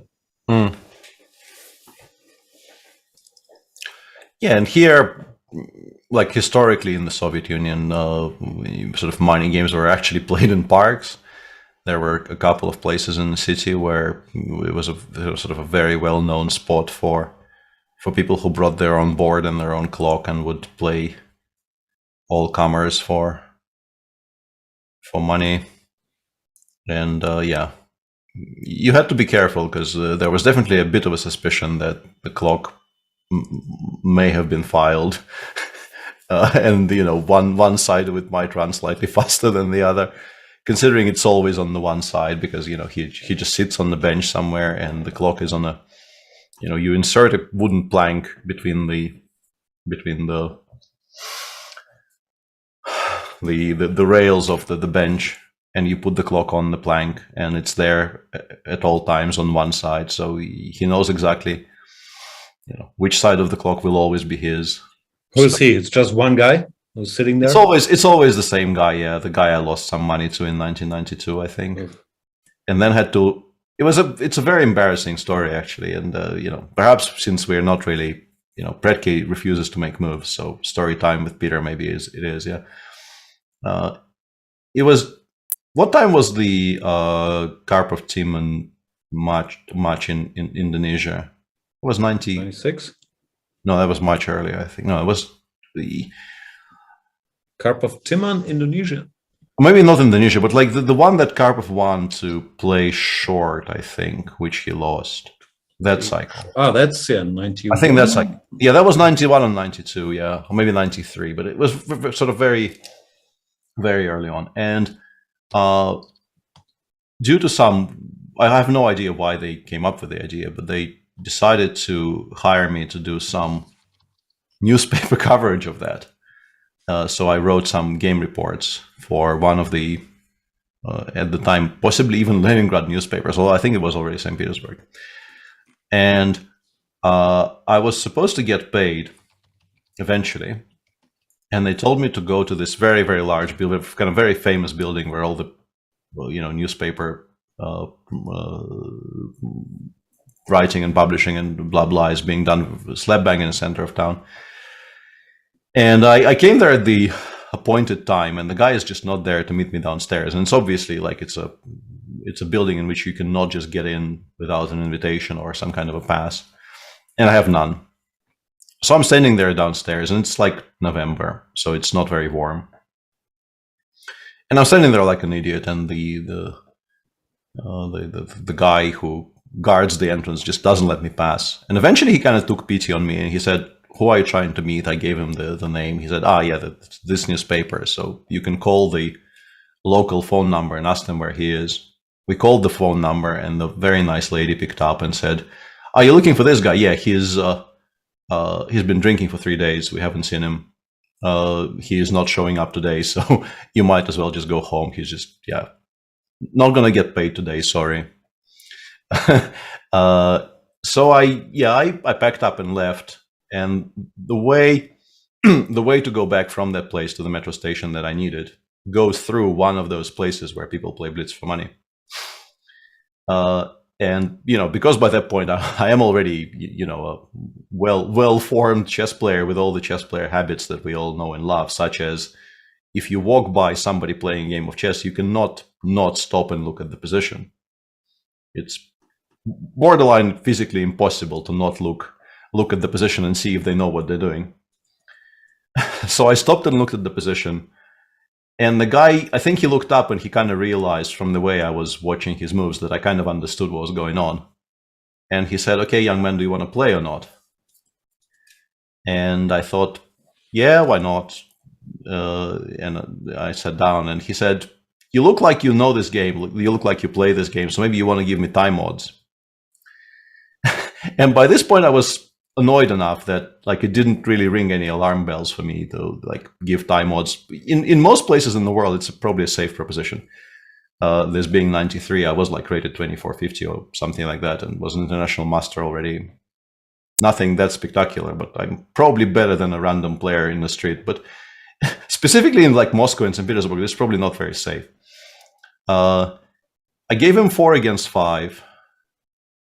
And I think we played for like 60 rubles, which was, I don't remember the rate at the time, like, I don't know, $5, something like that.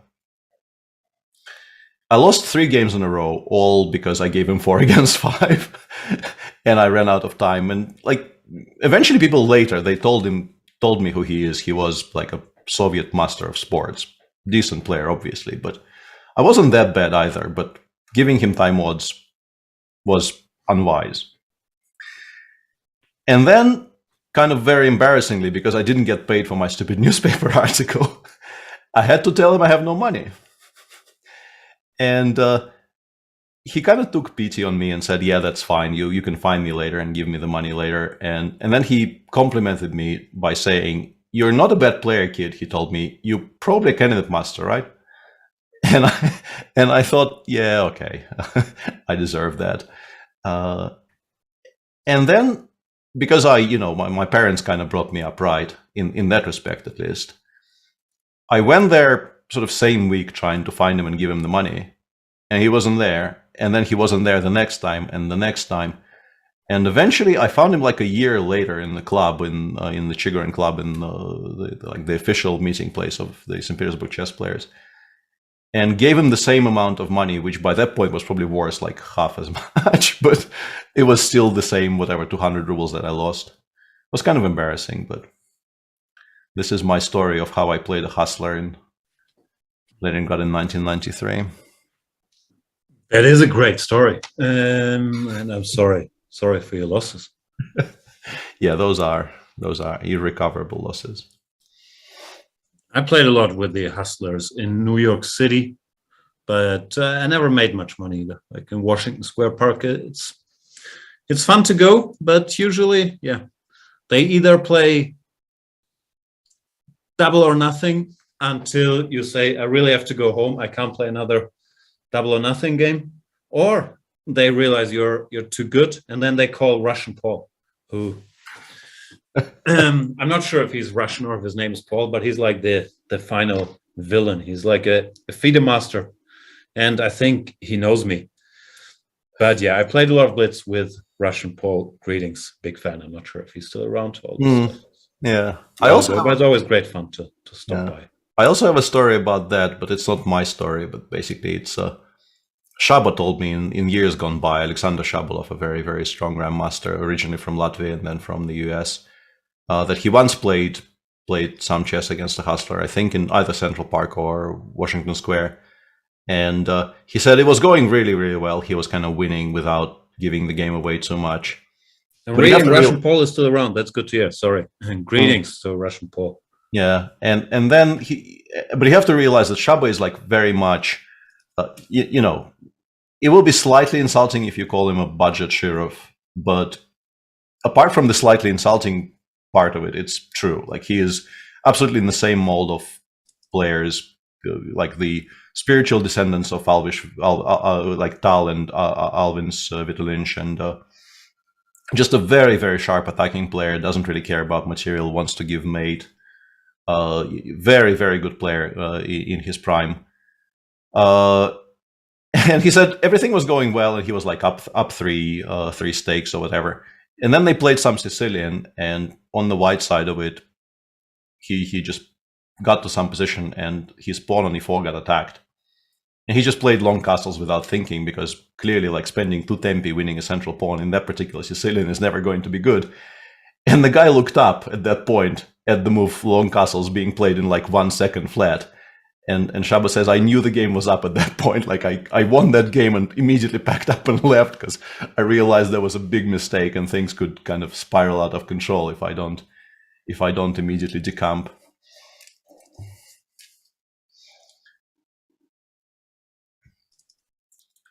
We have some events here. Yes. Knight c2, bishop g4 was played. Takes, pawn to f3, bishop to f5.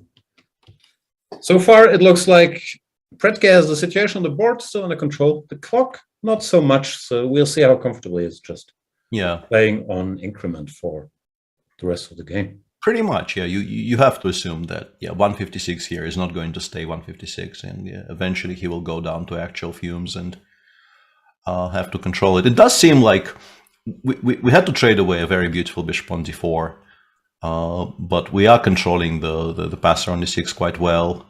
We provoked f2, f3 as black here, which is very, very useful, severely limiting the bishop on g2. And of course, black still has the extra queen, which is, the most important factor about this position. But yeah, 156 is a bit tricky, and UNG playing extremely quickly is exactly the right thing to do from his viewpoint.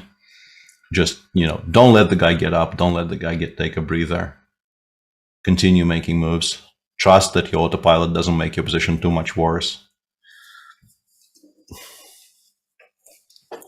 Yeah, Chat points out that he already proved once in this game that he's comfortable playing on increment. Mm-hmm. It's a fair point. Yeah. Still, it's different if you have to reach move 40 or if you don't know how long it will go. Yeah. But yeah, he does seem very accustomed to and very strong, playing with very little time.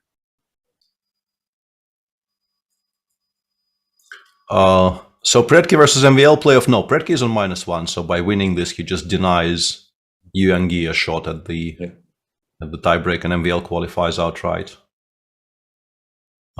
It will also kind of spoil the group by providing yet another decisive result. Spoil is a kind of a strange word to use there, but it would have been kind of purer and also funnier if the entire group was decided by one decisive result. Fair to say, FIDE is still going on position. Yeah. Equal according to there was a moment and eye test. Mm-hmm.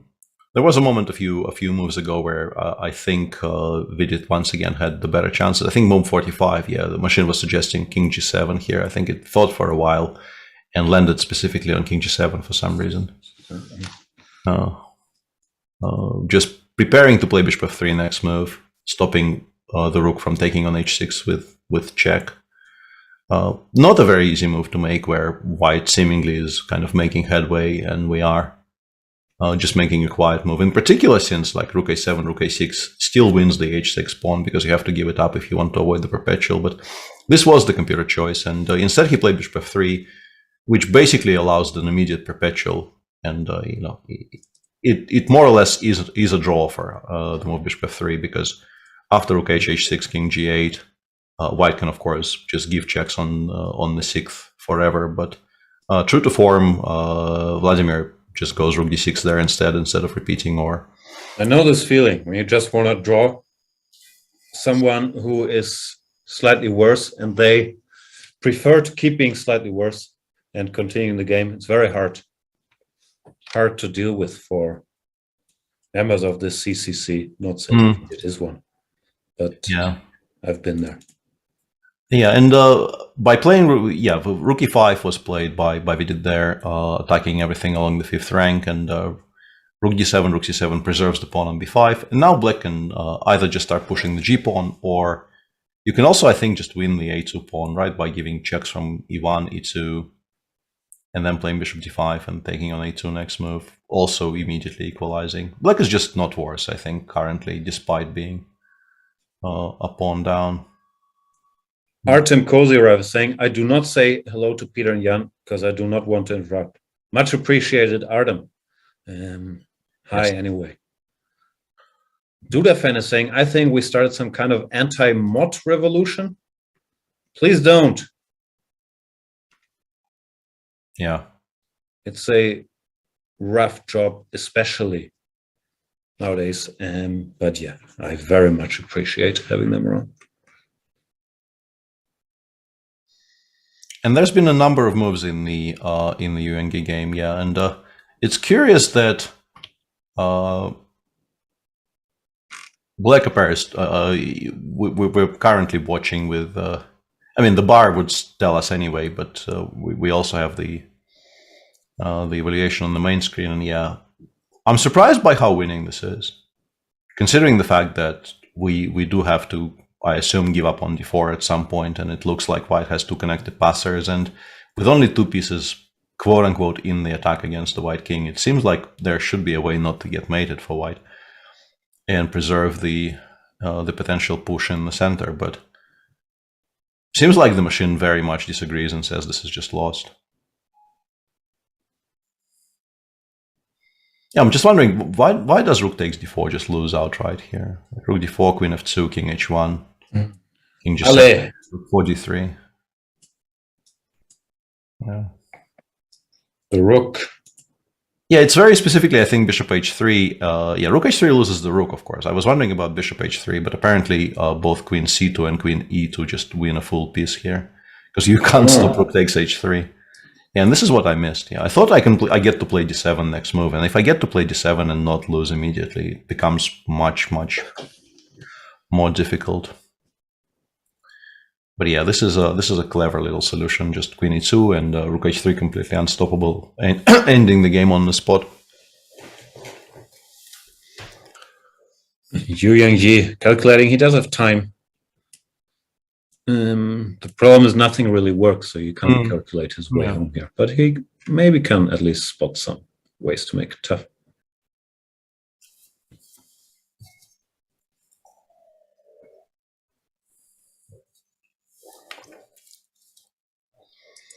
Yeah.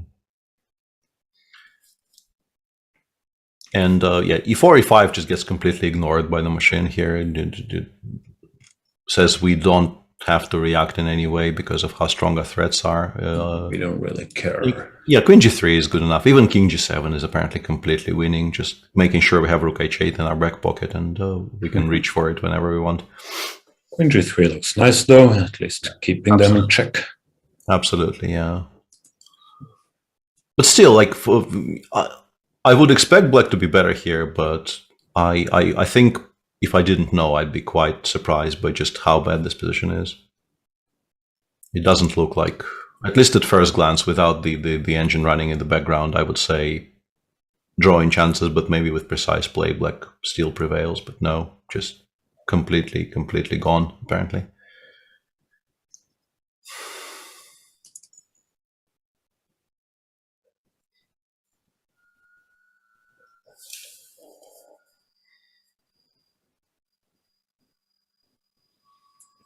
All right, Mr. Yu Yangyi.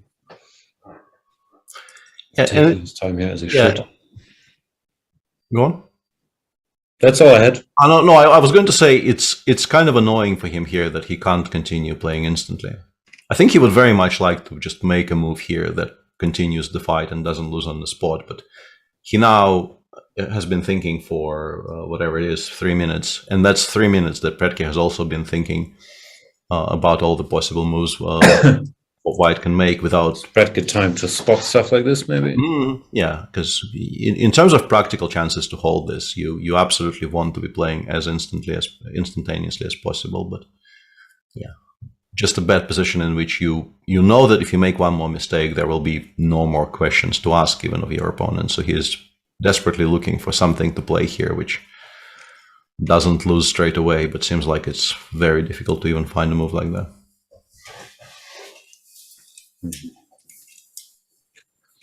What else is there? Hare Krishna against Tabatabai. We have not covered much. It does look like objectively Tabatabai is now winning, according to Mr. Computer. Not unbelievably, though. I just want to illustrate the last two moves that he made, which are very clever. Yeah, like here, Black actually takes two moves to move the queen away from the g-pawn, just to make sure that we get to drive the rook away from the a file, so that it's no longer behind our passer. And yeah, and then eventually it starts getting pushed. Yeah.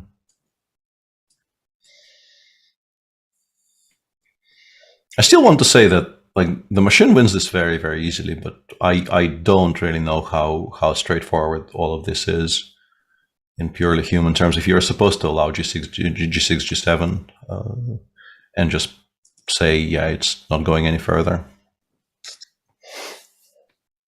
Oh, a question specifically for you, and I wonder if you have a hot take. Why Magnus can't play Grand Prix but can play World Cup, giving both have spots for candidates? It's a fair question. I would think it's all a bit random, but in my mind, this is just in my mind. It doesn't have anything to do with the rules. World Cup is more of a standalone event, like the same event even used to be the Knockout World Championship. And while the Grand Prix exists specifically for determining qualifiers for candidates, and World Cup, once again, this is all just in my mind. I'm not sure how Peter feels about it. I do think of more as a standalone event that also now determines two qualifiers for the candidates. Hasn't always been the case. So mentally, for me, there's a bit of a difference, but of course, you could criticize why is he allowed to partake in any events that also are being played in order to find his challenger? And if so, why not in all of them? I don't know, but yeah, to me, historically, blah, blah, blah, I could see a difference between Grand Prix and yeah, that kind of a spiritual difference between the two, I actually kind of agree with.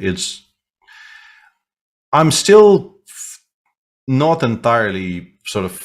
I understand the reasoning why he is allowed to play the World Cup, because obviously every tournament where he chooses to play gets, infinitely more attention from the press. It gets, and we do want to promote the game. We do want the game to have mainstream coverage and all that. But the fact that his participation directly influences who he gets to face later in the cycle is, it can't just be waved away as a non-event. It definitely is something that needs to be weighed. There are also rumors that he only played to stop Yesipenko. Yeah, those are unconfirmed. I'm kind of happy I don't have to take those decisions, honestly, because. Or even if you have to take the decision, you also have to tell Magnus, sorry, you're not playing. No World Cup for you, sir. Yeah. Well, yeah. I guess, I don't know. To my mind, once again, it's to my mind, the World Cup was there first, and it's an interesting event for some top players, some don't like it, to play in. And then it became part of a qualifier for the candidates. So once again, spiritually, I can understand it. Rule-wise, I do agree that it's a bit odd.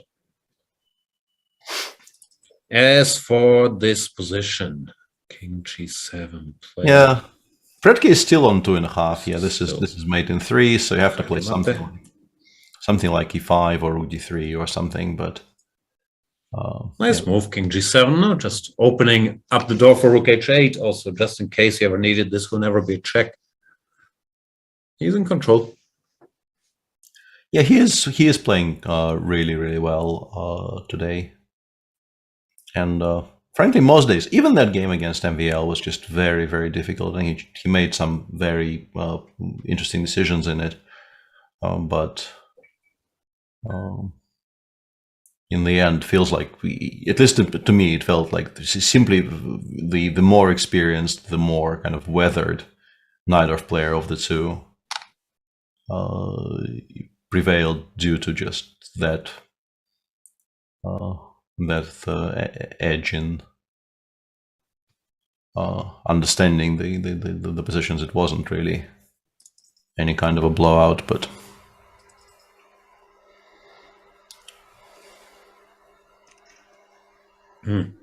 Scalera is saying, to me, the World Cup is the most fun tournament to watch. It makes no sense that the World Champion shouldn't be allowed to play. Yeah, I do agree with that from, like an entertaining show perspective. And I think the World Cup, particularly once you get to this Sweet 16 quarterfinal stage, is a great tournament to follow the action, to do commentary on and whatnot. It just got messier with that element of the two candidates spots, but the World Cup in its own right, I fully agree, is fun tournament to watch, and also for the non-top 10 players, or even for me in the old days, if you made it to the World Cup, qualified, and maybe survived a round, it was a way to make some money. I mean, I think the prices used to be higher in these World Cups. So it's always been an important event for the chess economy, and also rising stars being able to show themselves. I think even Magnus himself, when was it? When he went to, I don't know, the semifinals, he beat Asmai on the way when he was like 15, 16. Hmm. I do recall some early Magnus Carlsen acrobatics there. But yeah. Yeah, I think it's actually mostly in terms of like the official FIDE calendar. I suspect if we ran some kind of a poll, including like both the professionals actually and the general public, it would be far and away the most loved tournament of the official calendar, because of Such a hater of the candidates tournament and the World Championship. No bigger hater than Far and away, the most loved the World Cup. Yes, stand by my words. Yes.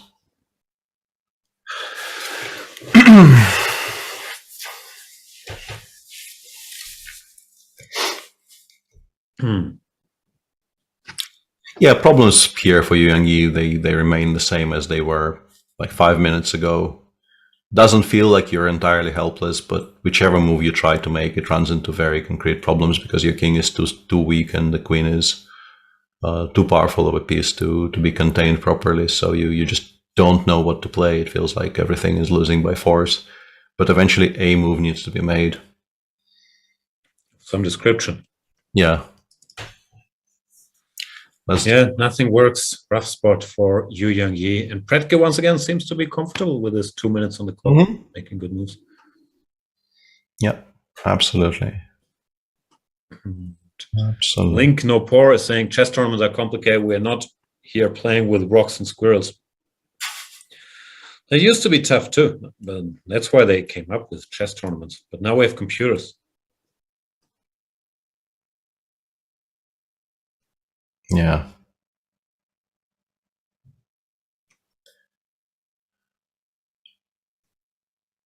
Squirrel just doesn't really survive a fight versus a computer. How long have squirrels been around? And isn't this gray squirrel like kicking all the other squirrels out of the US? What's new on what's the latest squirrel news? I know you follow these topics, Peter. Very, very, religiously. Yeah, there was some, but I think it was wasn't it the reds driving away the gray? No, there's the mean gray squirrel. Mm. It's the bully of the squirrel world. Are gray squirrels aggressive? To establish dominance, the squirrels will act aggressively towards each other and chase one another, which looks like territorialism to the untrained eye. Gray squirrels also do a less aggressive form of chasing in the spring. That's not what I meant.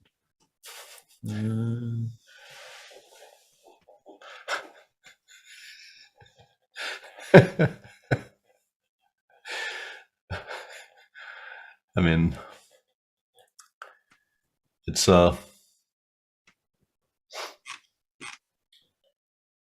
we live in very, very sad times where you can't make an innocent remark before you get accused of being a gray squirrel propagandist by the rebel rousers from where was he? This accusation threw me so much that I can't even remember which town he's supposed to be from. What was you must know what I'm talking about. Skellefteå, that's how it's pronounced. No, but Bolton. There we go. Rebel rousers from Bolton. I got there before Carnicer helped me. I'm very happy about that. So the town you were wondering about is Bolton. Yes. Rook F1. Yeah. There is only Queen G5 is clever, but this looks more human, does it not? Yeah, just do this. Yeah, using the fact that Rook D4, Queen F6 just loses on the spot. Get the king to E7, and then we win. Yeah, he took on F1. Queen G5 was faster according. Well, Queen F4 check. This throws Stake. Oh, cute. King G1, Queen D2, D7. Draw. No, it's already on D7, right? So. Sorry. I'm going nuts. Then less cute. What's the point? Or does he just want to make a draw? I think he actually No, he kind wants of to ran finish it. very low on time and kind of panicked. And he thought, I guess, king e2, queen g4, and after king e1, he has some clever move up his sleeve of some sort. But yeah, king g1 keeps the king away from checks. And the pawn on d7, I guess, survives. I guess the point is that king g1, queen d6, we have bishop h3, and there is no way to exploit that setup. So I jinxed him. Just as I said, he is comfortable just playing on no time. Does catch up with him. Yeah. Oh. They're going to be a bit heartbreaking, obviously, to miss yet another win against an extremely strong player. If he doesn't end up winning, which now seems unlikely, since even rook f2, I mean, king e1 loses to some kind, loses to some kind of a study. Yeah, like queen g5 here is not. Okay, more than one move. Yeah, okay. King g1 makes a lot of sense. Here. Black is not even better anymore. Yeah, you have to take some kind of perpetual here, but actually, even here, the first line I'm currently reading is just absolutely insane. Yeah, queen d4 check, all logical, king f1, queen f4 check, rook f2 has to be played, only move, queen c1, king g2 only move, queen g5, king f1 only move, well, not only move, but let's make it d2, and now bishop g4, queen g4, rook d2, and off for a draw. That'd be fun. Do it. Yeah.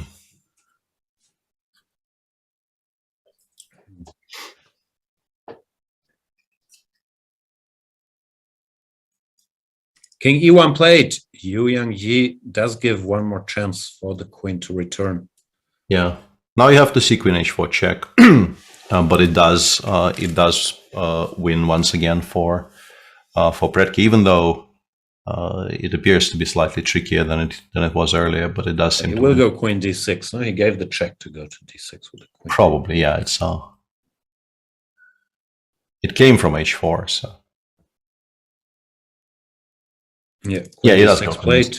And this is actually, even here he is apparently a bit better, but Bishop h3 is forced, and probably, I don't know if he missed bishop h3, but he missed something here. No, like the game doesn't end after queen d6. I think he just didn't realize he didn't have to move the queen away from h4 at all. I think the trick there was just to understand that white has no threats after rook f1, king f1, and you can just calmly get the king over to e7. And once it gets to e7, obviously the conversion becomes that much easier because you no longer have to worry about.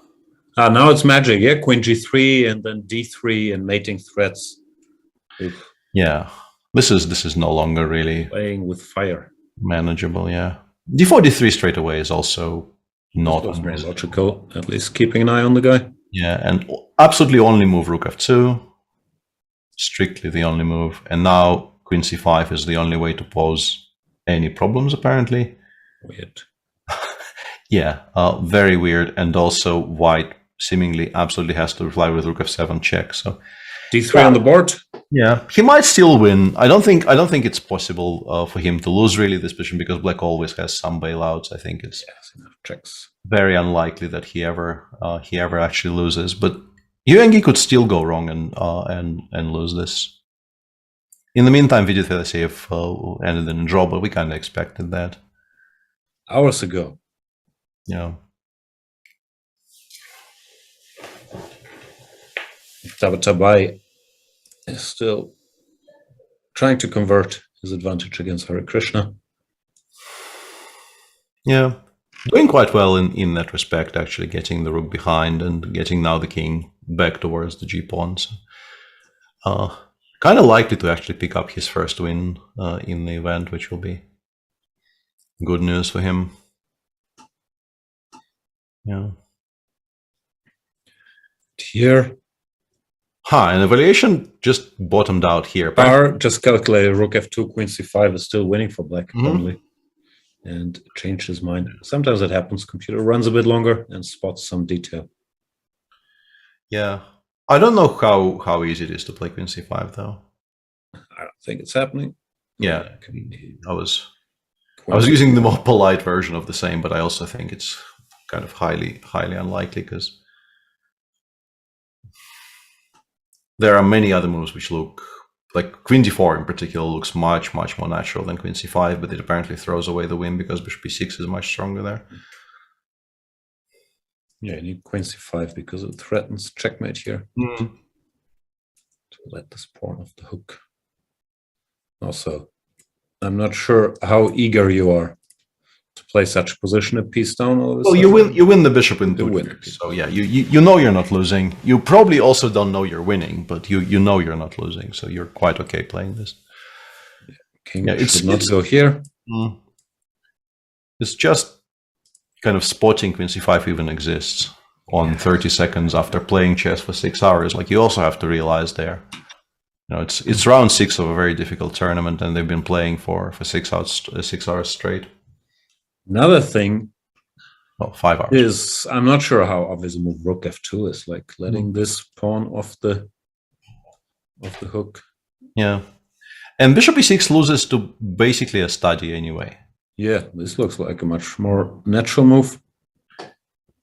Although although this we can find. Yeah, there's a study starting with queen g3 check, but also just allowing king f6 is actually. I think you probably don't play bishop e6 because you spot king f6, not because you spot that queen g3 is tactically very strong. What else is happening? Zeelandson saying, Jan Peter, when will we see you play or commentate next? I don't know. I just played Bundesliga. Not very successfully, but I did like the idea of playing. I guess I'll play some more there. Commentate, we're here every day, no? Like maybe not tomorrow, but the day after tomorrow we'll be back with the knockout phase. And there's also, we haven't discussed it yet, but there's also the third Grand Prix, which starts very soon after this one, and it's never entirely impossible that we do that as well. Yeah. We'll be here. A lot of chess to be played. Yeah.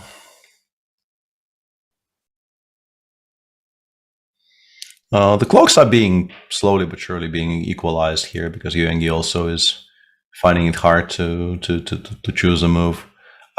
I think he, considering he has more time and is also, he's been kind of losing for the last 20 moves very clearly. So this is already an improvement for him, and he could maybe be slightly more relaxed here. Maybe he already spotted both queen rook f2 and queen c5, and this is why he hasn't played it yet. Because the idea of keeping the king on g7 away from the e7 square is very logical, and I think he would have already played rook f2 if he didn't find something that he thinks just beats it. And he is now desperately trying to figure out if there is something stronger. But it seems like there isn't.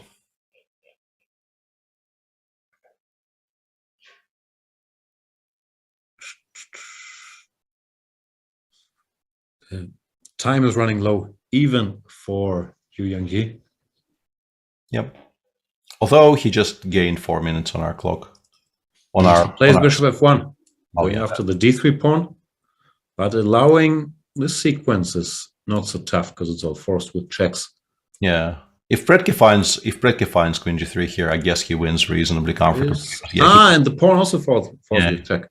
Oh wow. He connects. He collects absolutely everything with checks, and this is not a position. That helps. Even queen takes d7, honestly, is probably winning long term, but take the pawn with check first, can't hurt. He does it, or at least he gives a check, he can still do this. Yeah. Nicely spotted by Predke. And bishop f1, I guess Yuengi actually figured out he was losing after rook f2, and he went for something that kind of loses longer, but I think it's the wrong choice. I think the way rook f2 was losing demanded much more from somebody on 39 seconds than bishop f1. He might also just be tired. Yeah, of course. Yeah, right. So, human error definitely playing a large part here, but King D1 played. yeah. Queen G4 is the quote-unquote safest, but Queen F3 is not tough to pick up the pawn first and then decide. You play Queen F3 here because the calculations just aren't very difficult at all. Queen F3, King C1 is completely unplayable, so King E1 is the only move. We take on E4 with check. The only thing to check is the move Bishop F1 E2 there, but it just straight up loses to Queen H4 check and then DE check, so it's not difficult either. Yeah, Bishop E2. King F2, yeah, we pick up D7 in two different ways here, so yeah, that's not very tricky. And yeah, Bishop E2, if not for the fact that Black wins a lot of material straight away, would be maybe a slightly more trying thing. Yeah, Queen F3 played, Queen E4 played. So yeah, we're back to Predke being pretty comfortably winning here, I would guess. Because he gets to collect basically everything. D7 will fall, and also I think A5 will fall very soon because of just how open the position is and how many double attacks the queen can generate.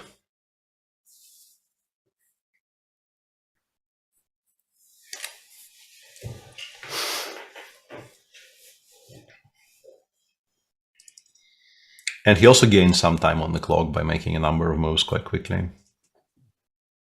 Duda fan keeps asking about the podcast. I think currently the Dogcast, the Doggocast is a favorite there. Yeah. But thank you. Doggocast as just me broadcasting our walks and me just constantly telling me, well done by not running away, well done by not eating that stick or that. The key is he picks up every single stick. Might not be the content we asked for, but it is the content we need. And or deserve.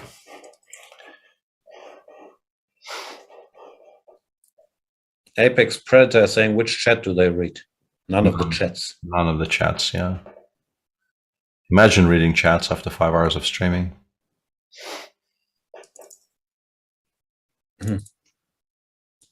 An hour of Peter going, well done, boy, sounds good to me, says Pumpkin the cat. Yeah. I'd listen to that just to feel better about myself. There you go, boy.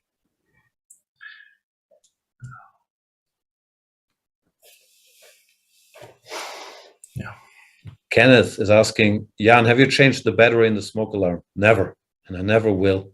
Currently, we're back on the schedule where we'll start going off around now, like in the evening.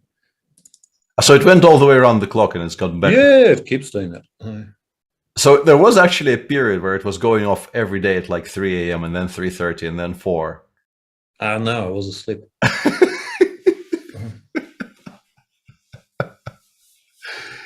I have to, you got to respect the commitment to the bit there.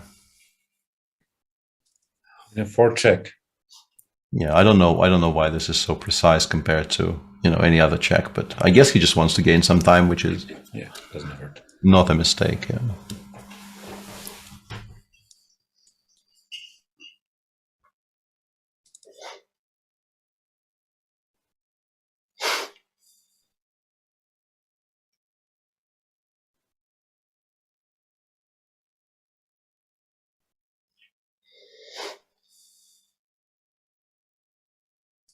King G1 played, yeah, it doesn't really change very much. You still go after the D7 pawn. It's the same position. It's fairly hopeless, no? Like it will take a while, but probably the A drops. You keep the G pawn. Yeah, it's 3 against 1, and this somewhat interesting conversation here to be had would be if we somehow lose the G pawn, and we have b4 and a5 against the rook and bishop, but the king isn't on a2 yet, because I think if the king gets to a2, it's a very easy draw, but the king is like somewhere on the g file. Probably just lost, right? If we just don't let it cross, we combine threats of a5, a4 with... You said it's the interesting conversation to be had, but somehow I wasn't that interested. Yes. Oh, king g1. Yes. Take the pawn. Shoot it down.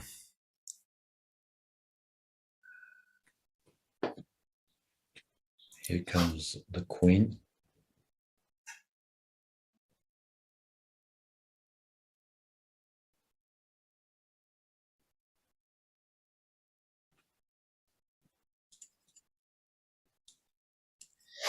Yeah, king g2 played, yeah, and yet another somewhat arbitrary check being given to gain some time on the clock. Yeah, with this approach, this will take a while, but the result, I mean, the important result is that we know who the fourth semifinalist is, because, yeah, whatever happens here, it's unlikely that Predke blunders a full queen, and that's really the only way black loses here. So MVL will play against Richard Rapport day after tomorrow, not tomorrow. Tomorrow, seemingly there will be a rest day for everybody. International Women's Day. Should be a rest day. It's... in the meantime, Amin Tabatabai does win his game against Harry. Harry has had a bit of a nightmare in this leg of the Grand Prix, ending up on 2 out of 6 -2 for a player of his strength is not a very good result. More hot takes at 7.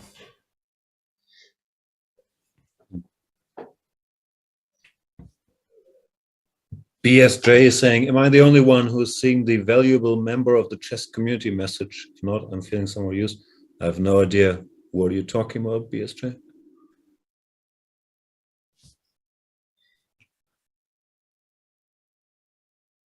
It's the Nightbot message. I was not shown that message. Okay, Nightbot. So Peter got the message. BSJ got the message. So you actually found a way to mute Nightbot. I need to get. No, I'm lying to make BSJ feel more special and as a valued member of the chess community. But now you ruined my plan. Thank you. BSJ, it's a message for everyone. Nightbot lied. This went very dark, very quick. As is the Nightbot. It's supposed to be dark. Yeah, as is always the case with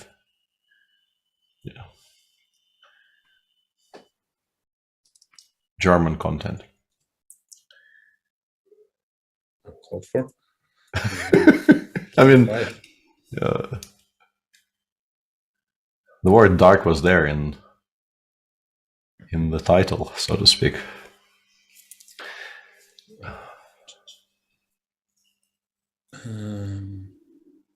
It looks like almost fortressy. It's just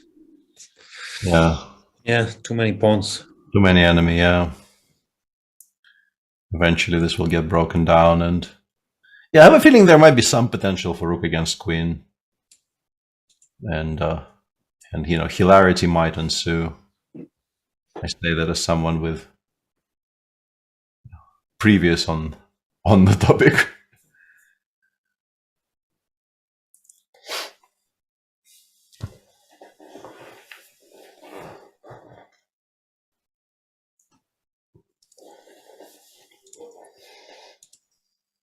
The Lying Nightbot sounds like a good kid's book. Yeah. What people don't know is that Nightbot used to work for the Night King.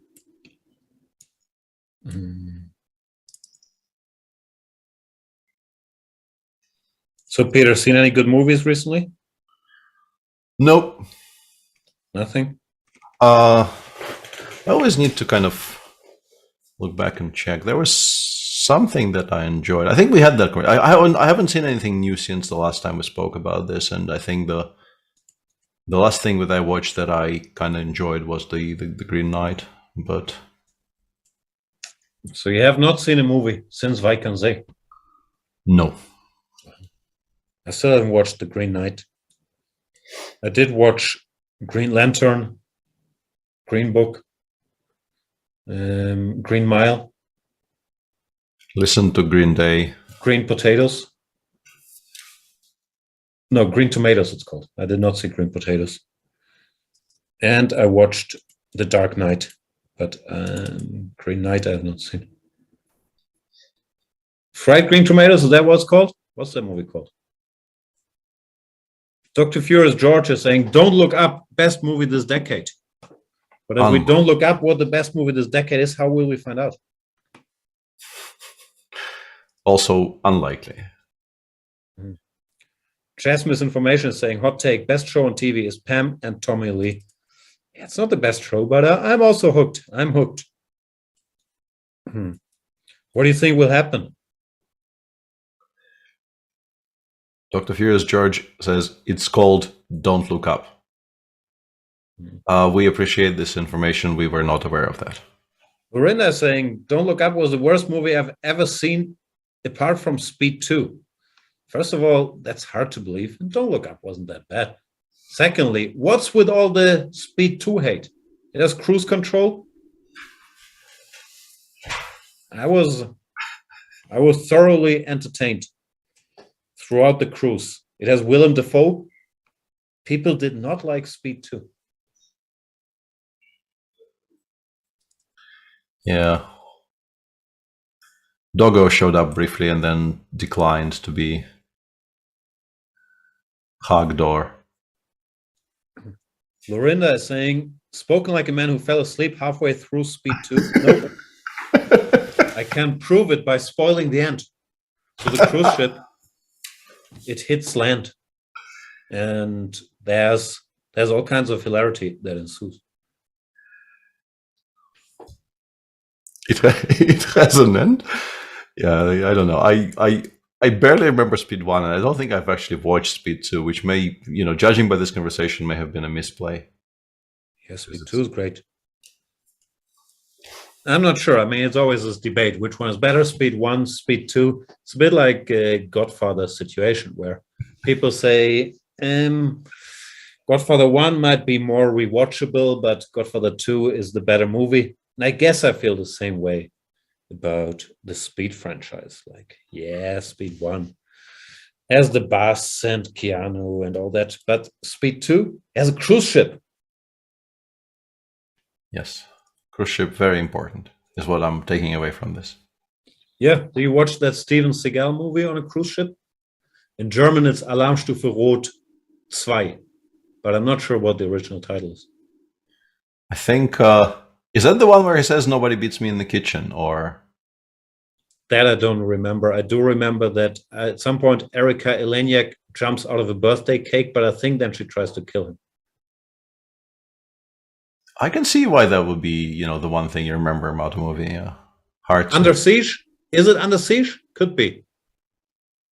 Yeah, I did watch Under Siege. I to my great shame, I believe I even quoted it on Twitter once. So you would say you've underseen Under Siege? I would not say that, but now it cannot be unsaid.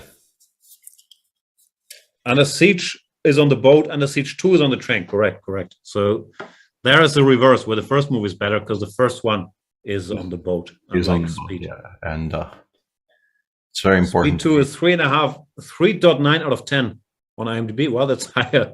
That's much more than I expected. And yeah, it's misunderstood. It is very misunderstood, yeah. And now apparently the cleanest way to win this position, which we've completely stopped talking about, is to actually allow Bishop E2 Bring the king. The pawn and game. Wow. The pawn and game is actually completely lost, yeah, which is kind of adding insult to injury here, yeah.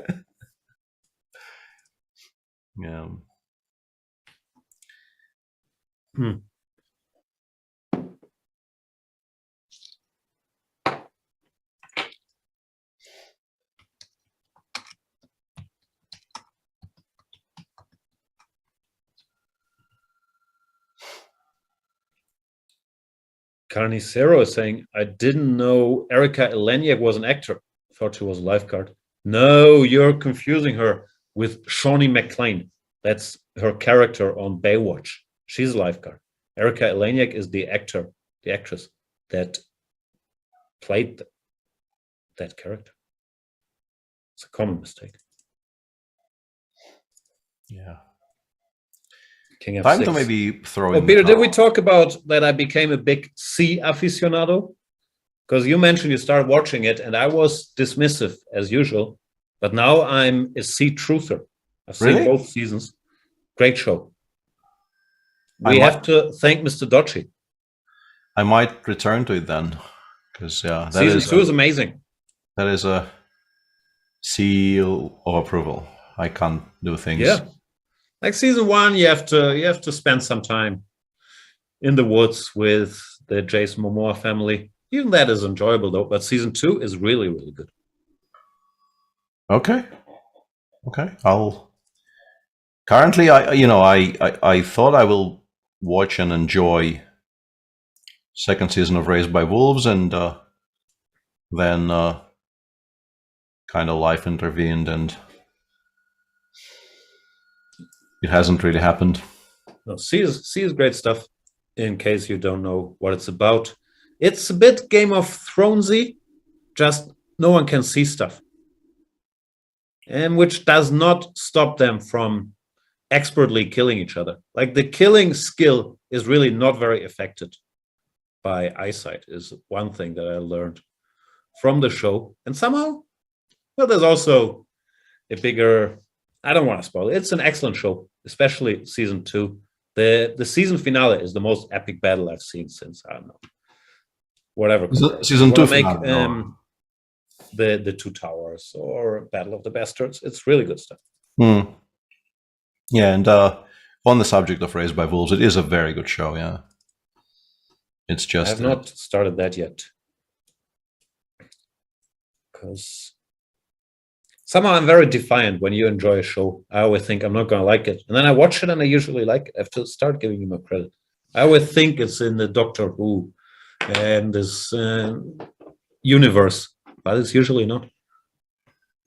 because really only Doctor Who is in the Doctor Who universe, That's a good point. Yeah, which might explain some. They have all kinds of doctors. Yeah, I think somewhere around here you actually resign because you realize. Yeah, and I thought the pawn ending was lost because the king actually, the opposition hurts white, but the bigger problem is actually king of 2 a4 queens the pawn, which I only just realized. And yeah, after rook d3, there are so many things that are completely and utterly winning for black.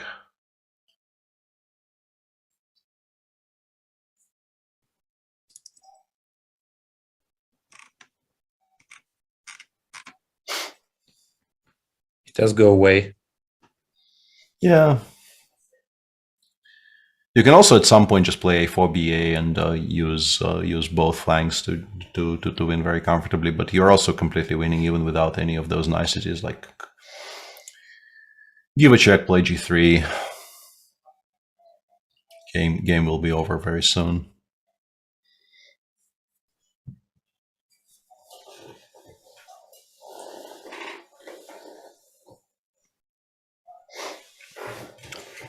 Was there a moment ago and then he left again? So disappointing.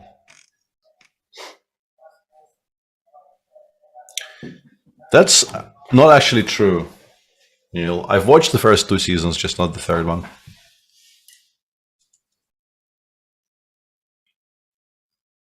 Didn't you have the thing that once you start something, you have to finish it? I feel like we are finding more and more exceptions to that rule. Yeah, it normally is. It normally is the rule, but like I've had the third season of Twin Peaks overhyped to me so much that I kind of just gave up before even starting. I don't know. It just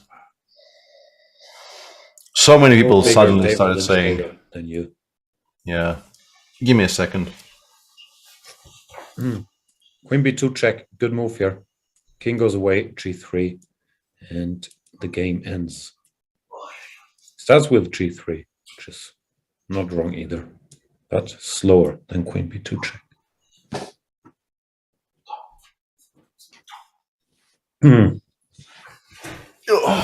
There's a question. First of all, why? Oh, the dog is there. Yeah. Sub dog. Sorry about that. I haven't done that in a bit, so. Yeah, there we go. Say hi to the stream dog. Oh. There we go.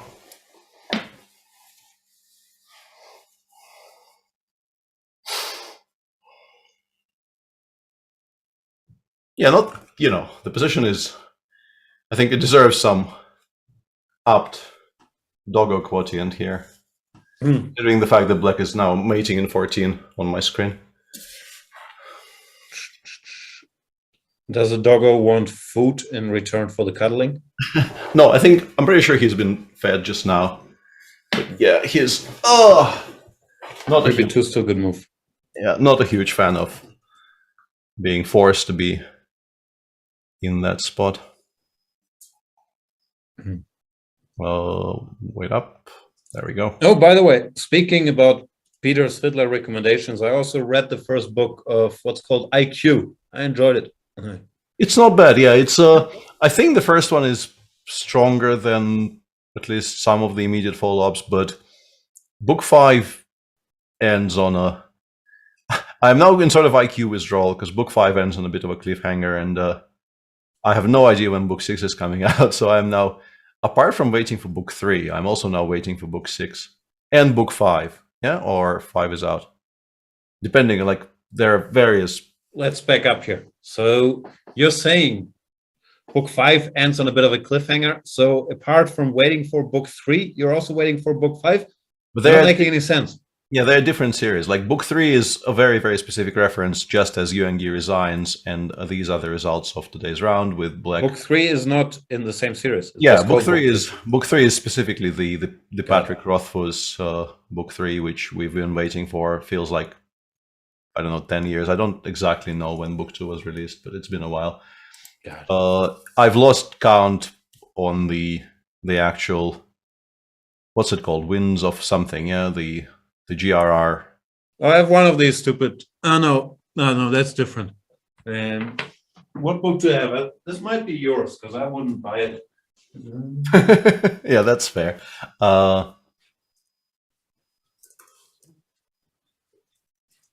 What is this? Is this something I ordered for you, or is it something that you gave me once? This showed up.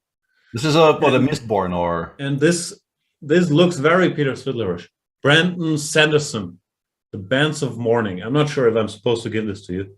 No, Or if I got it from you. Those are the two options. This might be something I ordered and it never came, and now apparently it did come, but I never got it.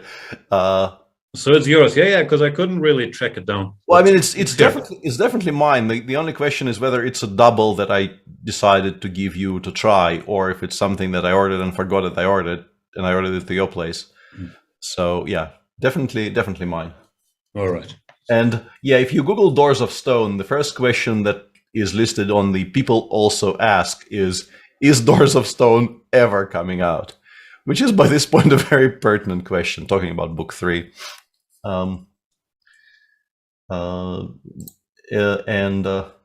What? This year? Can't be. This can't be. No. We have our 4 semi-finalists. Congrats to them. Dmitry Andreikin will face Anish Giri. Richard Rapport will face Maxim Vashila-Graf in the semis. I will excuse myself and hand over to Peter Svidler's book club. Tomorrow, no round because there are no tiebreaks to be played. So we will be back with the knockout stage the day after tomorrow. Thank you so much for watching. Go Premium, save 40%, all the good stuff.